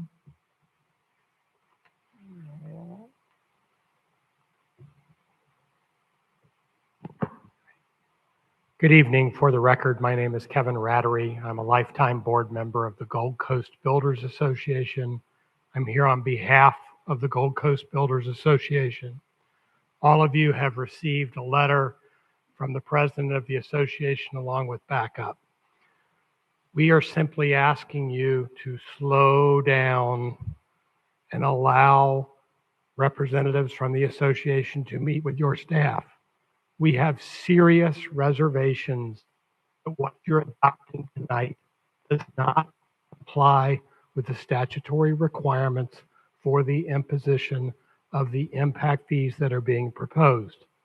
We simply want an opportunity to sit down with your staff, to ask the questions, to get the answers, to understand if what you're proposing complies with the law. Mr. Louis Rotundo, who is the gentleman who's going to speak behind me, is an expert in the law. In fact, the laws as drafted by the state of Florida, he had a hand in drafting and adopting. He's going to explain to you some of the more technical reasons why we have this concern. To be clear, we are not against impact fees. We just want to make sure that impact fees that get adopted comply with the statutory requirements for those. So I'd appreciate, because it's a technical, to give Mr. Rotundo the opportunity to get through some of those. Again, we're just asking you for the opportunity to meet with your staff, because based on our review, we have some concerns with what's before you. Thank you. The next speaker. Thank you for your comments. Next speaker is Louis Rotundo. Good evening. For the record, Louis Rotundo, 302 Pine Straw Circle, Altamont Springs. Could you talk more into the mic, please? Yeah. I was asked by the Gold Coast Home Builders to take a look at the proposed impact fee study. I also took the opportunity to read your interlocal agreement with Palm Beach County. I also looked at your land use plan, and I would have to tell you that I have serious reservations about whether they comply with the law, and let me walk you through why. Under the 2024 law, if a city and a county charge a fee for transportation, they must have an interlocal agreement. That interlocal agreement must ensure that no one's charged twice for the same capacity impact. It must be plan-based in its methodology. It must have only the local government issuing the building permit charging a transportation impact fee. And finally, it must account for extra jurisdictional impacts. City into the county, county into the city. Why is that important? I've looked at your interlocal agreement. It does not meet those conditions. Absent that interlocal agreement, I have a serious concern whether or not you can even adopt an impact fee that does not comply. The deadline was October 1st of 2025. So that's gone. Why is that important? After October 1st, 2025, any local government that does not have a valid interlocal agreement owes every developer 10% refund on their transportation impact fees, and they are bound by the developer traffic study under the provisions of the law. Set that aside for a second. I read your proposed impact fee ordinance. I would tell you I do this all the time. This is not, in my opinion, a legally sufficient impact fee study. It reads more like an accounting study. It lists what and how you're charging your fee, your supposed fee, but it doesn't tell me why, and why is a requirement. What is it that I'm being charged for? Is it for a new road? Is it for 4 lanes, 6 lanes? Where is that impact at? Is it in the city, out of the city? Where none of that seems to be there in the January copy of the study. I know the study was updated for this meeting. That's a very unusual procedure also. Thank you for your comments, but I do have a question. As I listened to you, I see that your focus was on one impact fee. Yes, sir. That was transportation. Yes, sir. And that kind of jumped out at me because knowing a little bit about impact fees, I understand there are a variation of different impact fees. Right. Does your analysis about the transportation impact fee apply to the other impact fees that may be charged? The 2024 law House Bill 479, now 163-3185J, only applies to transportation. Now, admittedly, that's where the money is, but it was put there for a reason. It was to ensure that developers did not get caught between a city charging one fee and a county charging another, and who knows, they're charging 80%, they're charging 40%, and all of a sudden I'm paying 120% for 100% cost of my project. Want to order? Yes. Understood. And I understand what you're saying, but I was curious. We're in the public comment section, and it's not permissible to go back and forth.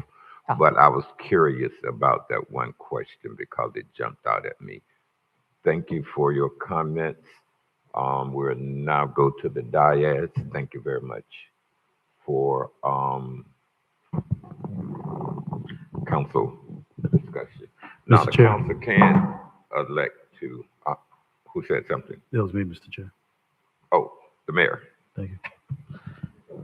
Mr. Sherman, so we asked for a comparison chart, and I know that the local municipal government, they were much higher because we have a much more of an impact of infrastructure and facilities that need to be addressed, comparative. I see that we did Manatee County. Where is that? As a comparison in the presentation. Where's Manatee County? Where's Manatee County? Geographically. Oh, are you talking about geographically Yes, or on there? geographically. And I'm assuming that's is that a comparative chart that we're looking at? No, I actually just pulled their impact fees. This is the schedule that they're operating on. They adopted this back in September of Got 25. it. So this isn't a comparison or comparative to our municipality. It is not, but I know, the question did come up several times. Well, our fees are higher, our fees are higher. I was just trying to find, the example that others do have fees as high as ours, as high as what we are recommending. So the one thing that I was missing was the comparison, and I know you previously showed it. I know you showed it in previous presentations, but my concern with that is that we do not have a comparison to like municipalities locally. I think the fees are very high, and if this board does choose, they would need to phase or scale it over time, and then also reduce the maximum, because that maximum impact is going to be too much of a burden on some of the development community to try to really bring and grow doors in our community at this point. I know that we need the dollars, but we need to find more aggressive ways. Mr. Chair, we also are going to need to make a motion to extend the meeting as I well. was about to say that. Thanks, sir. If we want to continue the agenda, we need a motion to continue the meeting past 10. So move. Is the motion until we complete the agenda? Yes, Chair. Is there a second? Second. It's been moved and seconded. It's been moved by Dr. Spirit. It's seconded by Ms. Lanier to continue the meeting until the agenda is complete. Is there any discussion on the motion? Seeing no discussion, Ms. Hall, please call the question. Councilperson Davis Panier, Yes. Councilperson Lanier, Yes. Councilperson Miller Anderson, No. Chair Pro Tem Dr. Spiritus. Chairperson Guyton. Yes. The item passes with.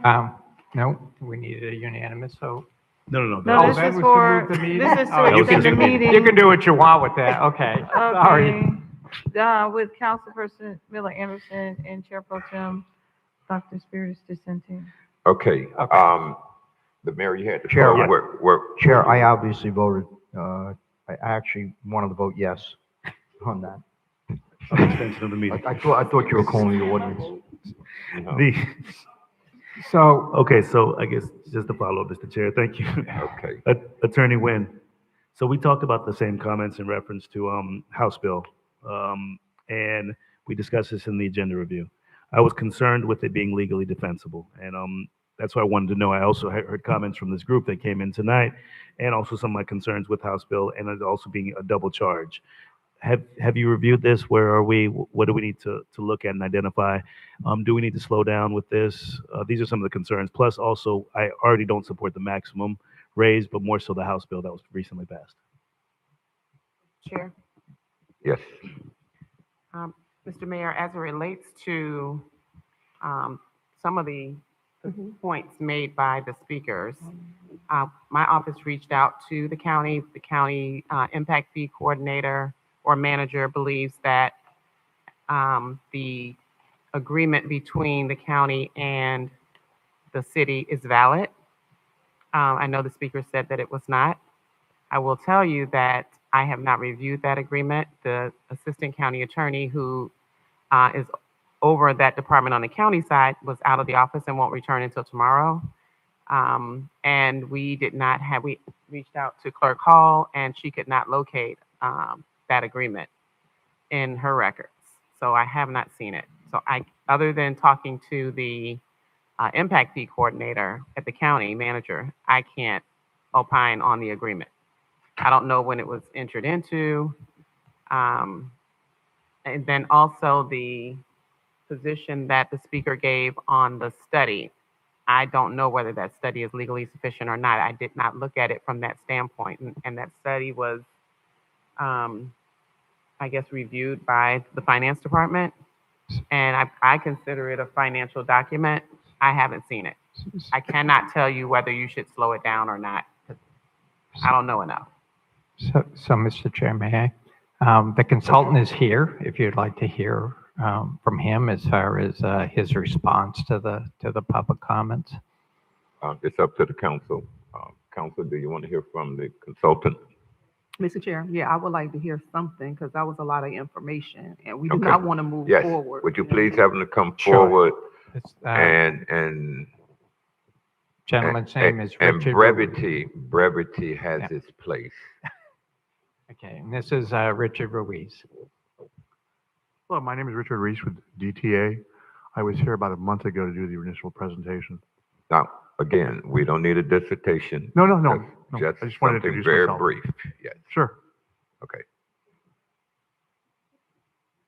So, Do you have a question? the council wanted you to respond to the comments made by the representative from Gold Coast Builders Association that indicated that there were some questions whether the road we're going down, one, is legal or even valid. If I understood that they were going down, they were discussing transportation. I that correct? pointed that out. Okay, because we didn't do the transportation. We did police, fire, parks and recreation, and another one. So I would not be able to speak on transportation as we did not do that. Okay, but there was a general statement that we were supposed to have done this back in 2025. Is there a deadline that we missed? I wasn't aware of that, no. You're not aware of it, but you're not sure. No, We this could have missed specific it. question I have, I apologize, I would have to look that up. I know we started it last year, and we just finished it a month or so ago. Okay. Council, do you have any questions? Yeah, Chair. Yes, because Rather than waste time, I would like to make a motion that we table this resolution until staff has time to meet with the real estate association experts and go over these issues, and then we can bring this back at the next meeting. Okay, it's been moved to be tabled. There was a motion on the floor, but the table take precedent. It was moved by Dr. Spiritus and seconded by Councilwoman Miller Anderson. Is there any discussion on the motion? Mr. Chair. Discussion on the motion, Mayor. Yes, if the staff can also bring back, when they bring this off the table, some additional options instead of it just increasing at the max over a longer period of time, maybe a 10, 30, or 50% increase. I don't have any details on what a 50% increase would look like because I think Mr. Sherman did just recommend giving if we want to do 60%, but what does that look like financially to a small builder, a single family home? What does it look like with options? So if they could bring options back when they bring this off the table. Thank you, Mr. Chair. Mr. Chair, Yes, Ms. Davis Premier. And the request from the gentleman, I don't know if it's feasible for us to have the staff to meet with them, because I would like to know like about the deadlines and, you know, actual points that he made. I really do want to hear, because I also went to a training and I was questioning a couple of things that was told to me in the training at the League of Cities. So I'm curious as to if we will be in compliance as well. And I think I asked Mr. Sherman that on the agenda review Okay, yesterday. any further questions? We've got to move on. We have other items on the agenda tonight. One of the things I need to say, Mr. Wilkins, you were not here, but we asked staff to come back with some numbers on a single door, Yes, lower. yes. They didn't do that, but they brought us some options back. But we, by consensus, said we wanted some numbers on single door. So when we request something, that is what I expect to get back. Okay. Understand. And I'm talking to you because they don't work for the council. No, you're correct. You're Okay. correct. Well, They have started those discussions, not prepared to present tonight, no, but we will take care of understood. it. We'll take care of Okay. it. We're ready to vote on the motion to table. It took precedent. No more comments. Will you call a question, Ms. Hall? Yes, Councilperson Davis Pannier, Yes. Councilperson Lanier, Yes. Councilperson Miller Anderson, Yes. Chair Pro Tem Dr. Spiritus, Yes. Chairperson Guyton. Yes. That's a unanimous vote. Mr. Sherman, you're standing at the mic. Did you have anything else to say? No, I'm just waiting for 8B, which I assume you're going to do B the is same related thing. to this one. Right, you're going to do And the same thing vote. applies. Correct. Where I need a motion to table. So moved. Moved by Dr. Spiritus. Second. Who's that? Second down. Dr. Davis Pannier. Ms. Davis Bernier, seconded. Is there any discussion on the motion? Is there no discussion? Please call the question, Ms. Hall. Councilperson Davis Pannier, Yes. Councilperson Lanier, Councilperson Miller Anderson, Yes. Chair Pro Tem Dr. Spiritus. Yes. Chairperson Guyton. Yes. That's a unanimous vote. Okay, next item. The next item is Ordinance 4310, an ordinance of the City Council of the City of Riviera Beach, Palm Beach County, Florida, amending the City Code of Ordinances, Chapter 31, on behalf of the Riviera Beach Community Redevelopment Agency, Related Urban, the BH Group, and Tesoro Partners to approve a rezoning amendment application to rezone a plus or minus 2.448 acre parcel generally located between West 13th Street to the north and East 12th Street to the south on the east side of Broadway Boulevard between Broadway Boulevard and Avenue C, consisting of 15 tax parcels. A complete legal description, survey, and parcel control numbers are available for public inspection from downtown core district to an inlet harbor center planned unit development zoning district, providing for applicability, conflict, severability, and codification, and providing for an effective date and for other purposes. Mr. Chair, we do have public comments on this item. We have 2 public comment cards. The acceptance of cards is closed. Thank you very much, Ms. Hall. I entertain a motion on this item. So moved. It's been moved up by Dr. Spiritus, Second. seconded by Ms. Davis Bernier. Mr. Wilkins or staff, haven't we heard a presentation on this? Yes, Mr. Chair, this is second reading of the zone change, so you have seen this presentation. There's been no changes since first reading. Presentation, does the council need another presentation on this? I'm fine. I'm fine. Ladies? Public comment. I'm sorry? We're fine. I'm Okay, fine. that's 3. Majority rule. Public comment, please.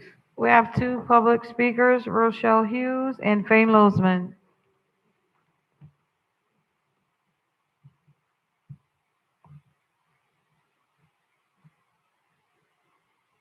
Good evening, Rochelle Hughes. Again, I'm going to implore the council to not approve the rezoning and have it be, stay a downtown core with height restrictions. I just would hate to see our marina taken over by overdevelopment and not being anything that the public could enjoy, because I don't think they're going to enjoy 20 stories of probably overpriced condos, and local residents wouldn't probably be able to afford them anyway. So I would rather see this developer come back with a different plan that stays within the height restrictions and not get special exception. Thanks. Thank you for your comments. Next speaker. The next speaker is Fane Lozman.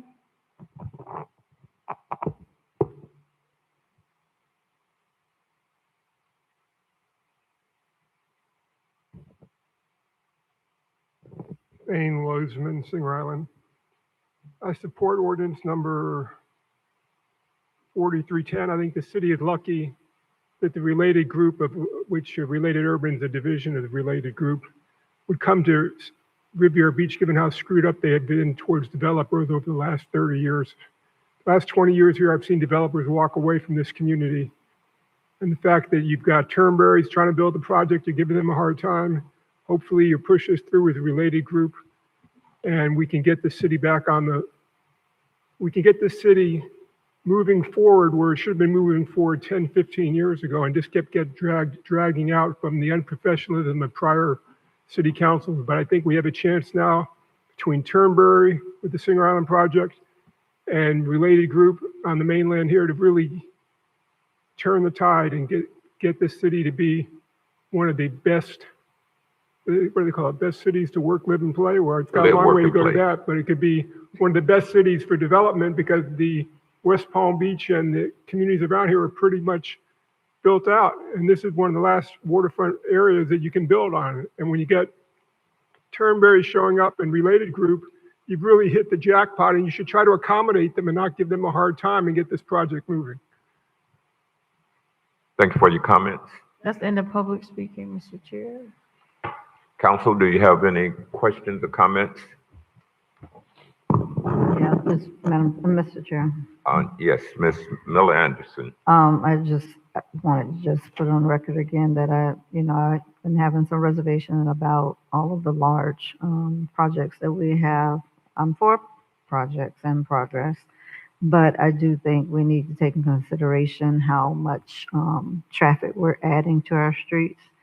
And that's kind of where I am right now. Thank you. Thank you, Councilwoman. Are there any further questions or comments? If not, we'll call the question. Ms. Hall. Councilperson Davis Pannier? Yes. Councilperson Lanier? No. Councilperson Miller Anderson? No. Chair Pro Tem Dr. Spiritus? Yes. Chairperson Guyton? Yes. The item passes with Councilpersons Lanier and Miller Anderson dissenting. Next item, please. Mr. Chair, we are on item 9B. 9A was deleted from the agenda. Ordinance 4284, an ordinance of the City Council of the City of Riviera Beach, Palm Beach County, Florida, approving a small-scale future land use map amendment to change the land use designation from recreation to community facilities, submitted by Core and PGAL Inc. on behalf of the City of Riviera Beach for the purpose of constructing a new police department headquarters generally located at 1621 West Blue Heron Boulevard and identified by property control number 564342290400700181, 564342290400700010, and 5643422904000010, along with 2 abandoned public rights of way, providing for an effective date and for other purposes. Mr. Chair, we have 1 public comment card on this item. The acceptance of cards is closed. I'll entertain a motion for this item. So moved. It's been moved by Dr. Spiritus, Second. seconded by Ms. Davis Prenier. Is there any staff on discussion?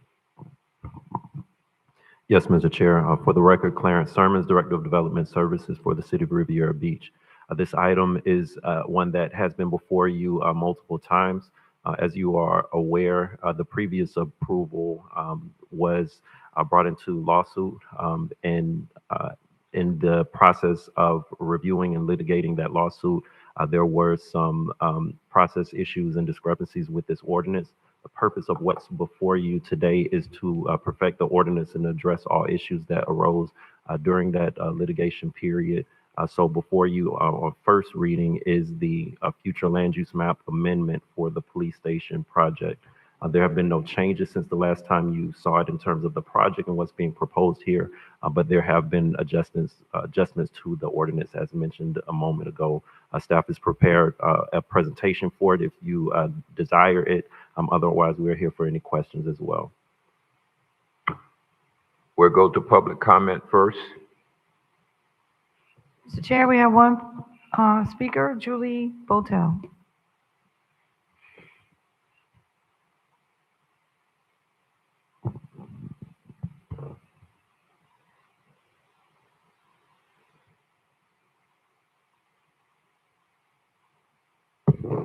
Good evening, Council, Mayor. Happy to see a new city manager here. Welcome. I'm Julie Botel, Singer Island, Riviera Beach, and I'm here tonight in support of moving forward with this item and for the Barracuda Bay site to be our new police headquarters. Riviera Beach has been discussing, studying, redesigning, relocating, and delaying police headquarters for decades.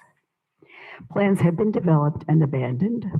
Sites have been evaluated and reevaluated. Meanwhile, our officers continue working out of a temporary leased facility that was never intended to serve as a long-term police headquarters.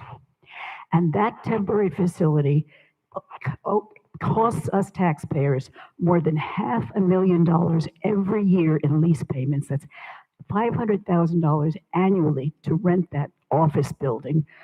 And it's not even appropriate for a police station. I remember when I was first elected, visiting that horrible site at 600 West Blue Heron and thinking back then, we've got to get these people out of there. And then I visited that office building, and it's really not that much better. It's not appropriate for our police department.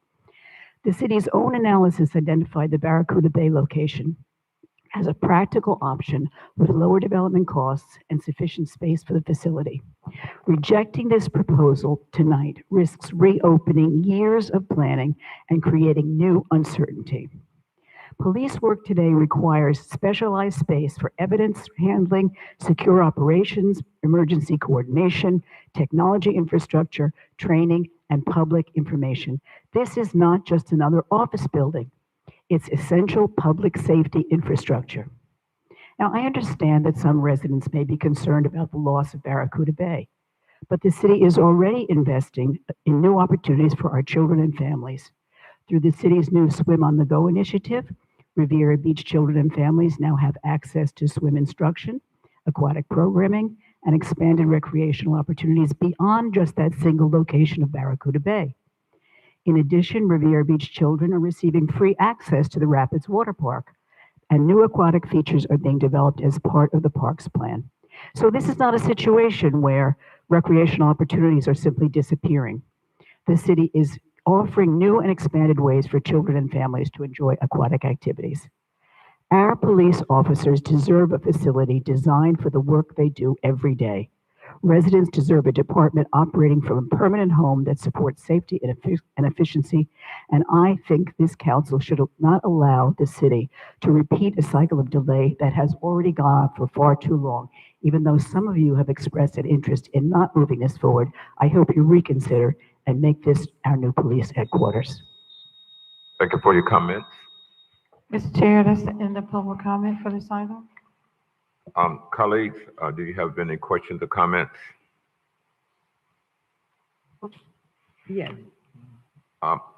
Did anybody say? I did. Councilwoman Davis Premiere.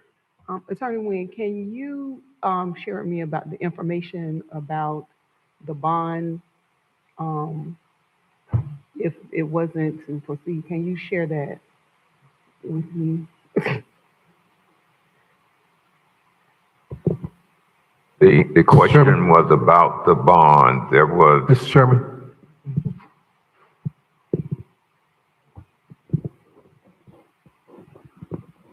The question is pretty much, do we, I mean. Mr. Sherman, could you come to the mic, please? Could you come to the dais? I just know it came up in the past whether, if we were to try to build something on another location, would that affect the bond money? So that's kind of what I wanted to know, and the public to. The question is about whether we would jeopardize any of our bond money if we did not build it on the Barracuda Bay site. Mr. Chairman, Yes. our attorney would have comments on that. Okay. Chair. So, if we did not build it on that site, we would have to go out to the voters for approval of a new site. So yes. Okay. That would jeopardize the bonds. Dr. Spiritus. Chair, so, Do a follow-up. oh, real I'm quick. sorry, go ahead. Oh, I'm That's sorry, No. Councilwoman And- Davis Bernier. Yeah, I just want, I and got could you share the amount of that bond that we're talking about, or a close, an estimate? Sure. So the police bond was 35 million. The project came in closer to 57 million. So a couple months ago, you approved $60 million. We had that discussion, of which I believe it was $22 million we were taking out of the 60 to fund the rest of the project. So the 22 can go any location, but the 35 needs to go to Barracuda Bay. And I would tell you, bond counsel is here. If you do have questions for them, they are in attendance tonight. And they drafted that and gave us the legal opinions, and Thank you. if you want to hear from them. Okay, Dr. Spiritus, and then, you're good. And Skip, would you come to the mic, please? I have a question for Skip. Dr. Spiritus. Okay, Mr. Sherman, if you could just stay up there. Could you tell me whether or not we have an approved bond? Pardon, what was the question again? I'm asking whether or not Skip, the bond has I'm been sorry. approved for this project. Skip, could you introduce yourself, please? Okay, hi, Skip Miller. We're the bond counsel for the city. Pleased to be here, and we certainly concur with the city attorney's opinion. We did some research, and we determined exactly what she said, is that when you specify a location for a project to do a bond issue that's subject to a referendum, you have to, if you're going to build the project, you have to build it at that location. I think you could go back to the voters and ask if they want to put the police station at a different location, but absent that, that's pretty much the law.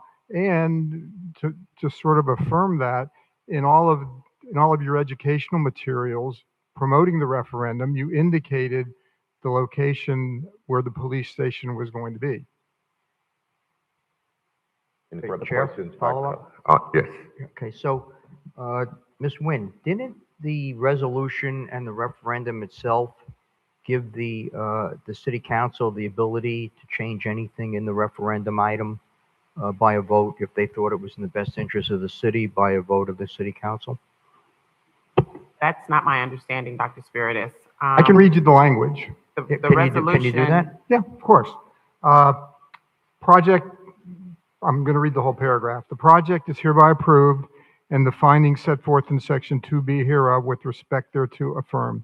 The city may, in its sole discretion, by official action evidenced by a resolution or ordinance of the city council adopted or enacted from time to time, modify or amend all or any portion of the items included in the project to: 1, delete one or more components of the project if the city determines it is not feasible or is otherwise not in the best interest of the city to pursue, or 2, substitute or modify one or more of the components of the project if the city commission determines such substitution or modification better serves city purposes, provided such modified or substituted facility, improvement, or equipment shall be included in the city's 5-year capital improvement program as adopted from time to time and be related to public safety with respect to the project.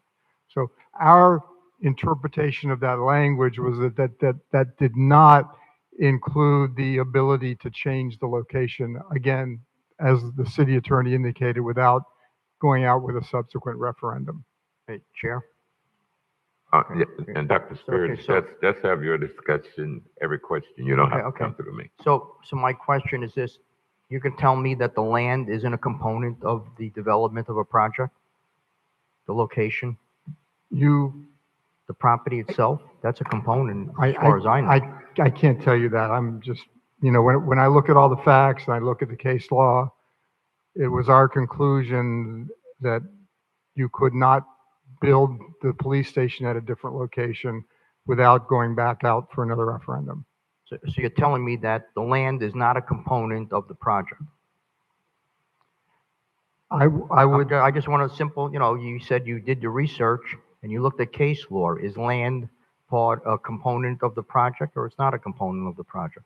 The land is clearly a component of the project, but again, our interpretation of the language was that you could not change the location because, again, that's what you told that's where you told the public the project was going to be in the resolution, in the promotional materials that the city put out relating to the referendum. So again, our opinion is that the location could not be changed without another referendum. Okay, thank you. You're welcome. Does the council have any further questions or comments about this item? If not, we'll call the question. Ms. Hall. Thank you, Skip. Councilperson Davis Panier? Well, I had another question, but go ahead. I didn't hear you, I'm sorry. Can I ask one more question? Yes. So where are we in this? So voting yes tonight, does that just pretty much means that it's a done deal? If we are proceeding, or what is this? So This is first reading, right, Mr. Simons? Yes, this is first reading. It would come back to you at the very next meeting for second reading and site plan to reapprove those items. I'm not aware of any additional steps at this time that would preclude the city from moving forward. Okay, well, it's first reading, so yes. And on the ear situation, those issues have been resolved with the state. That's correct, and we received in writing that we are in compliance with statute. Could you get me a copy of that too? Okay, I'm Yes. sorry. Ms. Hall, continue with the roll call. Councilperson Lanier? Yes. Councilperson Miller Anderson? Yes. Chair Pro Tem Dr. Spiritus? Yes. Chairperson Guyton? Yes.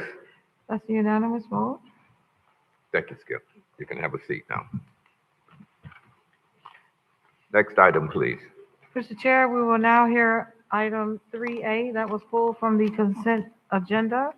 Resolution number 6826, a resolution of the City Council of the City of Riviera Beach, Palm Beach County, Florida, authorizing payment for the attorney's fees and costs to Stumphauser and Kolaya, Nadler and Sloman, PLLC,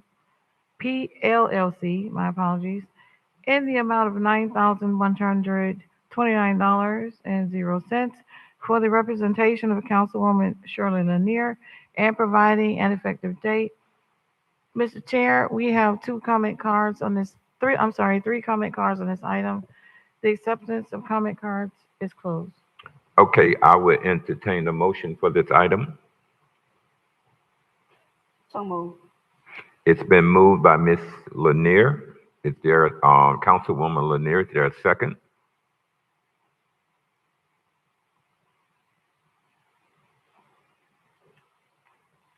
It dies for lack of a second.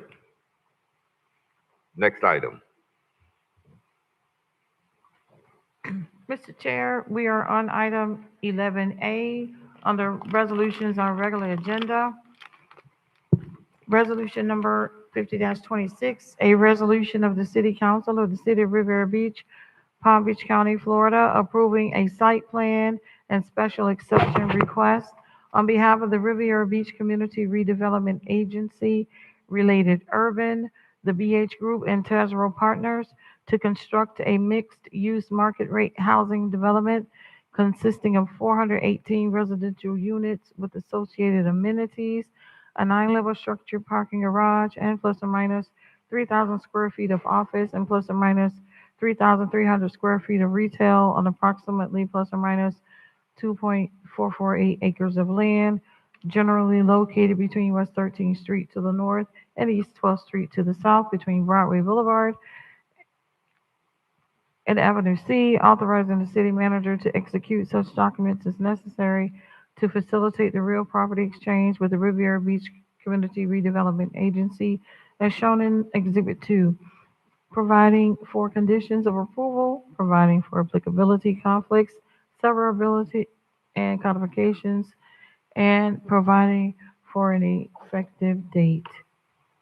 And for other purposes, Mr. Chair, we have comment cards on this item. The acceptance of the cards is closed. Okay, I will entertain a motion for this item. So moved. Moved by Dr. Spiritus, Second. seconded by Councilwoman Davis Bernier. Discussion of the motion. Are there public comment cards? Yes, Mr. Chair, we have 3 public comment cards in this item. Yes, please. Let's hear the public comment cards. The first speaker is Mr. Annette. Chair, Yes. normally due to the presentation so the Okay. public knows what they're making. Brevity has its place. Staff. Thank you, Mr. Chair. This is the associated site plan resolution for the item earlier on the agenda for the Element 7 zone change. This site plan resolution presentation will talk more about the details and what is proposed specifically at the site. For this presentation, Principal Planner Curtis Thompson will take the floor from here. Thank you, Mr. Sermon and board members. Given the hour, I'm going to move fairly quickly, but I'm going to try to be as comprehensive as possible, but also very quick. This is the area, the project location. You have by the red dot, the location of the subject site. There's the land use description. I'm sure we all know what this site is. It's located across the street here and right facing Broadway and 13th Street. There's that vacant parcel in that area. The request of the applicant is the property is plus or minus 2.44 acres, give or take. Sometimes the survey will show 2.456. This is why we say plus or minus. You see the conditions of the property, the zoning, and the land use. The current zoning is downtown core by the DC, and the proposed rezoning of ICPUD, which you all approve. This is, pardon me, the indication showing a staff review. There has been no community input. I'm not sure if you have. There is a right-of-way exchange that should be a part of that. Let me.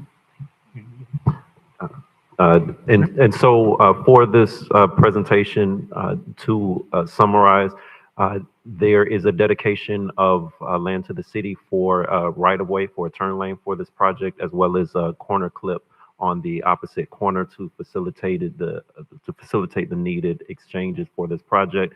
So in addition to the site plan approval resolution, that agreement would be effectuated by your approval of this item as well.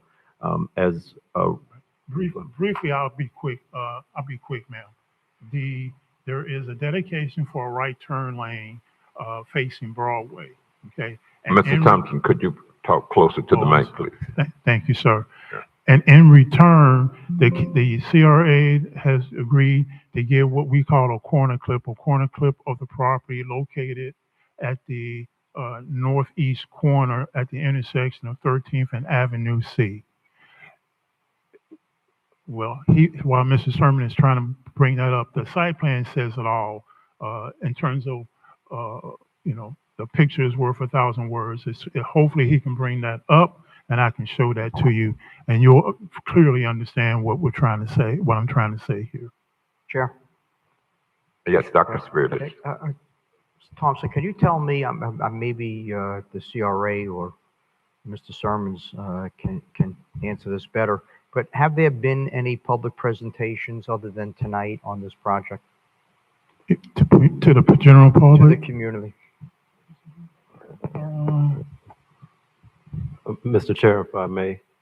Other than tonight, we had the first reading of the item in the Planning and Zoning Board, the meetings that were noticed on this item for the CRA, and the applicant who is here can talk about any additional outreach they did beyond that. I will say that, of course, according to our city ordinances, there was proper notice to anyone living within 300 feet of the project in the form of mailers, as well as a sign posted at the property. So anyone within visual proximity could see something is proposed there and get additional information if desired.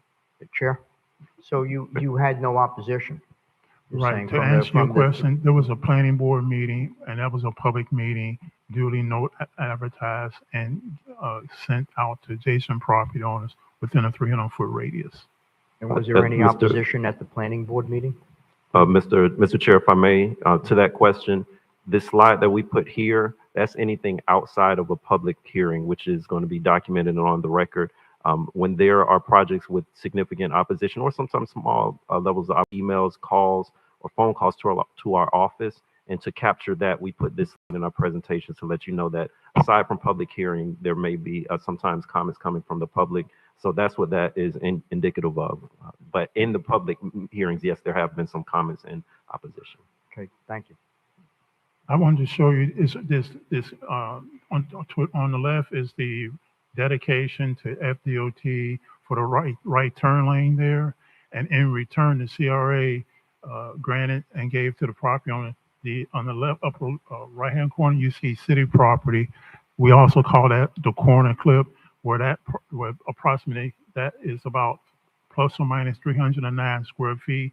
That's going to be a part of the subject property. To the left, the dedication was plus or minus 2,768 feet. And so as you can see, the building will still meet the setback with the dedication of the city property as part of the site. And if I may, I want to terminate my presentation. Thank you. Thank you very much, staff. Public comments, please. Mr. Chair, we have 3 public speakers: Annette Dragon, Rochelle Hughes, Fane Lozman.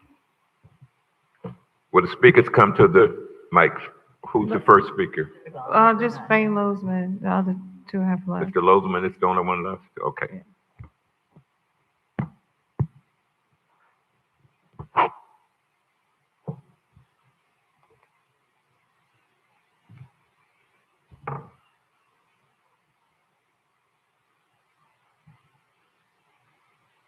That is quite an impressive building. I mean, when I came here 20 years ago, the idea was they wanted to take the public marina and 2,200 homes via eminent domain to give to a private developer for a $2.4 billion mega yacht project. I fought that battle. And I also brought in 2 other parties to fight it with the Institute for Justice and the Pacific Legal Foundation. And I paid a price. I'm still paying a price for fighting to keep the marina for the people. Wasn't not a boat yard, not a mega yacht community. This is what I envisioned, and it came true. It took 20 years to do it. And again, I'm still paying the price. My 52 acres of property I own in Singer Island is probably worth about $400 million. But people in this community, they want to make sure I can't develop my property, but we can go ahead and develop this property by the marina. This is a hell of a project. It should be approved, but more importantly, you shouldn't drag out this developer like, I'm not talking about you specifically, Mr. Guyton. I'm talking about other boards have dragged out developers, and every day that goes by, there's inflation. There's the cost of construction materials, there's the cost of labor. If you like this project and you're not going to get anything better than that, you should say, we're going to approve it. We're going to fast walk it through the city so they can get building it, get whatever permits they need and get on the road instead of just dragging people out. And you've done that. You did it to Robovich. You did it to Safe Harbor. You dragged that out for 2.5 years. That building probably cost another 30% if you had approved it and stopped dragging it out. It's important that this thing gets approved. Also, if the economy falls apart, you want to try to get it built before that happens. So one of the biggest things that I would encourage you to do is learn from what happened with Safe Harbor. Learn what happened to some of the other projects and say, we're going to get this fast track to get this thing built as fast as possible. Thank you for your comments. Are there any questions or comments from my colleagues on the dais? Hear none. Ms. Hall, would you call a question, please? Councilperson Davis Pannier, Yes. Councilperson Lanier, No. Councilperson Miller Anderson, No. Chair Pro Tem Dr. Spiritus, Yes. Chairperson Guyton. Yes. The item passes with Councilpersons Lanier and Miller Anderson dissenting. Next item, please. Chair, we are on item 11B, Resolution 4826. Oh, that was A. Okay. I'm sorry. Go ahead, Ms. Hall. Resolution 4826, a resolution of the City Council of the City of Riviera Beach, Palm Beach County, Florida, authorizing the execution of a third-party marina management agreement between the City of Riviera Beach and Seven Kings Holdings to provide third-party marina management services for the operation of the marina, procured pursuant to request for proposal number 26-002 for an initial 3-year term with 2 one-year renewal options with an annual management fee equal to the greater of $30,000 or 5% of gross revenues, and for operating expenses as outlined in the agreement, authorizing the chief financial officer to make payment for such services and providing for an effective date. Mr. Chair, we have 2 public comment cards, but Okay. one of them left. But we I do have will public comment. entertain a motion to approve this item. So moved. It's been moved by Dr. Spiritus, Second. seconded by Councilwoman Miller Anderson. Staff, very brief comments. Good evening, Latanya Ammons, Director of Procurement for the City of Riviera Beach. I bring forth with you today to ask to approve a contract with Seven Kings for third-party marina management.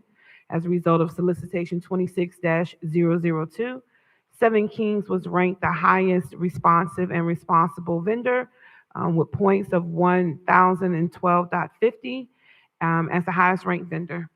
Current contract ends May 31st, 2026. Thank you. Public comment, please. Mr. Chair, we had a card from Mr. Mahoney, but I believe he has left. Fane Lozman.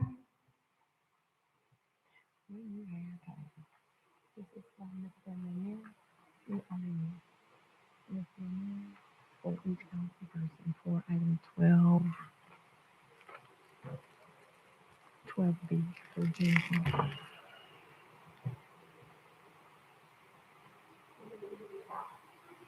They got your name. We did that already. You're on 11B for Seven Kings. That's the marina management. Okay, so he passes. Okay, colleagues, any questions or comments? Hearing none, Ms. Hall, will you please call a question? Yes, sir. Councilperson Davis Pannier? Yes. Councilperson Lanier? Yes. Councilperson Miller Anderson? Yes. Chair Pro Tem Dr. Spiritus? Yes. Chairperson Guyton? Yes. That's a unanimous vote. Mr. Chair, we are on item 11C, resolution number 6326.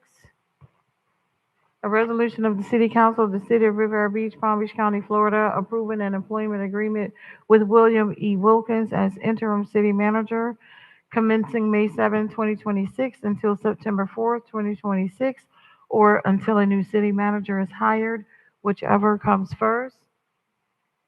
So moved. Authorizing the mayor and city clerk to execute the agreement and providing for an effective date. Mr. Chair, we have two comment cards on this item. The acceptance of cards is closed. I entertain a motion for approval. Yes, so moved. Dr. Spiritus, moved by Dr. Spiritus, Second. seconded by Councilwoman Davis Bernier. Staff. Yes, good evening again.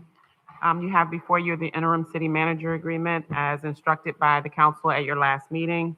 This is a contract for up to 120 days, which would end on September 4th, 2026, or when a permanent city manager is hired, whichever comes first, in the amount of $250,000. It also includes deferred compensation in the amount of $25,000, your standard city cell phone, laptop, vehicle, dues for ICMA, and of course, sick vacation, holiday time, and PTO. If you have any questions, I'm prepared to answer them. Thank you, staff. Public comment, please. Mr. Chair, we had two cards, but Annette Dragon has left. Fane Mosman.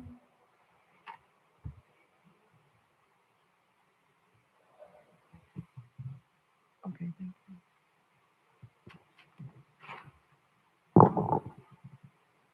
Dane Wodsman, I'm going to share a story with you that's tough to relive. The story is, and there's a transcript of this, and they had an executive session back in 2006. And Mr. Wilkins attended that executive session, and I have him on the front page of the transcript.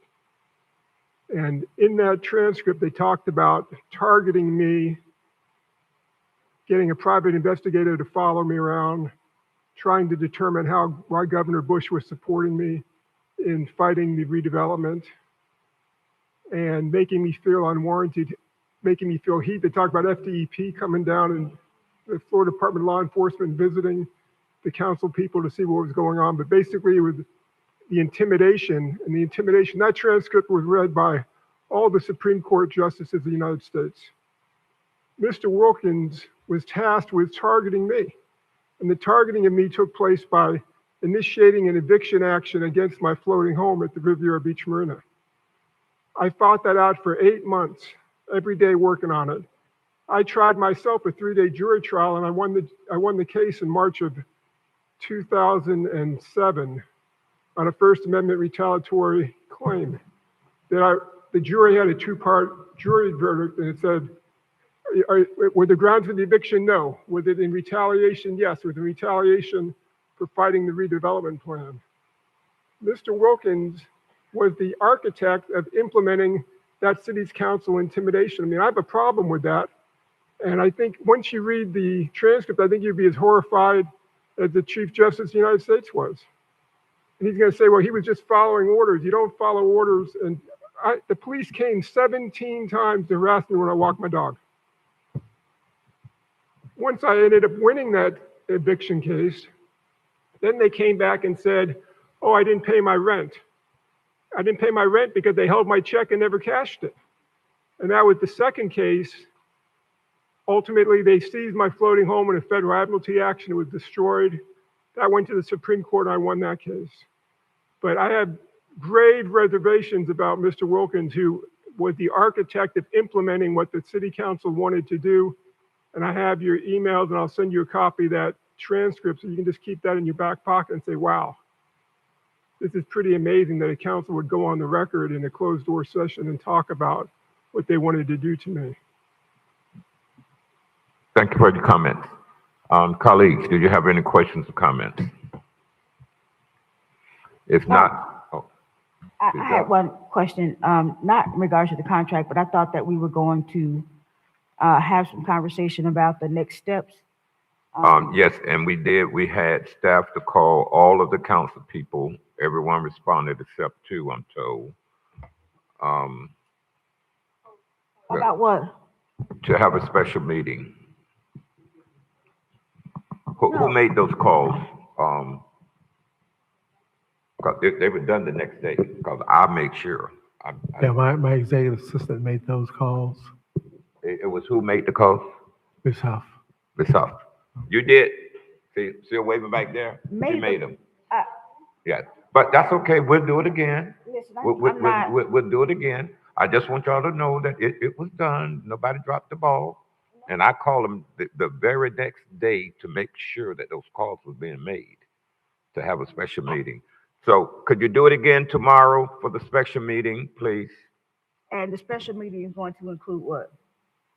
Our steps forward, our succession plan, how we're gonna hire permanent. Succession The plan. purpose of Succession may not be the purpose of the meeting would be to present to you options for a process to replace the city manager. Special meeting, Anita? We need a special meeting? for Somebody that? asked for it. I don't remember who did. Didn't ask for that. We don't need a we just special want- meeting. We were gonna ask for. What you want on the next agenda? Okay, Yeah. let's put on next agenda. Doesn't need to be a lot of back and And forth. also too, we need Could to. you make sure it's on the next agenda, please? I want to Yes, avoid. Mr. Lanier. Yes, I want to avoid the quote unquote chaos in regards to the city managers, letting go. The city attorney's, contract is up at the end of the year. And I want to make sure that we are doing this right in regards to her contract. So I want to make sure that that is looked at before the end so that we don't have to put ourselves in a situation where there is no evaluation, there is nothing that we have to be able to extend the contract. So if that can be placed on the agenda just to have a plan of ensuring that the contract, when it is up, is reviewed and extended. Yes, and normally, in past practices, I think the chair would review the contract with the attorney and city manager and bring something back for consideration. Is that going to be the same approach as in the past? The contract, but I think that there's an evaluation process that goes before that, and then of course the contract itself. So I think there's kind of one and the same. Okay, They both happened at the same time. I just don't want to have the same situation. understood. Okay, and Ms. Chair? Okay, a minute, Dr. Spears. Please advise if your contract, not now, you can do it tomorrow or email, if your contract has any clause for evaluation and when that evaluation is. We can do it later. Dr. Spiritus.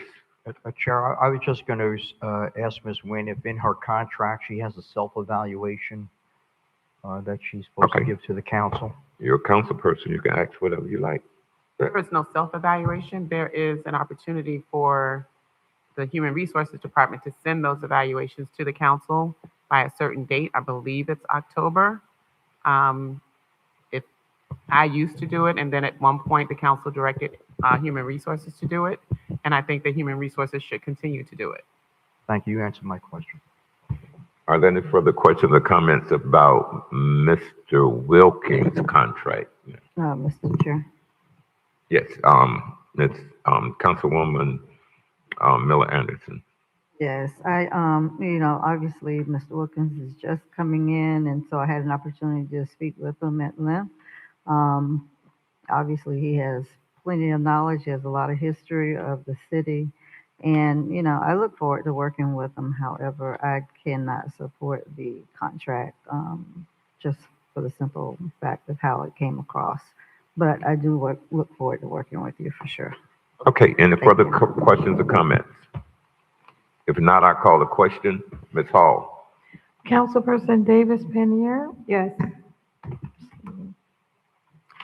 Councilperson Lanier? No. Councilperson Miller Anderson? No. Chair Pro Tem Dr. Spiritus? Yes. Chairperson Geisen? Yes. The item passes with Councilpersons Lanier and Miller Anderson dissenting. Next item, please. Mr. Chair, we are on item 11D, which is Sincere 2000, Boxing for a Cause. 11D. D, 11D, like Don, we added since year Okay, 2000. that was added by staff. That is the boxing for a cause. Yes, we have a representative from the organization requesting the assistance who's going to come forward and make a presentation.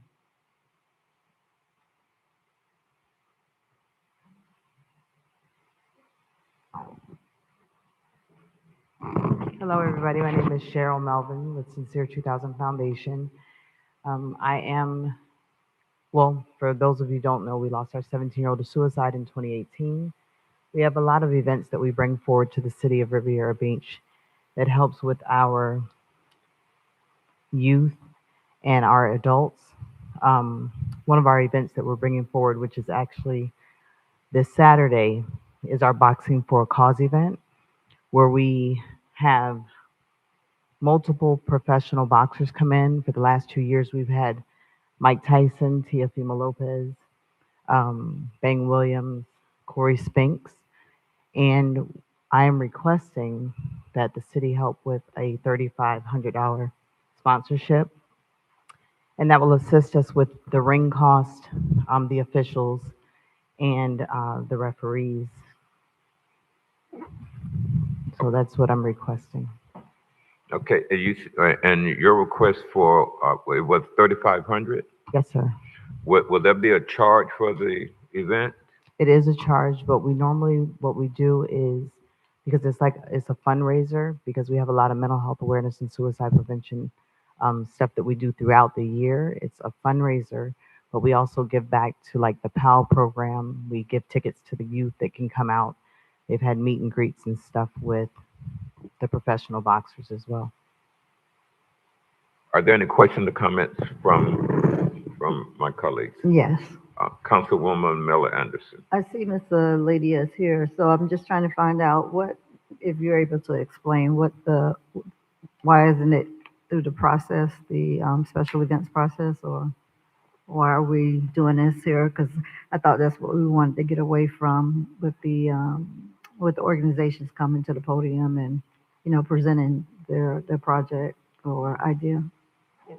Thank you. Good evening, Lady Frank, Special Events Manager. Councilperson Miller Anderson, this item was presented back in November of 25. The item was prepared and to be placed on the agenda, but it was not placed on the agenda along with 5 to 7 other items. Then it was recommended to be placed on the agenda again in February of 28 after the holidays, along with 7 other special events items. At that time is when the former city manager opted for us to try to do the workshop, which went from February, then it was rescheduled to March, and then rescheduled to March 26th. So that is the reason for the delay. And this is why Ms. Sincere, Ms. Melvin, has been very patient. Now her fees are $3,500. Originally, it was about $12,000. So now she's just asking for $3,500 for the boxing ring, the physician, and the officials. Okay. All right. Thank you. Are there any further questions or comments? I have just one question. How much did we donate in the past? Because I know this is a repeat event. Yes, I think it's been 6 or 7 years that Boxing for a Cause has been hosted. Originally, it was at Wells and Tate. The event now has been moved to John F. Kennedy. So in the past years, it's been and it was a tremendous increase. I think we did the chairs, the table, the venue. It was at that time, I think it was more of a co-sponsorship, and I think with the mayor's office, or was it District 5 at the time? Yes. Okay. So, Gotcha. and it's been 7 years. So it's a very successful event. Yes. Definitely. Any further questions or comments? If not, I entertain a motion to approve. Second. No, I need the motion. Oh, I make the motion. It's been moved by Dr. Spiritus. Is there a second? I'll second it. Is there any further discussion on the motion? Hearing none. Ms. Hall. Councilperson Davis Pannier, Yes. Councilperson Lanier, Yes. Councilperson Miller Anderson, Yes. Chair Pro Tem Dr. Spiritus, Yes. Chairperson Guyton. Yes, That's a unanimous vote. thank you very much. Next item, Ms. Hall. Mr. Chair, we are on item 12, discussion and deliberation. Item 12A, discussion on implementing direct payments to local vendors. Okay, is Ms. Amon still here? Staff. As she is coming, I asked staff to put this on the agenda to bring before the council to get your input on whether staff should do further research on how locals can participate in a lot of the work that we disperse, with the exception, I think Ms. Amos said construction is a little different. But there's been an issue with smaller companies able to carry their employees for a month or two when they're waiting on our process to proceed. And as a result, a lot of the small companies have been missing out on opportunities with the city. So in some research and discussion, I was informed that direct pay could possibly be an option that would allow smaller companies to participate at a higher level here with city bids and work. That being said, Ms. Amons, would you give us a brief? Yes, good evening, Latanya Ammons, City of Riviera Beach. Oh, wait, and let me say this. I'm not looking for approval tonight. I'm just looking to give staff the direction to go and bring us something back that we can consider to vote on, up or down. Okay, go ahead, Ms. Thank you. Latanya Ammons, Director of Procurement for the City of Riviera Beach. In response to the request of looking at alternative motives, this issue was brought to the Procurement Department after discussion between the subcontractor and our CFO regarding the frequency of payments. So currently in our solicitations, we have a net payment term of net 30 days. And so after we pay the vendor based upon net payment terms, the prime vendor will then pay the sub. And so based upon Florida statutes, the prime is supposed to pay the sub within approximately 10 days. The option for direct pay would allow the first an agreement between the prime, the city, and the sub. So again, the prime would have to agree that if we enter into a third-party contract, that we would directly pay the sub after upon approval by the prime. And so that was just my initial research on if this was something that the council was interested in pursuing. Chair. Mr. Chair. Dr. Spiritus, and then Councilwoman Miller Anderson. Yeah. So, being the president of the Waterglades condominium, I've had to deal with issues similar to this. We try to hire local contractors, and a lot of these local contractors are very small. It's hard for them to meet their payroll and wait 30 days. They would have to take out a loan, most of them, to do that. It's very costly. I myself think that this is a great idea right now. I've gone back and forth on this, and if we really want to help the local contractor, the small contractor, I think this would be a good way to do it. It really does hurt them. By the time for a check to even clear could take 3 to 5 days. They just don't have the time to borrow money to pay weekly salaries. So I'm all for this. I support anything we could do to help the local contractors. Thank you. Mr. Chair. Ms. Councilwoman Miller Anderson, and then the mayor. Thank you, sir. Ammons, what have you done research to see what other municipalities are doing something like this? I have not found another municipality in the country who has done anything like this before. That doesn't mean it may exist, but I have it in my preliminary findings found anyone that has a direct pay. The only thing close is when two vendors come together as a joint venture, and then they respond to the solicitation. I think the state, there may be a state that has a similar program, not a similar program, but one that's just it's a statewide, entirely specific program, but nothing of this nature. So would it be possible, when bids go out or fees go out, to make them smaller so that some of these local smaller companies could, maybe you only clean the bathroom, I don't know, as a janitorial, contract, as opposed to saying, we need you to clean the entire office building? Is that something that is possible could be done? And that way the, smaller companies are able to bid on just the bathroom?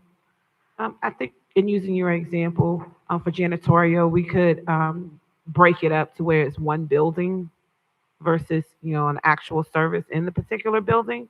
It would still be our relationship with that particular one vendor. So one, if we look at our current locations, one for the Public Works building, and then another vendor. But sometimes when we have those contracts and we listed different locations and we ask the vendors to respond, it just depends on the solicitation. We can't assume that a small we can't say we're only going to allow, because of the cost, right? Being above our threshold of $25,000, we can't necessarily, it's kind of hard, but we can, try to think of some other out of the box, yet legal ways of even helping our small businesses even more. Yeah, because I hear, my colleagues saying it's kind of hard for them to get a loan from the bank and, all of that. But essentially what will happen is we will become the bank. And then, I just don't see us getting involved in the weeds of it, because as a sub and a prime, the prime, we understand that, you're not going to do a job today and get paid tomorrow, but you do have to get paid within the 30 days or whatever that amount is. And as a contractor, that's something, that's how it is. I just don't think the city should get, we have other contracts that we need to manage, and we have had troubles doing that. Now we're going to take on having to make sure that we pay this vendor, that vendor. I don't see that, but if you're able to bring, examples, how would that work? Is it that we're going to now be responsible for doing this negotiation, making sure that they collect, signing off on their punch list? There's a lot that goes into vendors getting paid for, or contractors getting paid for their work. That's why you have a general contractor. And I know we're not talking construction, but I'm just saying that's why you have a prime. They are the ones that, divvy everything up, make sure the people who are working for them get the work done, and they sign off on it. So now we're getting ready to be the general contractor, basically, is what it sounds like to me. And I just don't think that's, we need to get involved in that way. What you that? You were saying something? No, ma'am. Okay. So if you could find I'm something, sorry. yeah, if you could find something, but right now I don't think we need to get involved like that. But I do feel that we need to make some kind of way where we do have local and small businesses are able to, participate, because that is an obstacle for a lot of them, getting bonded and all of that. So I support it, but not in this way. Mayor Lawson, and right before you speak, to my understanding, all this is about is after the prime approves the work, the local vendor just get paid directly. Is that correct? Yes, the prime will sign off on the the prime invoice is of going the to do sub. everything. This just to make sure that they get paid more quickly. Mayor Lawson. Thank you, Chair. And you made a great point, Director Emmons, out of the box but legal. I don't necessarily need other programs across the country that are doing the same thing. I need us to be creative and innovative. We need to find ways to support our small businesses in any way possible. So with my study that I asked for back in 2019, my data collection, I need to make sure that we can showcase the money that we're spending. The city was innovative when it came to 53% spending for local minority and women businesses back when the policy wasn't outlawed to spend with local Black businesses. And we did that. We didn't have a policy in place, but we were intentional about it. We need to set policy, though, that transcends this elected board, because this board was powerful when it came to making sure that our locals benefited from contracting. That fire station was a $20 million project. 11 million went back to the residents of Riviera Beach, Palm Beach County, and minority businesses, women businesses, Black-owned businesses. We need to do the same thing, but once we're gone, we need the policy to be in place. So I can be creative with ideas, and I want to make sure that you're thinking out the box of my procurement, because I told you, you're the most important person because you handle the money of the city. So we're leaning on you to collect the data, to document and justify what, where, and why we're spending the money, and make sure the locals are benefiting, because we can still say local. We can still say SBE. We can still be very intentional, but we have to have policy that supports it. So if you have to be creative and think out of the box, I'm all for that, even if it's the first one of its kind, because we're one of the first ones to use 53% minority spending with Riviera Beach businesses to build a fire station with taxpayer dollars. That money circulates in our community, and the only way we can circulate it is by supporting. As a small business owner and as an entrepreneur, net pays, making sure that we're driving that down so they're getting paid at a quicker base to say and to stay afloat when they're actually paying their businesses. As an entrepreneur, we need to make sure that we're providing a balance sheet for our actual businesses and supporting them, and we need an additional push and support to get those businesses and get those buildings built, to get those buildings clean, and to get the support of the community and of the business of Riviera Beach. So I really think we need to find creative ways on doing it. Whatever way that you can find creatively and this board ratifies, I think we push that initiative, because now we can be the trendsetters to do this across the nation. Yes, sir. Thank you. Thank you, Mayor Lawson. Are there any further questions or Yes, comments? Chair. Yes, Dr. Spiritus. Yeah, so I like what the mayor said, you know, sometimes we have to be taking the lead rather than Now the following other trailblazers. people. And this is very similar to to the programs that we have, you know, the incubator programs, where we basically give these people free rent for the most part. We're giving them a, you know, a built out place. We're subsidizing them to help them start their business and build up their business. By doing this, we'll be doing the same thing with the small businesses. Eventually, they won't need us to do this, but to get them started and get them at the point where they'll be a successful business, I would be proud to be participating in something like that. So please bring something back to us. I don't know if we're going to vote on it tonight, but I would certainly support this. Dr. Spirits, yes, I'm going to ask for a motion to ask staff to bring us something back to consider. And let me just make it clear, we're not giving them a loan. They're just getting paid for work that they've done. And we're just trying to figure out a way how to get them paid more quickly.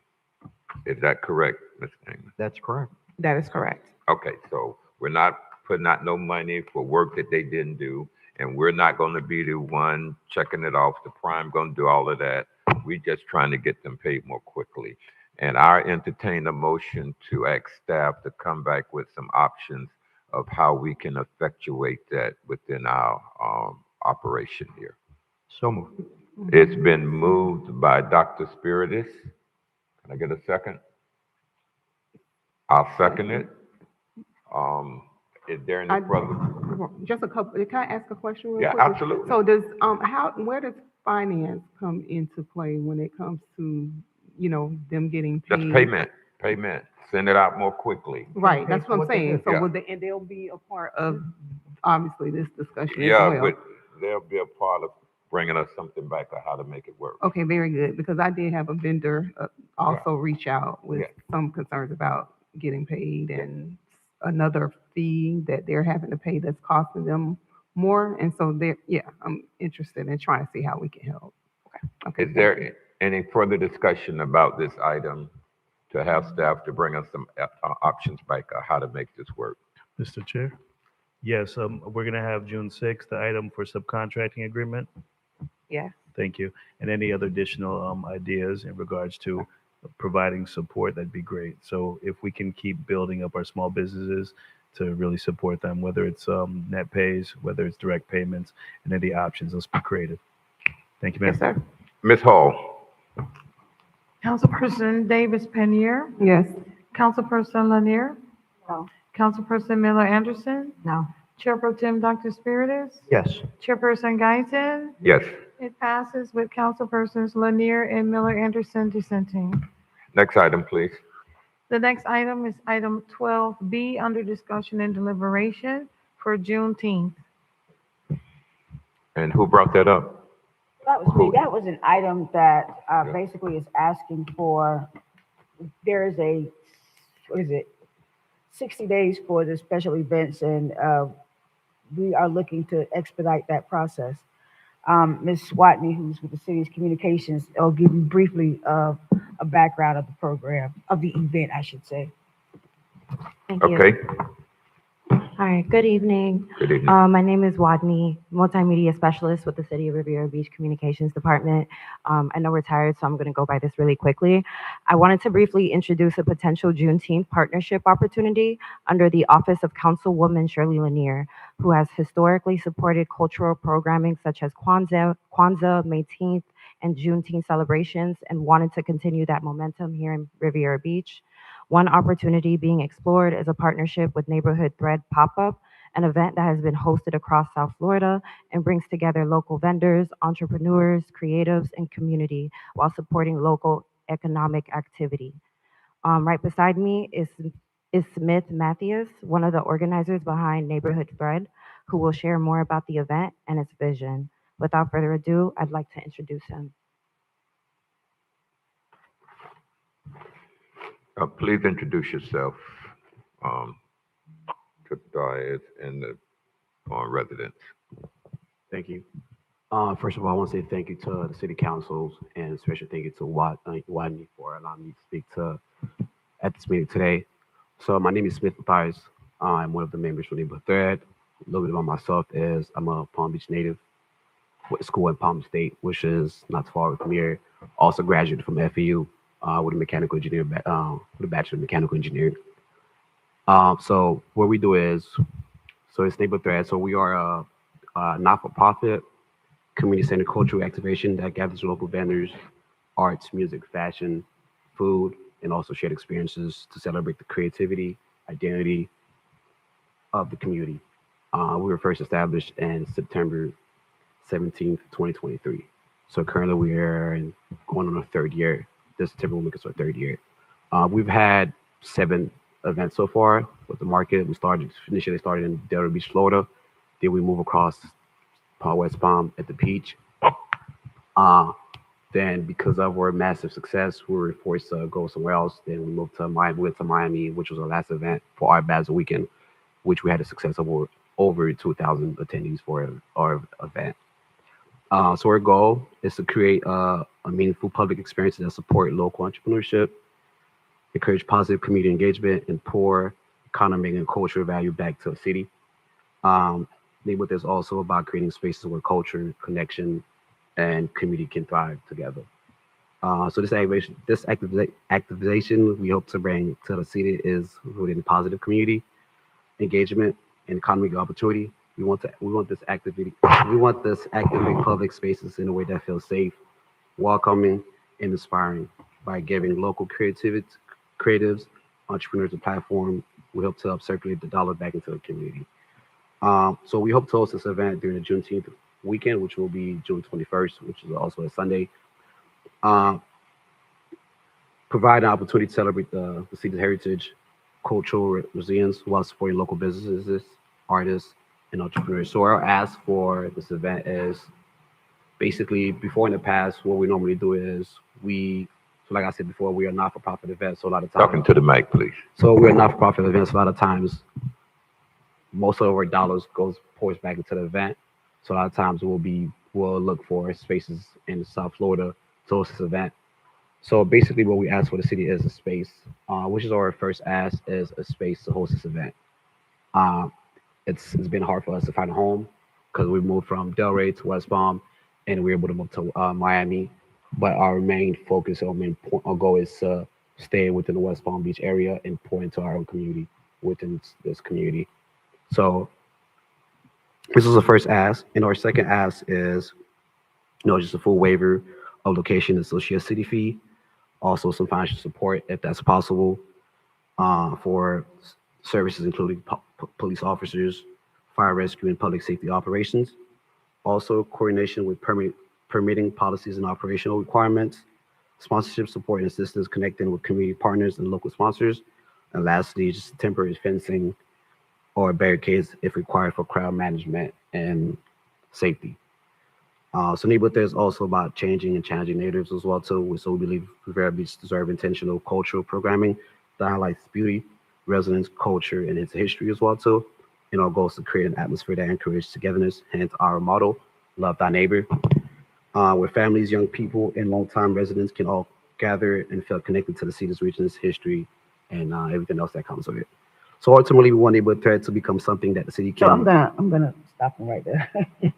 Okay. Yeah, I'm gonna stop him right there because what we're here basically because of the 60 days, and we wanted to expedite the special events permit. They're getting sponsorship through my office in terms of the event location, and that's really the basic ask here through my sponsorship. Okay. But the real ask is the To expedition. expedite the process. Yes, yes, And your office is handling everything else through your seat and yes. all the police and all those other things that Yes, come through sir. you. Okay. I entertain the motion to expedite this process for Councilwoman Lanier. Now, when you say expedite, what does that entail? It it provides the Yes.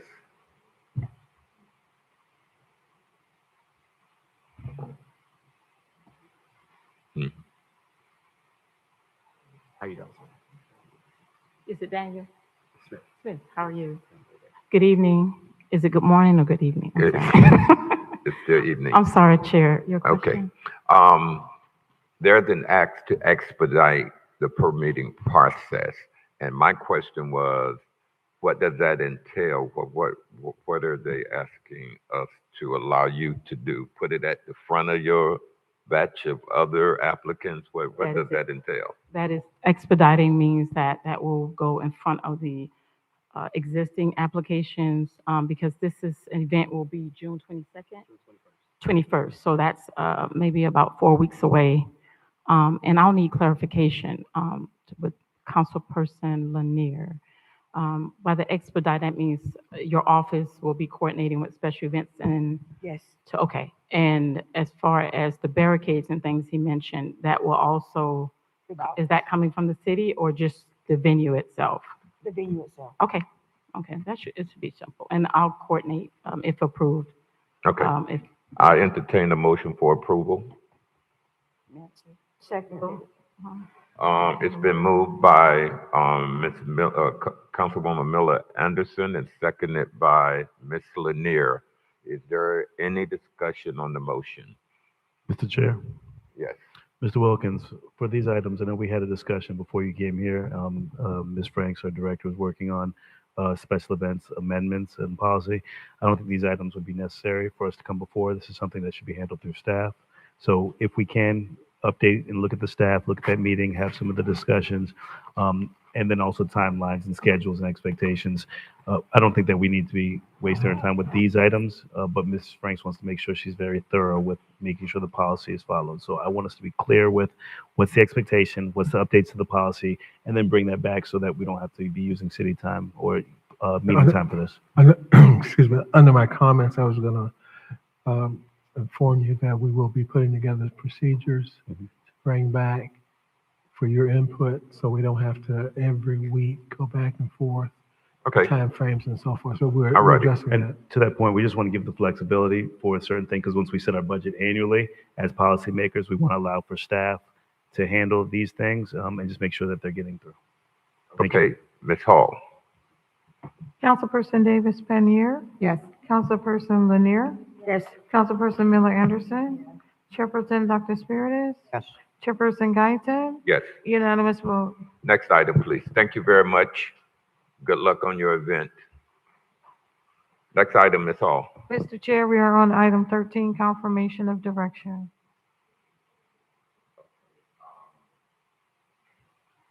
Tonight, we're going to skip that item. What comes after that one? We're on item 14, discussion by city manager. Mr. Manager. No, just a few brief remarks. I will make them brief. During the discussion concerning the funding of the utility department activities, we are setting up a meeting with our representative lobbyist, the Pittman Law Firm, and we have them tied into these activities, particularly the ones asking for forgiveness and so forth. So we You're talking to the I'm manager. sorry. So we are actively coordinating that effort so that we're not working. Not run that back. Other people didn't hear you initially What about at that? home. Yeah, that's good. I'm saying that we have been in contact with the Pittman firm, notifying them of the request that our staff has for assistance in the forgiveness program for the bonding, and also in terms of the additional funding activities that have been suggested tonight. So we are working on that.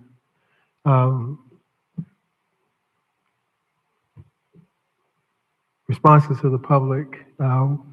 We routinely have our staff address the traffic issues and the parking issues that Mr. Mahoney addressed. There is no impact on the demand letter from Mr. Sherman. We've not When paid you said there's 500. no impact, We have what- not paid $500,000. Okay, that's what people need to hear. Right. Okay, next. And in terms of the parks and recreation activities, we are emphasizing a rebuild of that department in terms of programming. We recognize that we are not what we ought to be, and our assistant manager is going to be working with the Parks and Recreation Department to address that issue. So we will be developing a more robust plan for our recreation department. Okay. That's it. All righty. Madam Attorney, No comments. Thank you. Mayor, No comments. Councilwoman Miller Anderson. The only comment is just in regards to the manager having responses to the public comment questions. Usually we'll do it right after the public comment while the people are here so that they can get the information. And then also if the department heads need to get with those people. I think I was kind of I rushing. know you were it tonight. rushing, I know. I was Yeah. trying to get through it, so I'll take blame for tonight. And what, our next meeting is the beginning of June, right? Okay, yeah, so at the next meeting, we'll have some information regarding the Denver trip. And again, if you all are interested in going, you gotta let us know by tomorrow. But if you go, know that you need to be at the practices and we need for you to participate in the skit. So let us know, because we have to get people to get their level 2 background check, and they're doing that tomorrow and Friday. So let us know the next day if you intend on going. It's the 25th through the 29th in Denver, Colorado for the All-American City Award. And then we'll have more information at that first meeting. Thank you very much. Councilwoman Lanier. Today, I have an announcement. The Honorable Dan Calloway Retirement Picnic in the Park is going to be Saturday, May 23rd. This Saturday, May 23rd. It will be at noon until 5, and it'll be over at the Dan Calloway Recreational Center, Tate. That address is 1420 West 10th Street. The second thing is that there's an item on the agenda for attorney fees for myself. And the policy states that the attorney fees have to be reimbursed. I paid the attorney fees, and I need to know what I need to bring back to get a second on this motion to be able to get my money. And I don't understand why I didn't get a second, given the fact that there was a policy made the previous meeting. So you need to tell me what is it I need to bring you to be able to get this resolved. I can only speak for me, Ms. Lanier, but the invoice that I saw still had an outstanding balance. And typically it's not done to the end of the actual suit when everything is resolved, but we didn't put that in a resolution. But what my reason why I didn't second it was the invoice you submitted still had an outstanding balance. And, oh, wait, let me finish. And we have a lot of people looking at us now. No, I It's understand. just like Tupac, all eyes on us. No, and I And, understand that completely. and if they catch that this invoice that you submitted still have an outstanding balance and we have a resolution that says reimbursement, So how does that need to be presented? Because if with a zero balance. no, if it's saying that it is being paid directly to the vendor, I'm not the vendor. That is why I gave the invoice that was sent to me. So I need to figure out what is it that I need to give you, because the policy says paid directly to the vendor. Now, I didn't give you what I paid because that's what it says in the policy. So I need to figure out what is it I need to give you guys to be able to move forward with this. Chair? Yes. I mean, I'm sorry. Chair? The Dr. Spirit is. Yeah, I'm the one who made that motion, and I'm pretty sure that we said that we were going to reimburse when the case was finished, No. because we weren't sure how we were ever going to get paid, if we're actually funding somebody, if they were actually guilty. So we didn't want to get into that position. So we said when the issue was over, then we would do the reimbursement. That is not part of the policy. That was the motion I made. That was not the policy. The policy did not say, it said reimbursement. It did not say when. I know what the motion I made. My motion said that at the end of the case, you would be you may have- reimbursed, you because may we have had a done that, whole sir, discussion. but- Let me finish, please. We had an entire discussion about what would happen if somebody was guilty and we were funding them to defend themselves when they were found guilty of a crime. So we said that we were going to reimburse them at the end of the case, depending on whether they were guilty or not guilty. I mean, we had a whole discussion about this. And I understand that, but it was not a part of the policy. That was the Whether motion. It was the motion I made. Whether it was talked about or not, it wasn't a part of the policy. And I say that because It was. it's not a part of the policy. It may be in the minutes or may be in the notes. But the purpose for me asking is that I'm going by the policy that was voted on.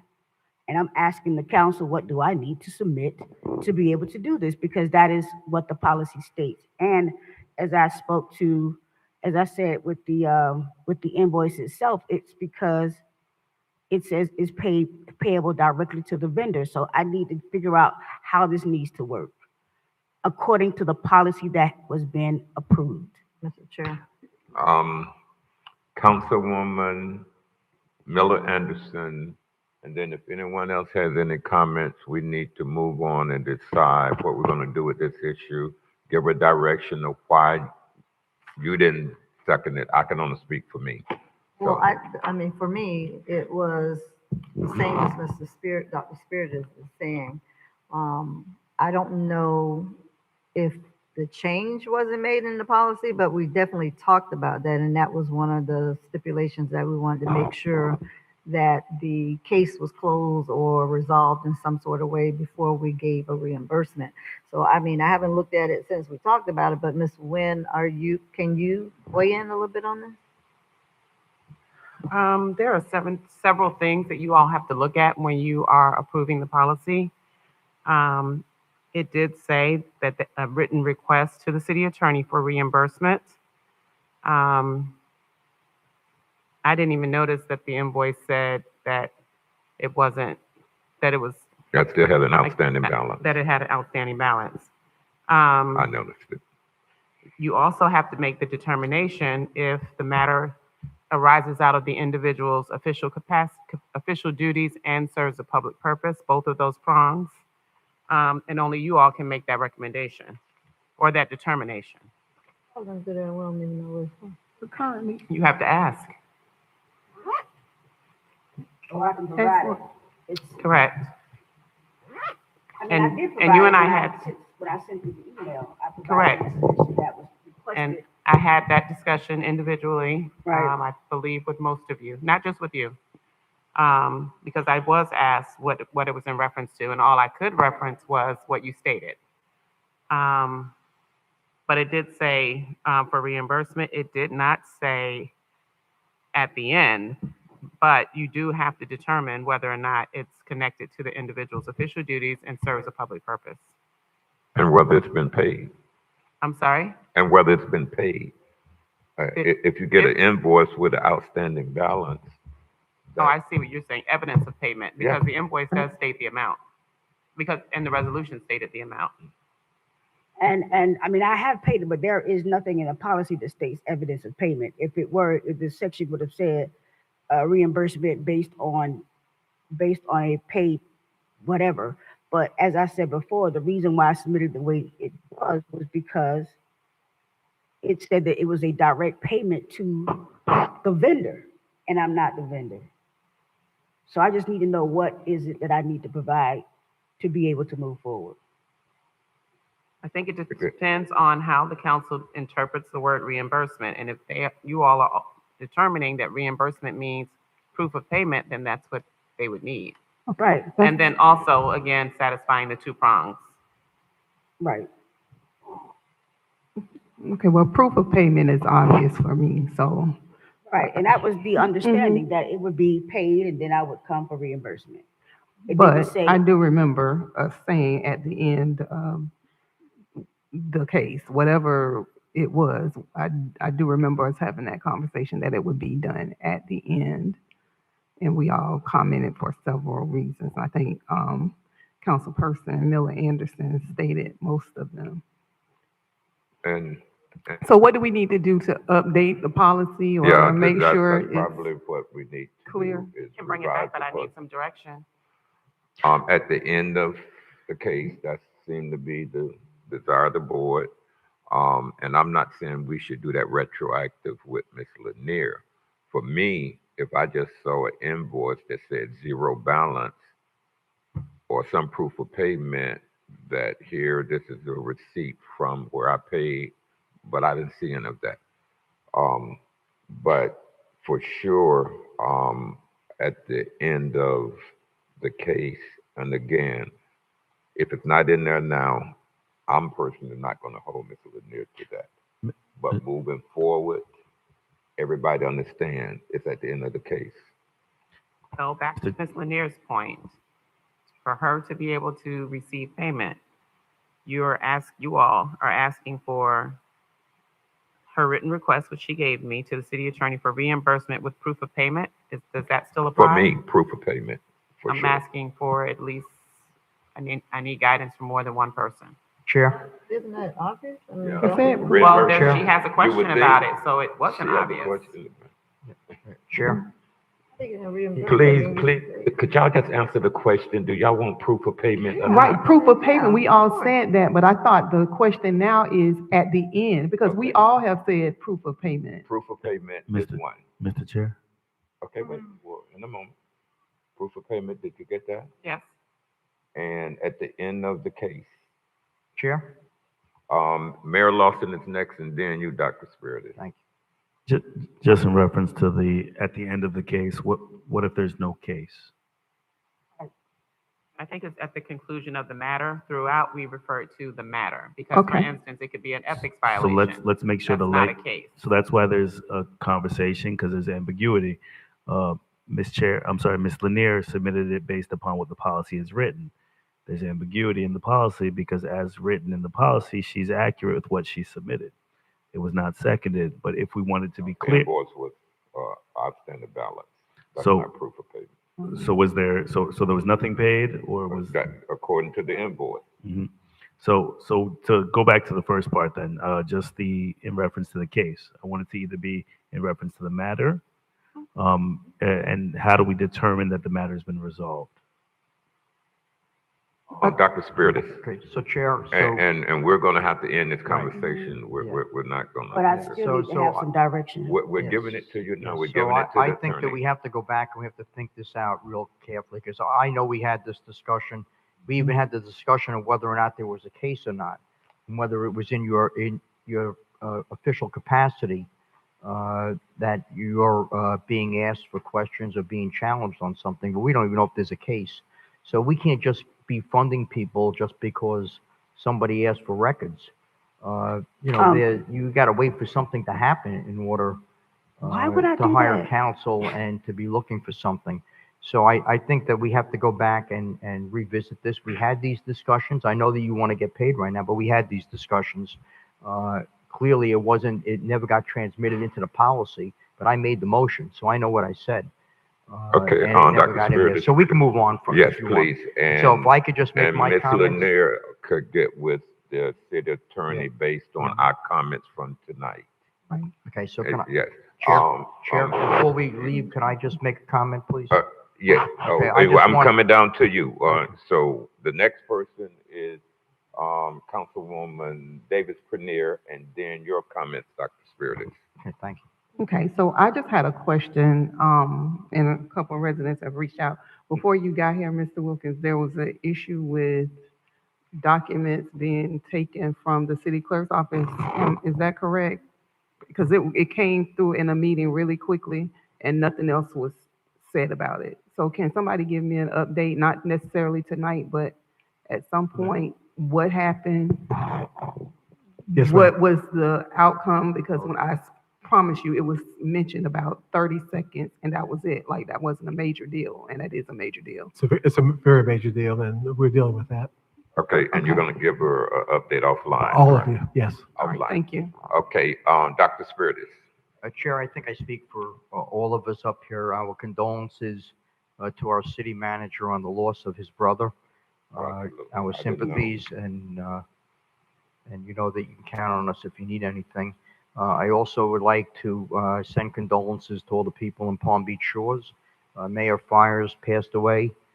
He was a great person. I was lucky enough to work with him for the last 2.5 years, and we're going to miss him as well. That's all, Chair. Thank you. Okay, Mr. the only Chair. comment that I have, yes, Ms. Just one more thing, and then we also want to wish condolences to the young lady and her the family Yes. of the young lady who died in Yes. the car crash that Oppenheimer. attended Inlet Grove. Absolutely. And pray for the students as well. Thank you very much.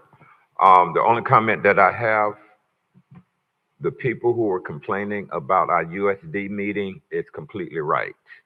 This has to stop. Never again. Never. We never get out of there in 30 minutes. We've been talking about it. So at our next meeting, we need to decide on a date that we're going to have it regularly, or we're moving the time back. I'm not walking into another USD meeting saying that we're going to be out in 30 minutes and we have 6 pages of items. Absolutely crazy. So what do I need to do? huh? I mean, y'all play Get around. with the attorney. Get with the attorney I would for like- me and give her a zero balance invoice. Okay. And I will amend the policy and get with Ms. Lanier, and then after she and I have the language, I will send it out to all of you in advance before we bring it back. This meeting is adjourned.